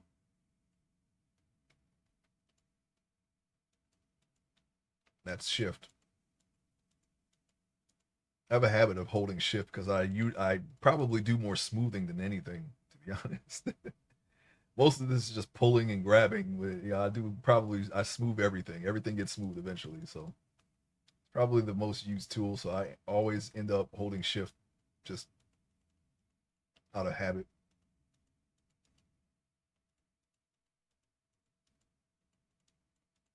All right. I do believe that's I'm not gonna worry about how the inside of that looks. This is more than enough. Although I would like to get rid of this edge here. Let's try to smooth that out. There's really not an edge there on your toe. That's a rounded shape.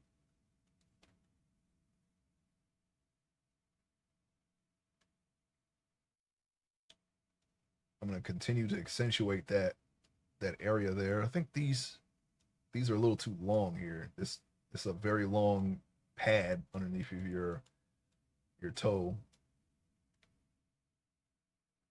And that's probably because I stretched this to try to get it to uh to match the shape of this of the big toe there, because this toe is almost as long as, if not slightly longer, I think, anyway. I mean, that's the way it appears. They look about the same. We'll just go with the same. They're about the same. They're roughly the same size. And in stretching them, oops, that was the wrong thing. In stretching them, I kind of made the fat pad portion longer as well. So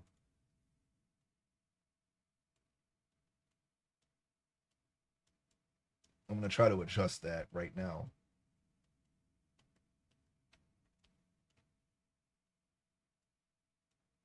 Actually, I could bring this back a little bit. Just tweaking the basic shape here. Now this, I think this will be good enough. Like, I think as far as like for a reference, I can use other references if I want more detail. We're going to put more details on it than this, but if I were to just draw a foot and just have it here, I could probably extrapolate with how everything looks if I decided to draw it. But we want to try to make really good references so we don't have to do that. At least good enough to draw with. So we're going to do we're just doing the basic shape. Be all right.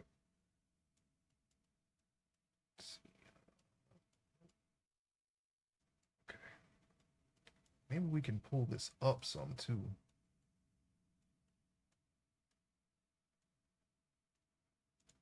All right.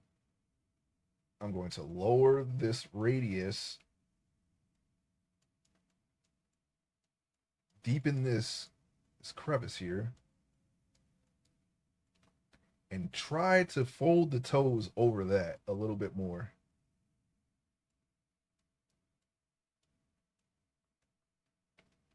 We are deforming them. Increase the radius.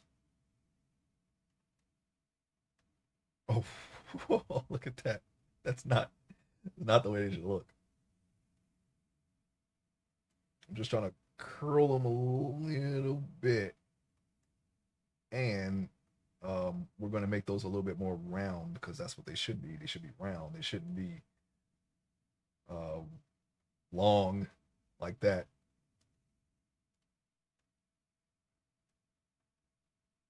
I'm going to try to use the inflate brush in order to make that better.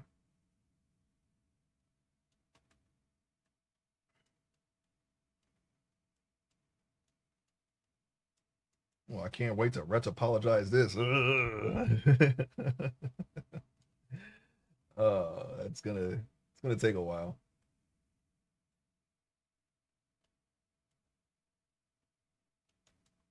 Oh, that's right. We were supposed to put a line here. Glad that we finally came back to that. We came full circle now. We're back at the pinky.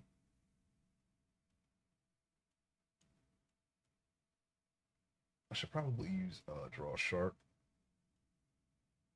Yeah, that's a little bit more deeper, a little more intense than the regular draw brush. And then we'll just smooth it out later. I just want to make sure that the toe separation is clear without them being actually separated. Because like I said, we are not going to rig them. I'm sure I haven't, like, if I do it manually, I could probably add bones for each toe, but we're not we don't have any projects that will require that, so we're not going to do it.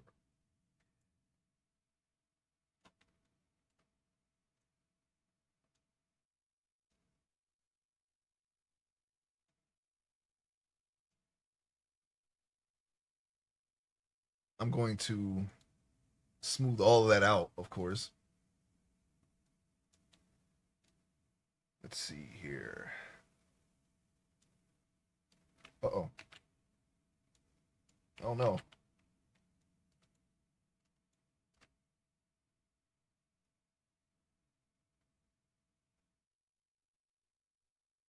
Keep going here. I think we still have some things to do with the toe here, yeah. Well, they don't look so bad now, but I'm going to try to shape these a little bit more round anyway. They were looking pretty long before, but now they're not so bad. I don't know. It could have just been the angle we were looking at them in. We want to actually look at good at every angle because we're in the 3D space. We have to do just a little bit more than just flip the canvas like we would in a 2D project. We got to look at it from every angle. It might look good this way, but it might not look good that way or any other way.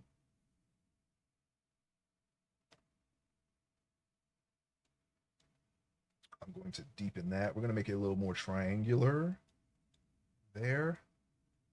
And since these are together, we'll just use just lines for this.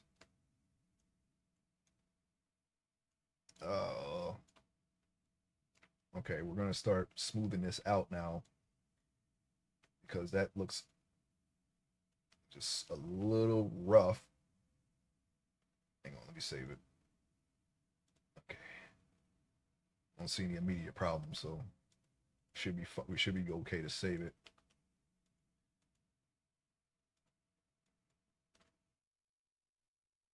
And that separation is there, I believe. Let's just do one stroke of smoothing here.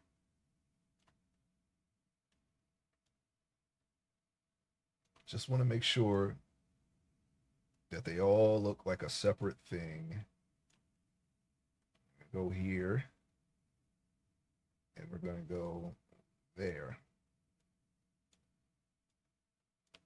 Okay, now back to the shape of this. Yeah, these are a little long here. A little too long, so I'm trying to make them more round.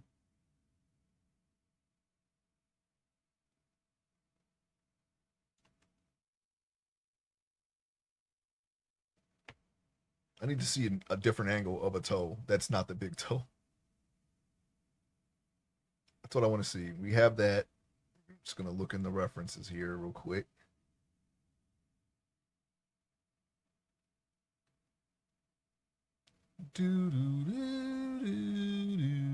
Okay, here we go. All right, so we just shaped them a little better. That should be fine. At least for the most part. I mean, oh, we're still inflating them and not grabbing them. Now I'm intentionally inflating them. Now I'm going to take one more look at the overall shape of the toe here. They do have knuckles too, so we're going to have to shape them as such. And this is the first thing we probably should have done, but we spent a lot of time fixing mistakes that we made. So the nail would be right here. We could put the nails right here, okay, downward, and then that would make more sense. It may have been just the way we're looking at them. I think they're fine like this now. Now that I can see them from a different angle.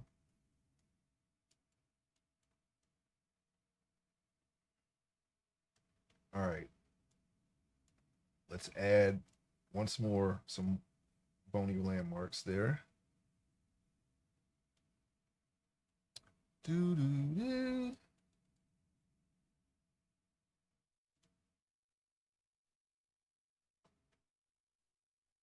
Now, if you look at it from the perspective that the toes are down here, I guess that would make more sense.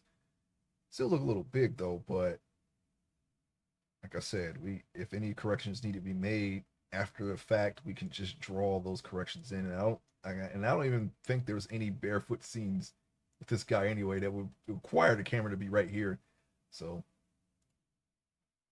but for future reference, that is what I would do in that scenario. Curl them up a little bit more.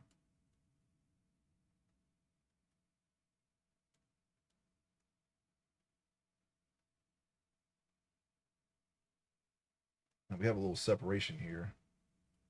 I think that might have been from me just, if the nails are right here, then I'm just trying to make sure this shape makes sense. Okay.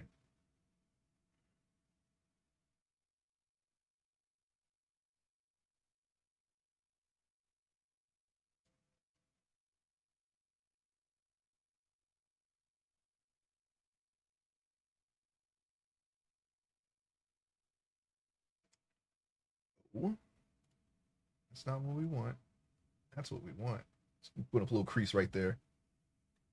It kind of fits with this.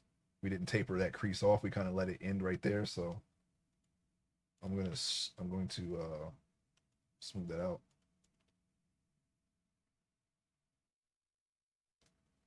Smooth this out too.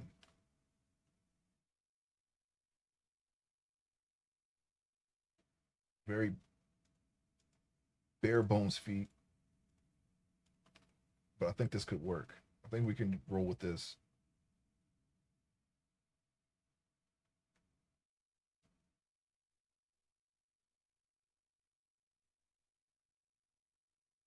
Hey, capturing details. Welcome to the stream. We are polishing our trying to get some basic feet going here for this mesh.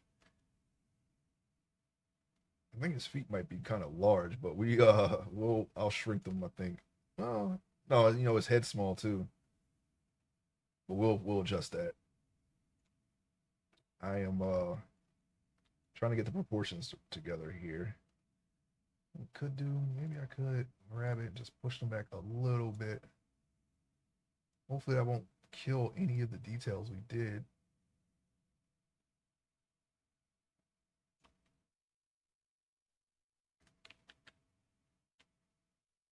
Looking at from back here, the toes look kind of gangly. I may have to fix this at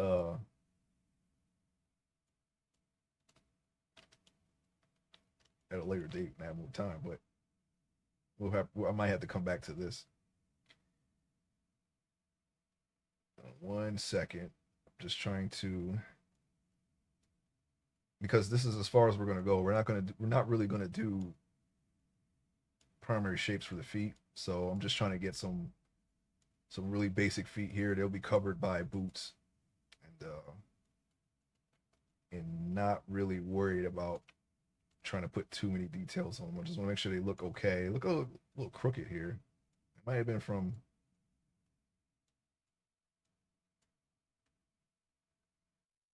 inflating them, I believe. Yeah, we're gonna have to. They need a little bit more work.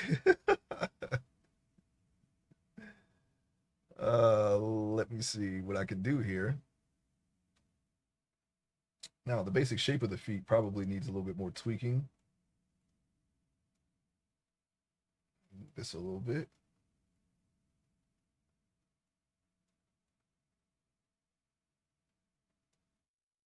Oh, you know what? I think the radius is just too large. Let me just shrink that a bit. Okay.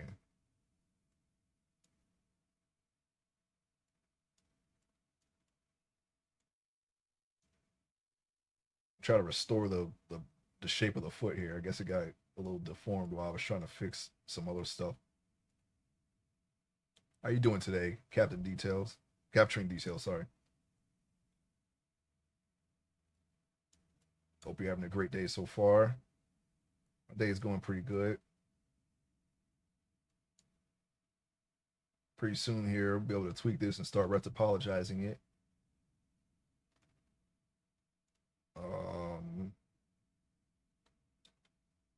I'm going to. I'm fine working on some photos. Oh, it's nice. It's great. Do you do like what kind of things do you capture in your photos? Do you do what low base guy does, or do you do like other types of photos?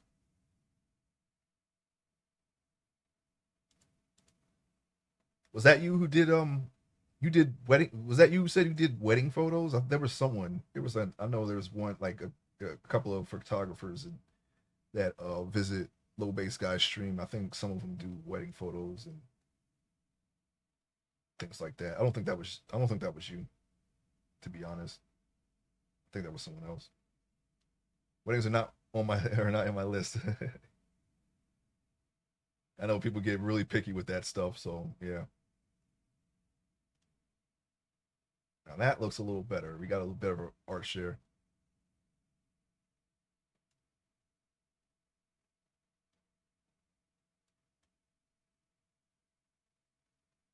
Okay, now let's take a look at the bottom again. I'm just trying to just tweak the overall shape of these toes here. This is the only thing that seems off to me right now. It's just the way the toes are positioned.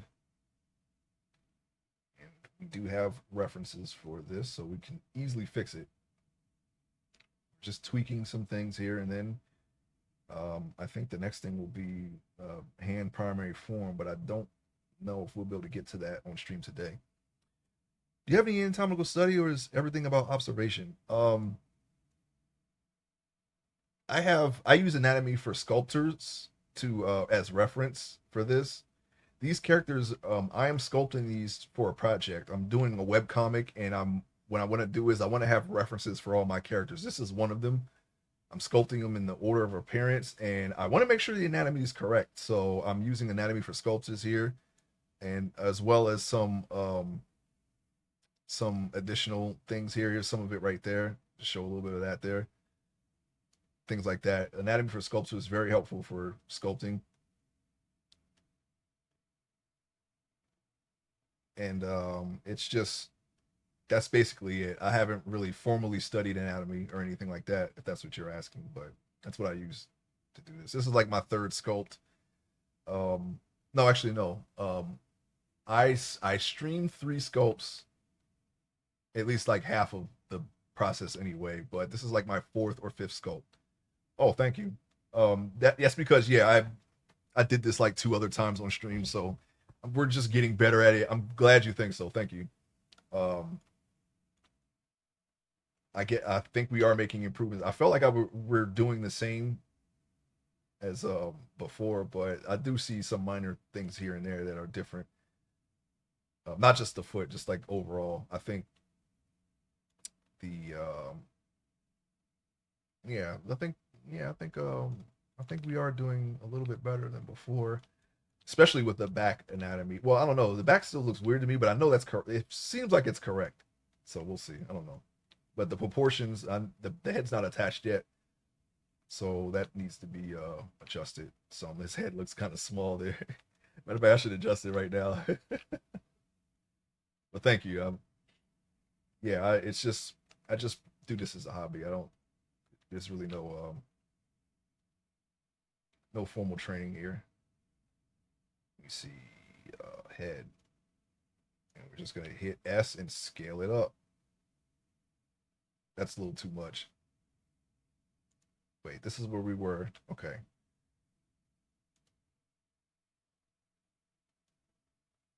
Can I move this up some? Does that look more proportionate? I think. I wonder. I know I have to shrink the hands a little bit. I just made those hands. They look a little large. I'm going when I do the primary shapes. I'm gonna detach them from the metal the rest of the mesh and shrink them just slightly, ever so slightly. Yeah, I think that looks better.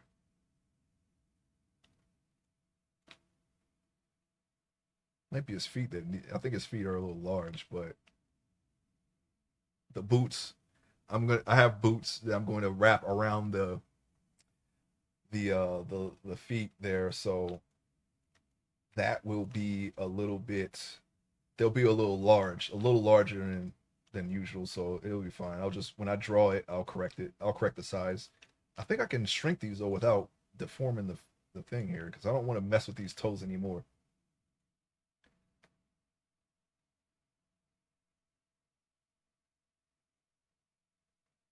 This looks a little flat right here. Let me try to see sculpt mode. I just want to grab it. I'm still on the head. I gotta choose the body and then sculpt.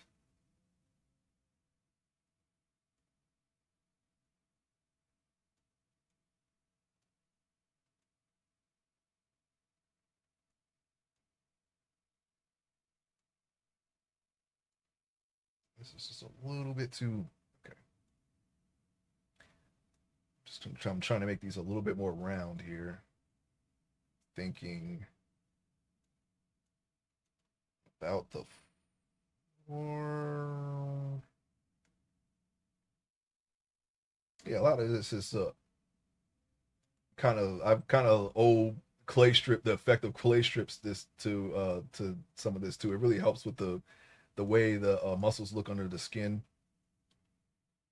That really helps. It's like my favorite brush. It's a basic brush, but basically, if you follow the flow of whatever form, it kind of gives it a more realistic look. I don't know where that little notch there came from. I don't know where that came from either.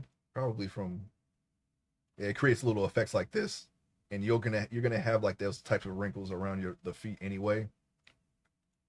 It's really good for that.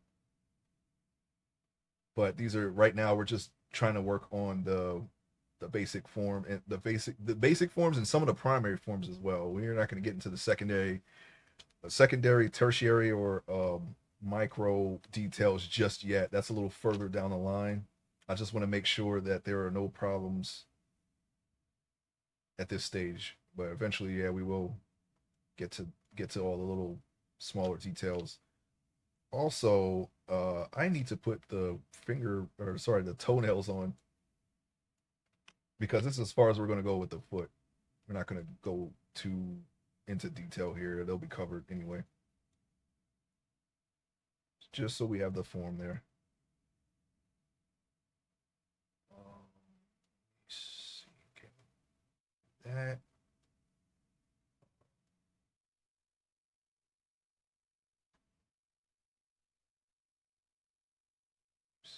Pull this out some. I think when I pushed that in, I kind of scrunched it.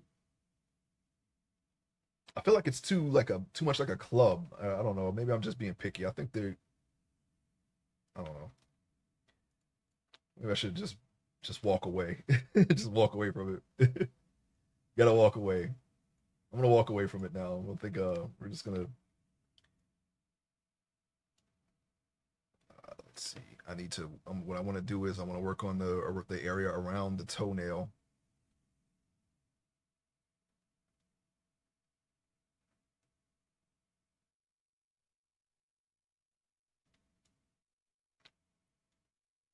What's that? The okay.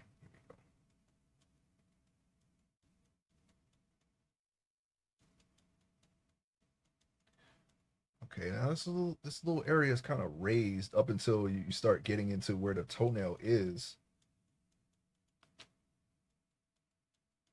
So that's what I'm going to build. I'm just going to build around that.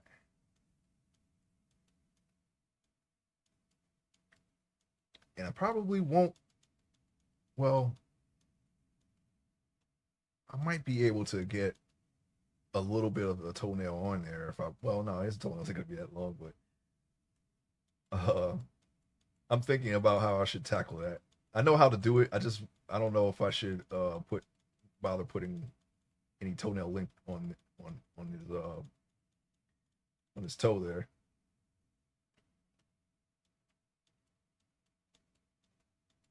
I just want the basic forms there so I could draw them later.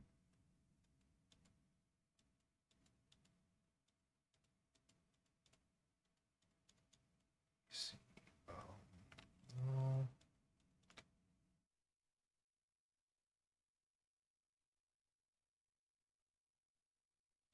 yeah, I think that's good enough.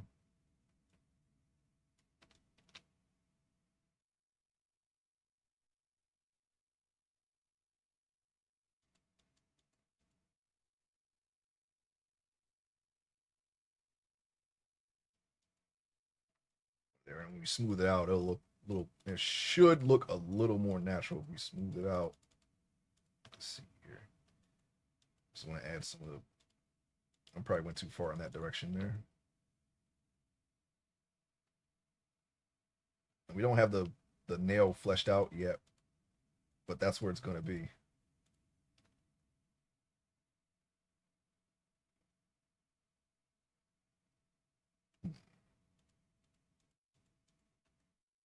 Work on the knuckle a little bit.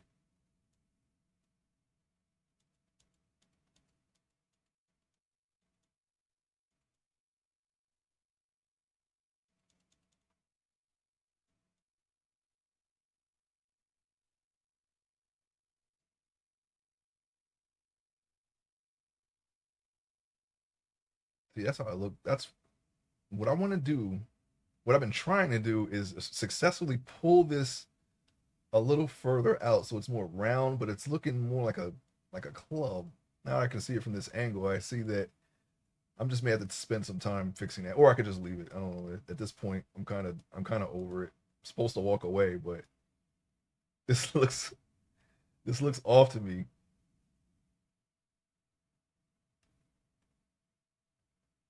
It looks fine up top though. I mean, for the most part, it's just the general shape of this. If there's any way I can get this to kind of hook in a little bit more and look actually, it might help it look more like a toe. Uh, just pull this down a little bit more.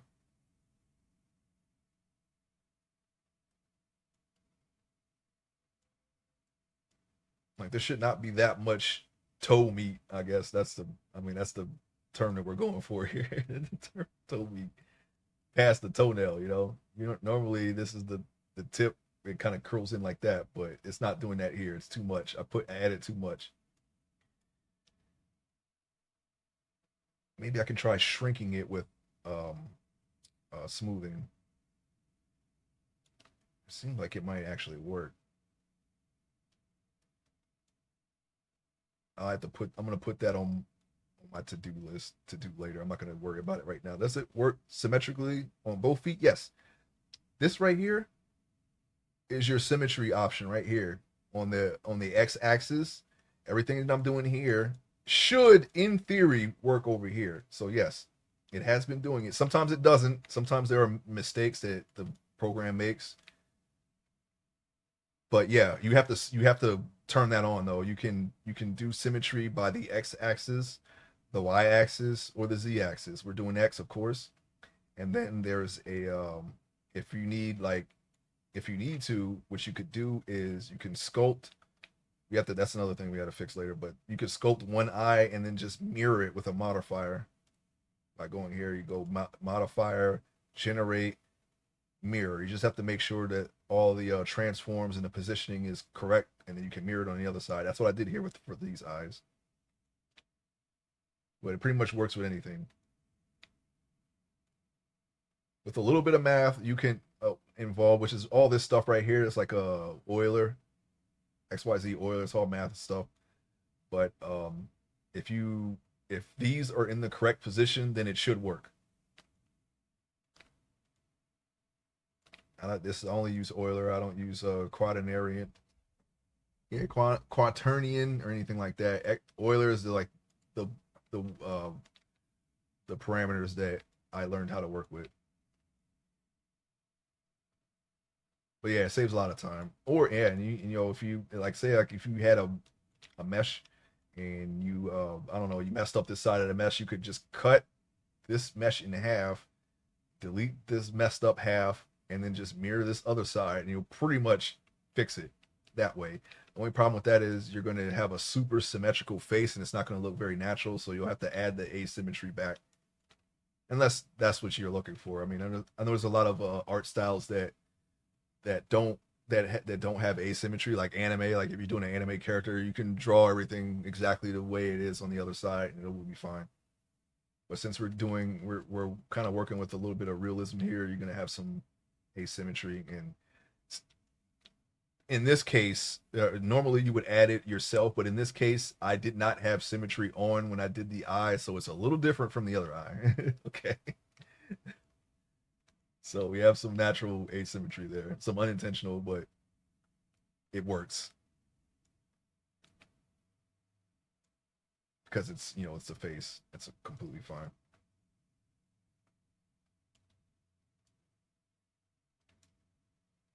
I'm not gonna tweak that toe. I'll save that for later because I'm really I guess a person can have asymmetrical eyes. Yeah, yeah, that's why it's okay. Yeah, and the learning material that I learned from, which was like some tutorials, they have a step to where you just add the asymmetry. So that's why I left it. I was like, oh yeah, that's fine. Your eyes are okay. You know, otherwise you're gonna look kind of like an alien a little bit. And some people do have that look. It's just it's not completely symmetrical. No matter what, no matter how perfect you know somebody might seem to be, it's there's always going to be some form of asymmetry there. And it's usually just um you know like birthmarks or moles or anything like that. But sometimes you know your eye might be lower, like if your lid might come down a little bit more than your other eye and things like that, so it's not a big deal. Just as long as it's not like one really long arm and one really short arm, you should be fine.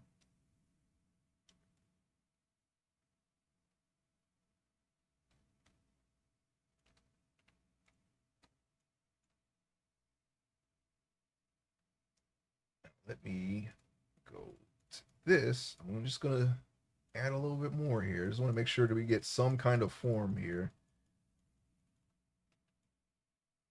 just so it kind of like the it kind of just it looks completed with the eye, because things are gonna look aren't going to look right. Say like if you have a mesh here and you don't have any arms or legs, it's not going to, I mean, for the obvious reasons, it's not going to look right. But once you have it all together, then you can start to see other things like oh, I noticed that these feet or hands might be a little large because I can see the whole picture, or the head might be a little small. But we'll make those adjustments later down the line. So I'm going to add more detail to the toes here, and hopefully that will kind of help my eye and brain complete the whole picture a little better. Where are we? What happened? Oh, okay. Sometimes the camera doesn't want me to zoom all the way in. I don't know why that happens, because I'm still learning. Going to be learning for a long time, I suppose. I'm sure there's always something to learn. There's so many things that you can do in this program that I had no idea were possible. It is definitely overwhelming at first, but you know, I had a very specific function for learning in Blender, and that was the craft people. They know there's a lot of donut tutorials out there just to learn the basics, but I just jumped right into making a person, and we're still on that. We're still on that journey, but we're making progress.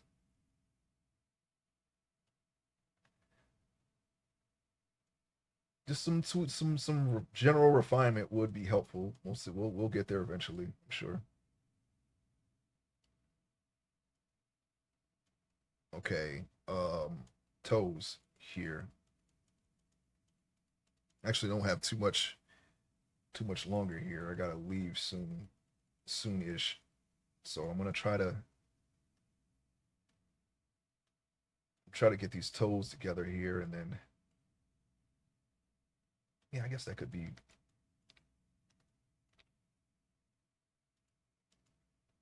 You try. I guess. Well, yeah, I wanted to try to get the toenails in right there, but make sure you look okay-ish. It looks a little. We don't want to go. I don't want to go underneath like that, because look what's happening. We're kind of melting the toe a little bit.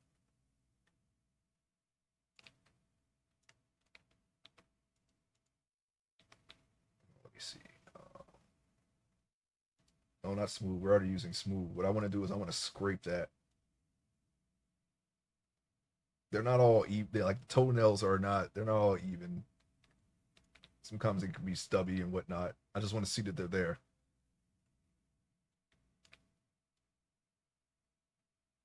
So what I'm going to do is I'm going to flatten that area.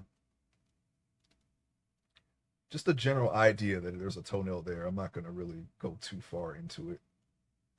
At least not now. I see. I kind of messed it up. I can see where the third toe here I messed up at. Oh wait.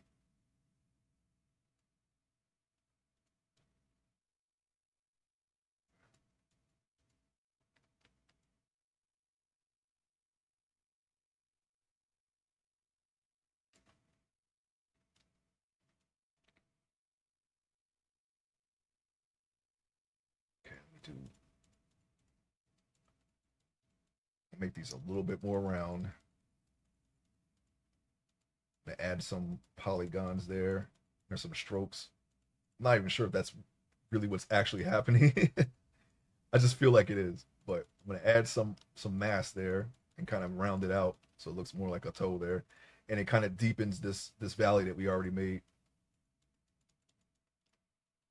It's basically it.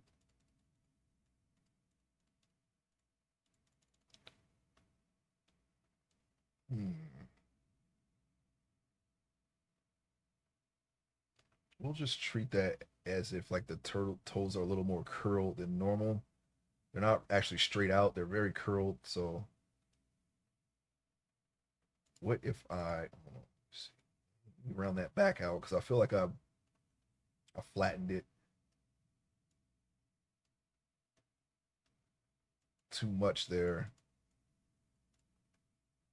I was trying to curl them in so they don't appear clubby, but man, for the most part, I guess I succeeded. I don't know.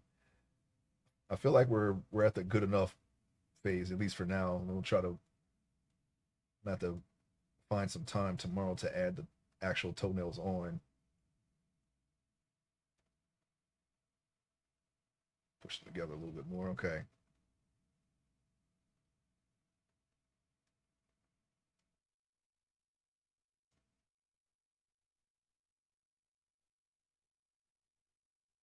You know what I can do? I can take the draw sharp brush. Maybe I can just add an edge right now. Uh, nope, that's the wrong way.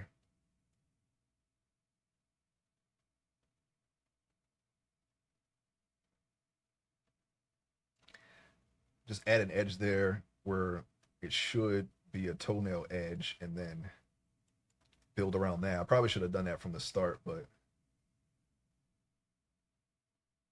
let's see here.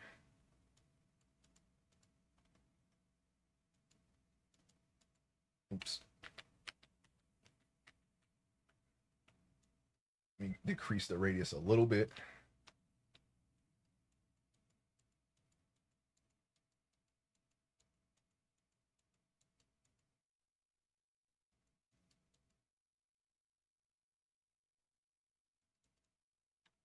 Oh, that's the caps lock key. Don't need that.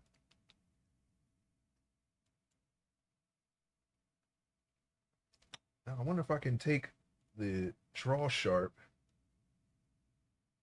kind of just drawing the rest of the nail there. Oh, wait, no, that's the wrong. I'm just trying to make a little depression there. I'm not really concerned about the general shape of the toenail. Just trying to make it look like it's an actual toenail and just be done with it.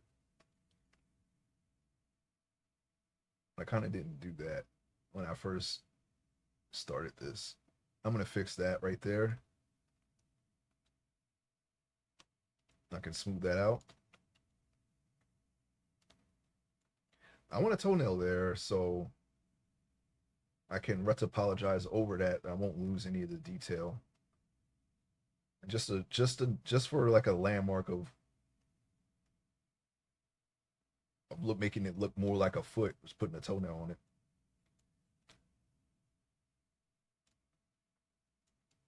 I'm gonna build that back, that little like kind of like this gathering of skin back up around there. I think that'll work. I don't know, it looks a little crooked. Said I may have to just fix this some point later later on and not worry about it because we keep going back to it. A hook.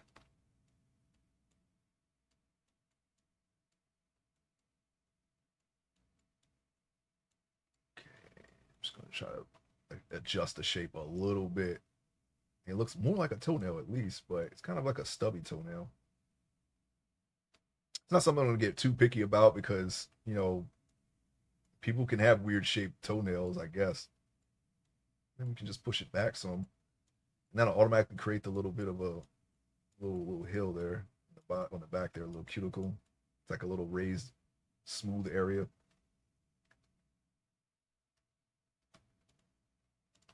I'm not going to get too particular about someone's toenail.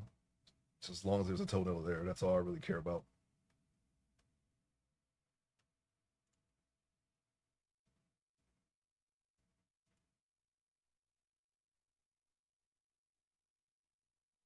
Oh, you know what would help? Doing this.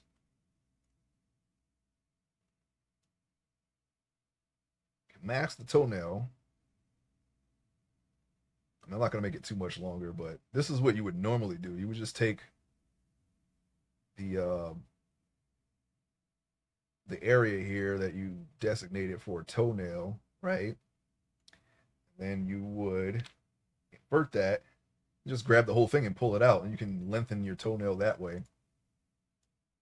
I think this is a good enough length here. I'm gonna make it just come out just a little bit over the toenail, so it looks, like a toenail more.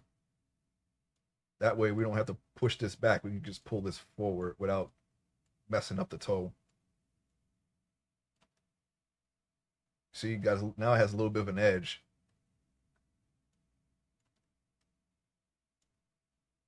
Just keep doing that. Yeah, don't make it too long. It'll break your socks. Yes, yes. We don't want that. Just right there. We don't want to make it too long. Like you said, it's really not our goal here, but just to get that form, okay? I'm gonna stop the mask, and there it is. Now, we probably don't have to do that for the other toes, although it would help a little bit. I think we can, what I think we can do, I kind of made the shape a little bit. It's just pretty much, I need to bring it out just a little bit more. Matter of fact, we can just do it like this instead of just drawing it in. We'll just go on ahead and just extend them just a little bit and then just build around that. That's the quick way of doing it, I guess.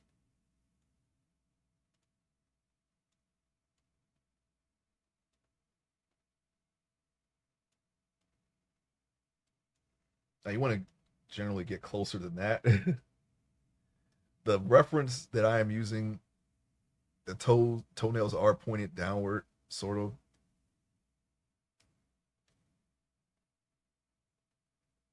I'm only giving more of a the curled toe appearance because that's the way I sculpted it. It looks more curled than extended, so we're just gonna do it that way. Plus, his feet are gonna be in boots anyway, so M. So now we have something of a toenail there. I don't know how I'm gonna retopologize that because it's very small. Actually, I know exactly how I'm gonna do it. What am I talking about? I've done this enough times to be able to figure it out. So, um, and now we're just gonna build that smooth cuticle area around the toe, make it look more like a toe, without having to add so many like hard lines or whatever. We got the form there. We can see the form even from here, even like straight on. You can see that there's something there, and especially from the side, there's his toenails are right there. So we'll just do that instead of just trying to chicken scratch it in. We can just do it that way. Just be done with it. And I guess we'll just have these pointed more straight down, just so I don't have to keep tweaking the. I mean, can you do that? Yeah, I guess so. Yeah, I guess maybe the bone arch would be higher, but I don't know. Maybe his toes will just naturally curl. I guess I don't know. You're never gonna see them.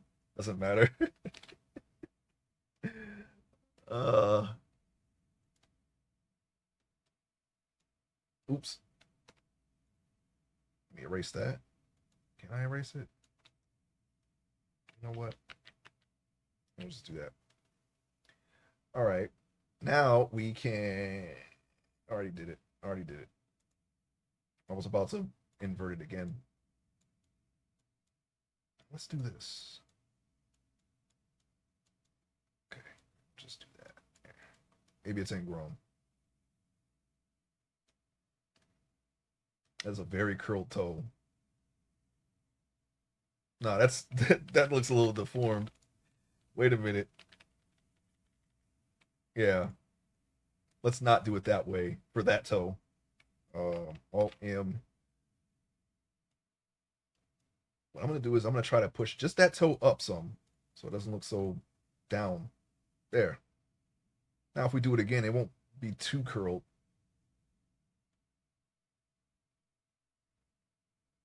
I think I have some deformities in my on my other person's feet. I just didn't care. I just left them. But we're trying to do each sculpt better than the last, so that's why I'm trying to do a little bit better of a job on the even on the stuff that doesn't matter. I don't know if that's a since we're not going to go too far with the feet. I don't know if that's a good idea, but you know, it's just we're just practicing, trying to learn how to get the most out of a little bit here. I'm gonna do it like this. Grab it. Oh, that's not what we want. Okay.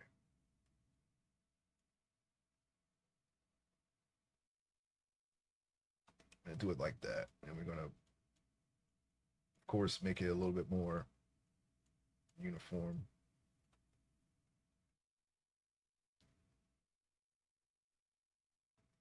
Got to cut his nails back a little bit and just put any holes in his socks.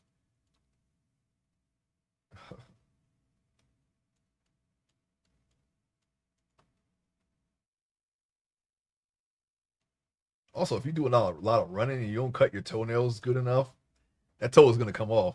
I had that happen to me before.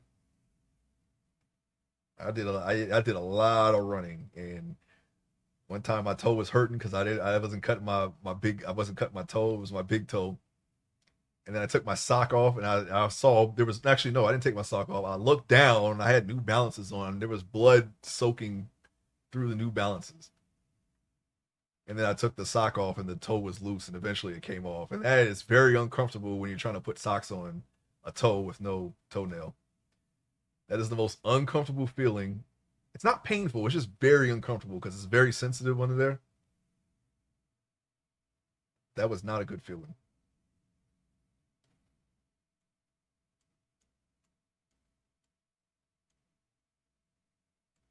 I just ignored it. I don't know why. I just did it.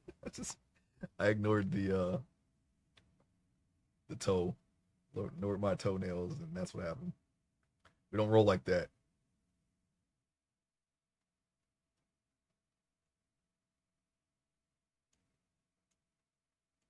Okay. Boom, boom. All right. Alt M.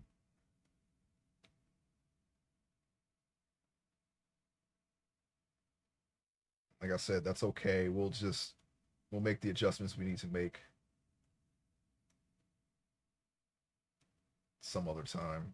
I'm going to no, not that. Not that either. Just gonna rub that in a little bit.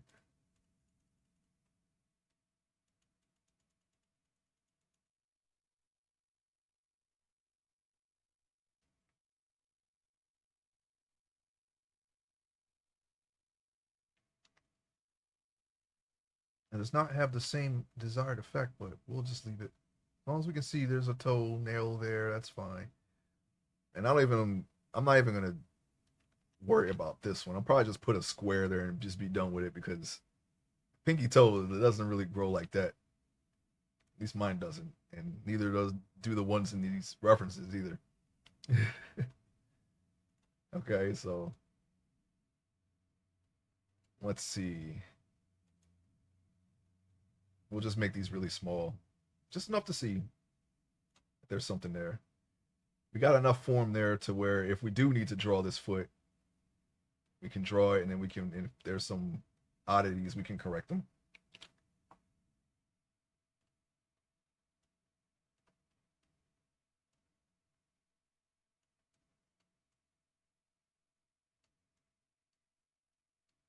Yeah, it's just for more accurate panels for my project here. We will be using these for a web comic.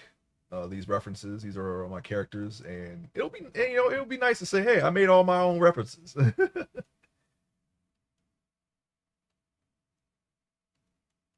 Like, hey, are you using references? Yeah, I used my own references. I referenced all of it, and I made the references.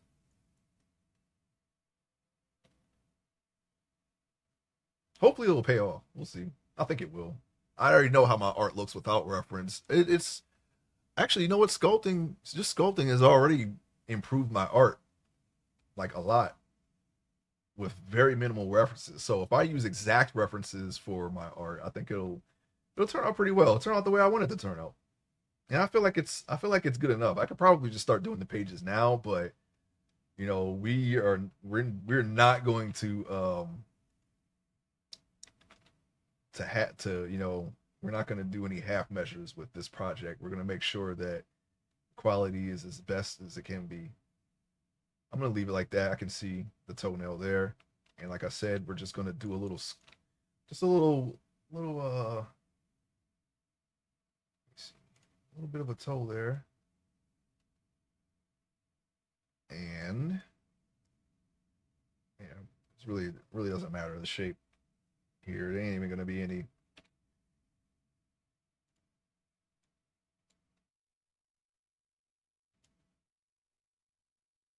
Not really much length there. There it is. I'm just gonna leave it like that. Alt M, and then let's see. Let me look at the toe. Yeah, pinky toe. Okay, so we can take this. Oops. Ooh, I don't want to mess it up. Put that down a little bit.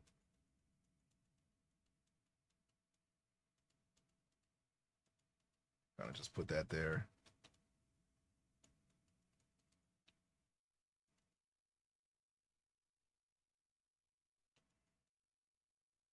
And we are going to smooth all that out.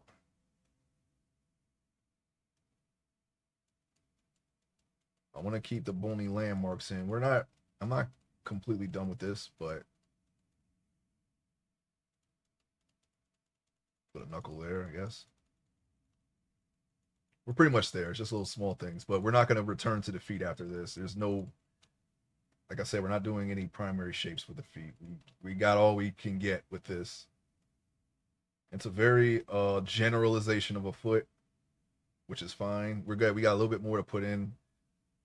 Um, Toenails make the foot look like a foot. Now I can see where everything ends and where everything begins a little better because the toenails are there.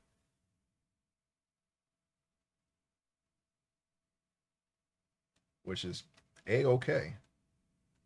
A-okay in my book. Now that we can see a little better, I'm going to add some of the knuckle there, even more of the knuckle.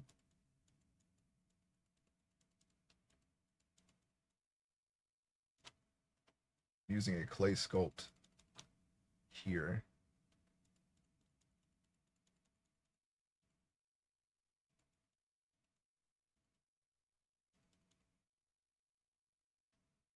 Oh yeah. We're gonna add some more of that the bony landmarks into the foot too.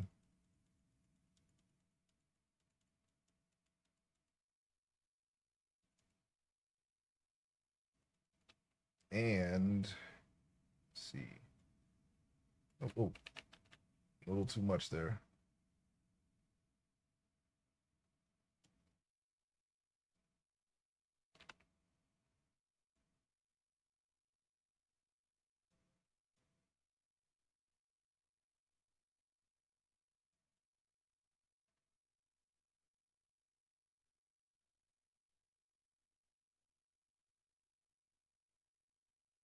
I don't make it too much look too much like clay, so I'm just trying to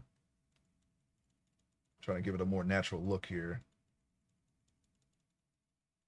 Okay, let me see here. We can go. I'm not gonna add any veins or anything right now. I think that would be the one thing that we can actually, when we do micro details, we can probably revisit this foot and put veins in there at that point, because that's kind of a more of a micro detail thing than a shape, a primary shape. We're essentially doing primary shapes for the foot now. We're not going to return to this until uh, we do micro details. That's it, really. Even though I said, yeah, we skip primary details for the actual section of primary details for the foot because we're technically already doing them. So it's not really not a skip. It's just just a, I guess, a play on words. I don't know. We're basically doing them though right now. Just a very very short version, very shorthand version, just because we're not going to rig these. You're not going to see them. Oop. I want to be careful there. I don't want to too much there. Just do that. Just put a little bit of a more of a dip there. And all that's all the wrinkles and stuff on the bottom. Well, I'll get to that. That's something that we can do right now too, but I'll probably be ending soon, so I'm not gonna worry about it. Well, it'll be done by the time you see this again. Oop. Okay, okay. Oh yeah, and the ankle. We didn't even add an ankle. Well, like I said, I'll get to it.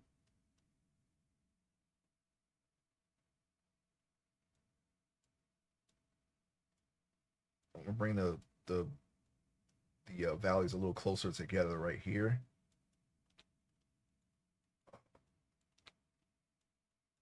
See here. Oops, that was not what we want. I'm just gonna just go over that.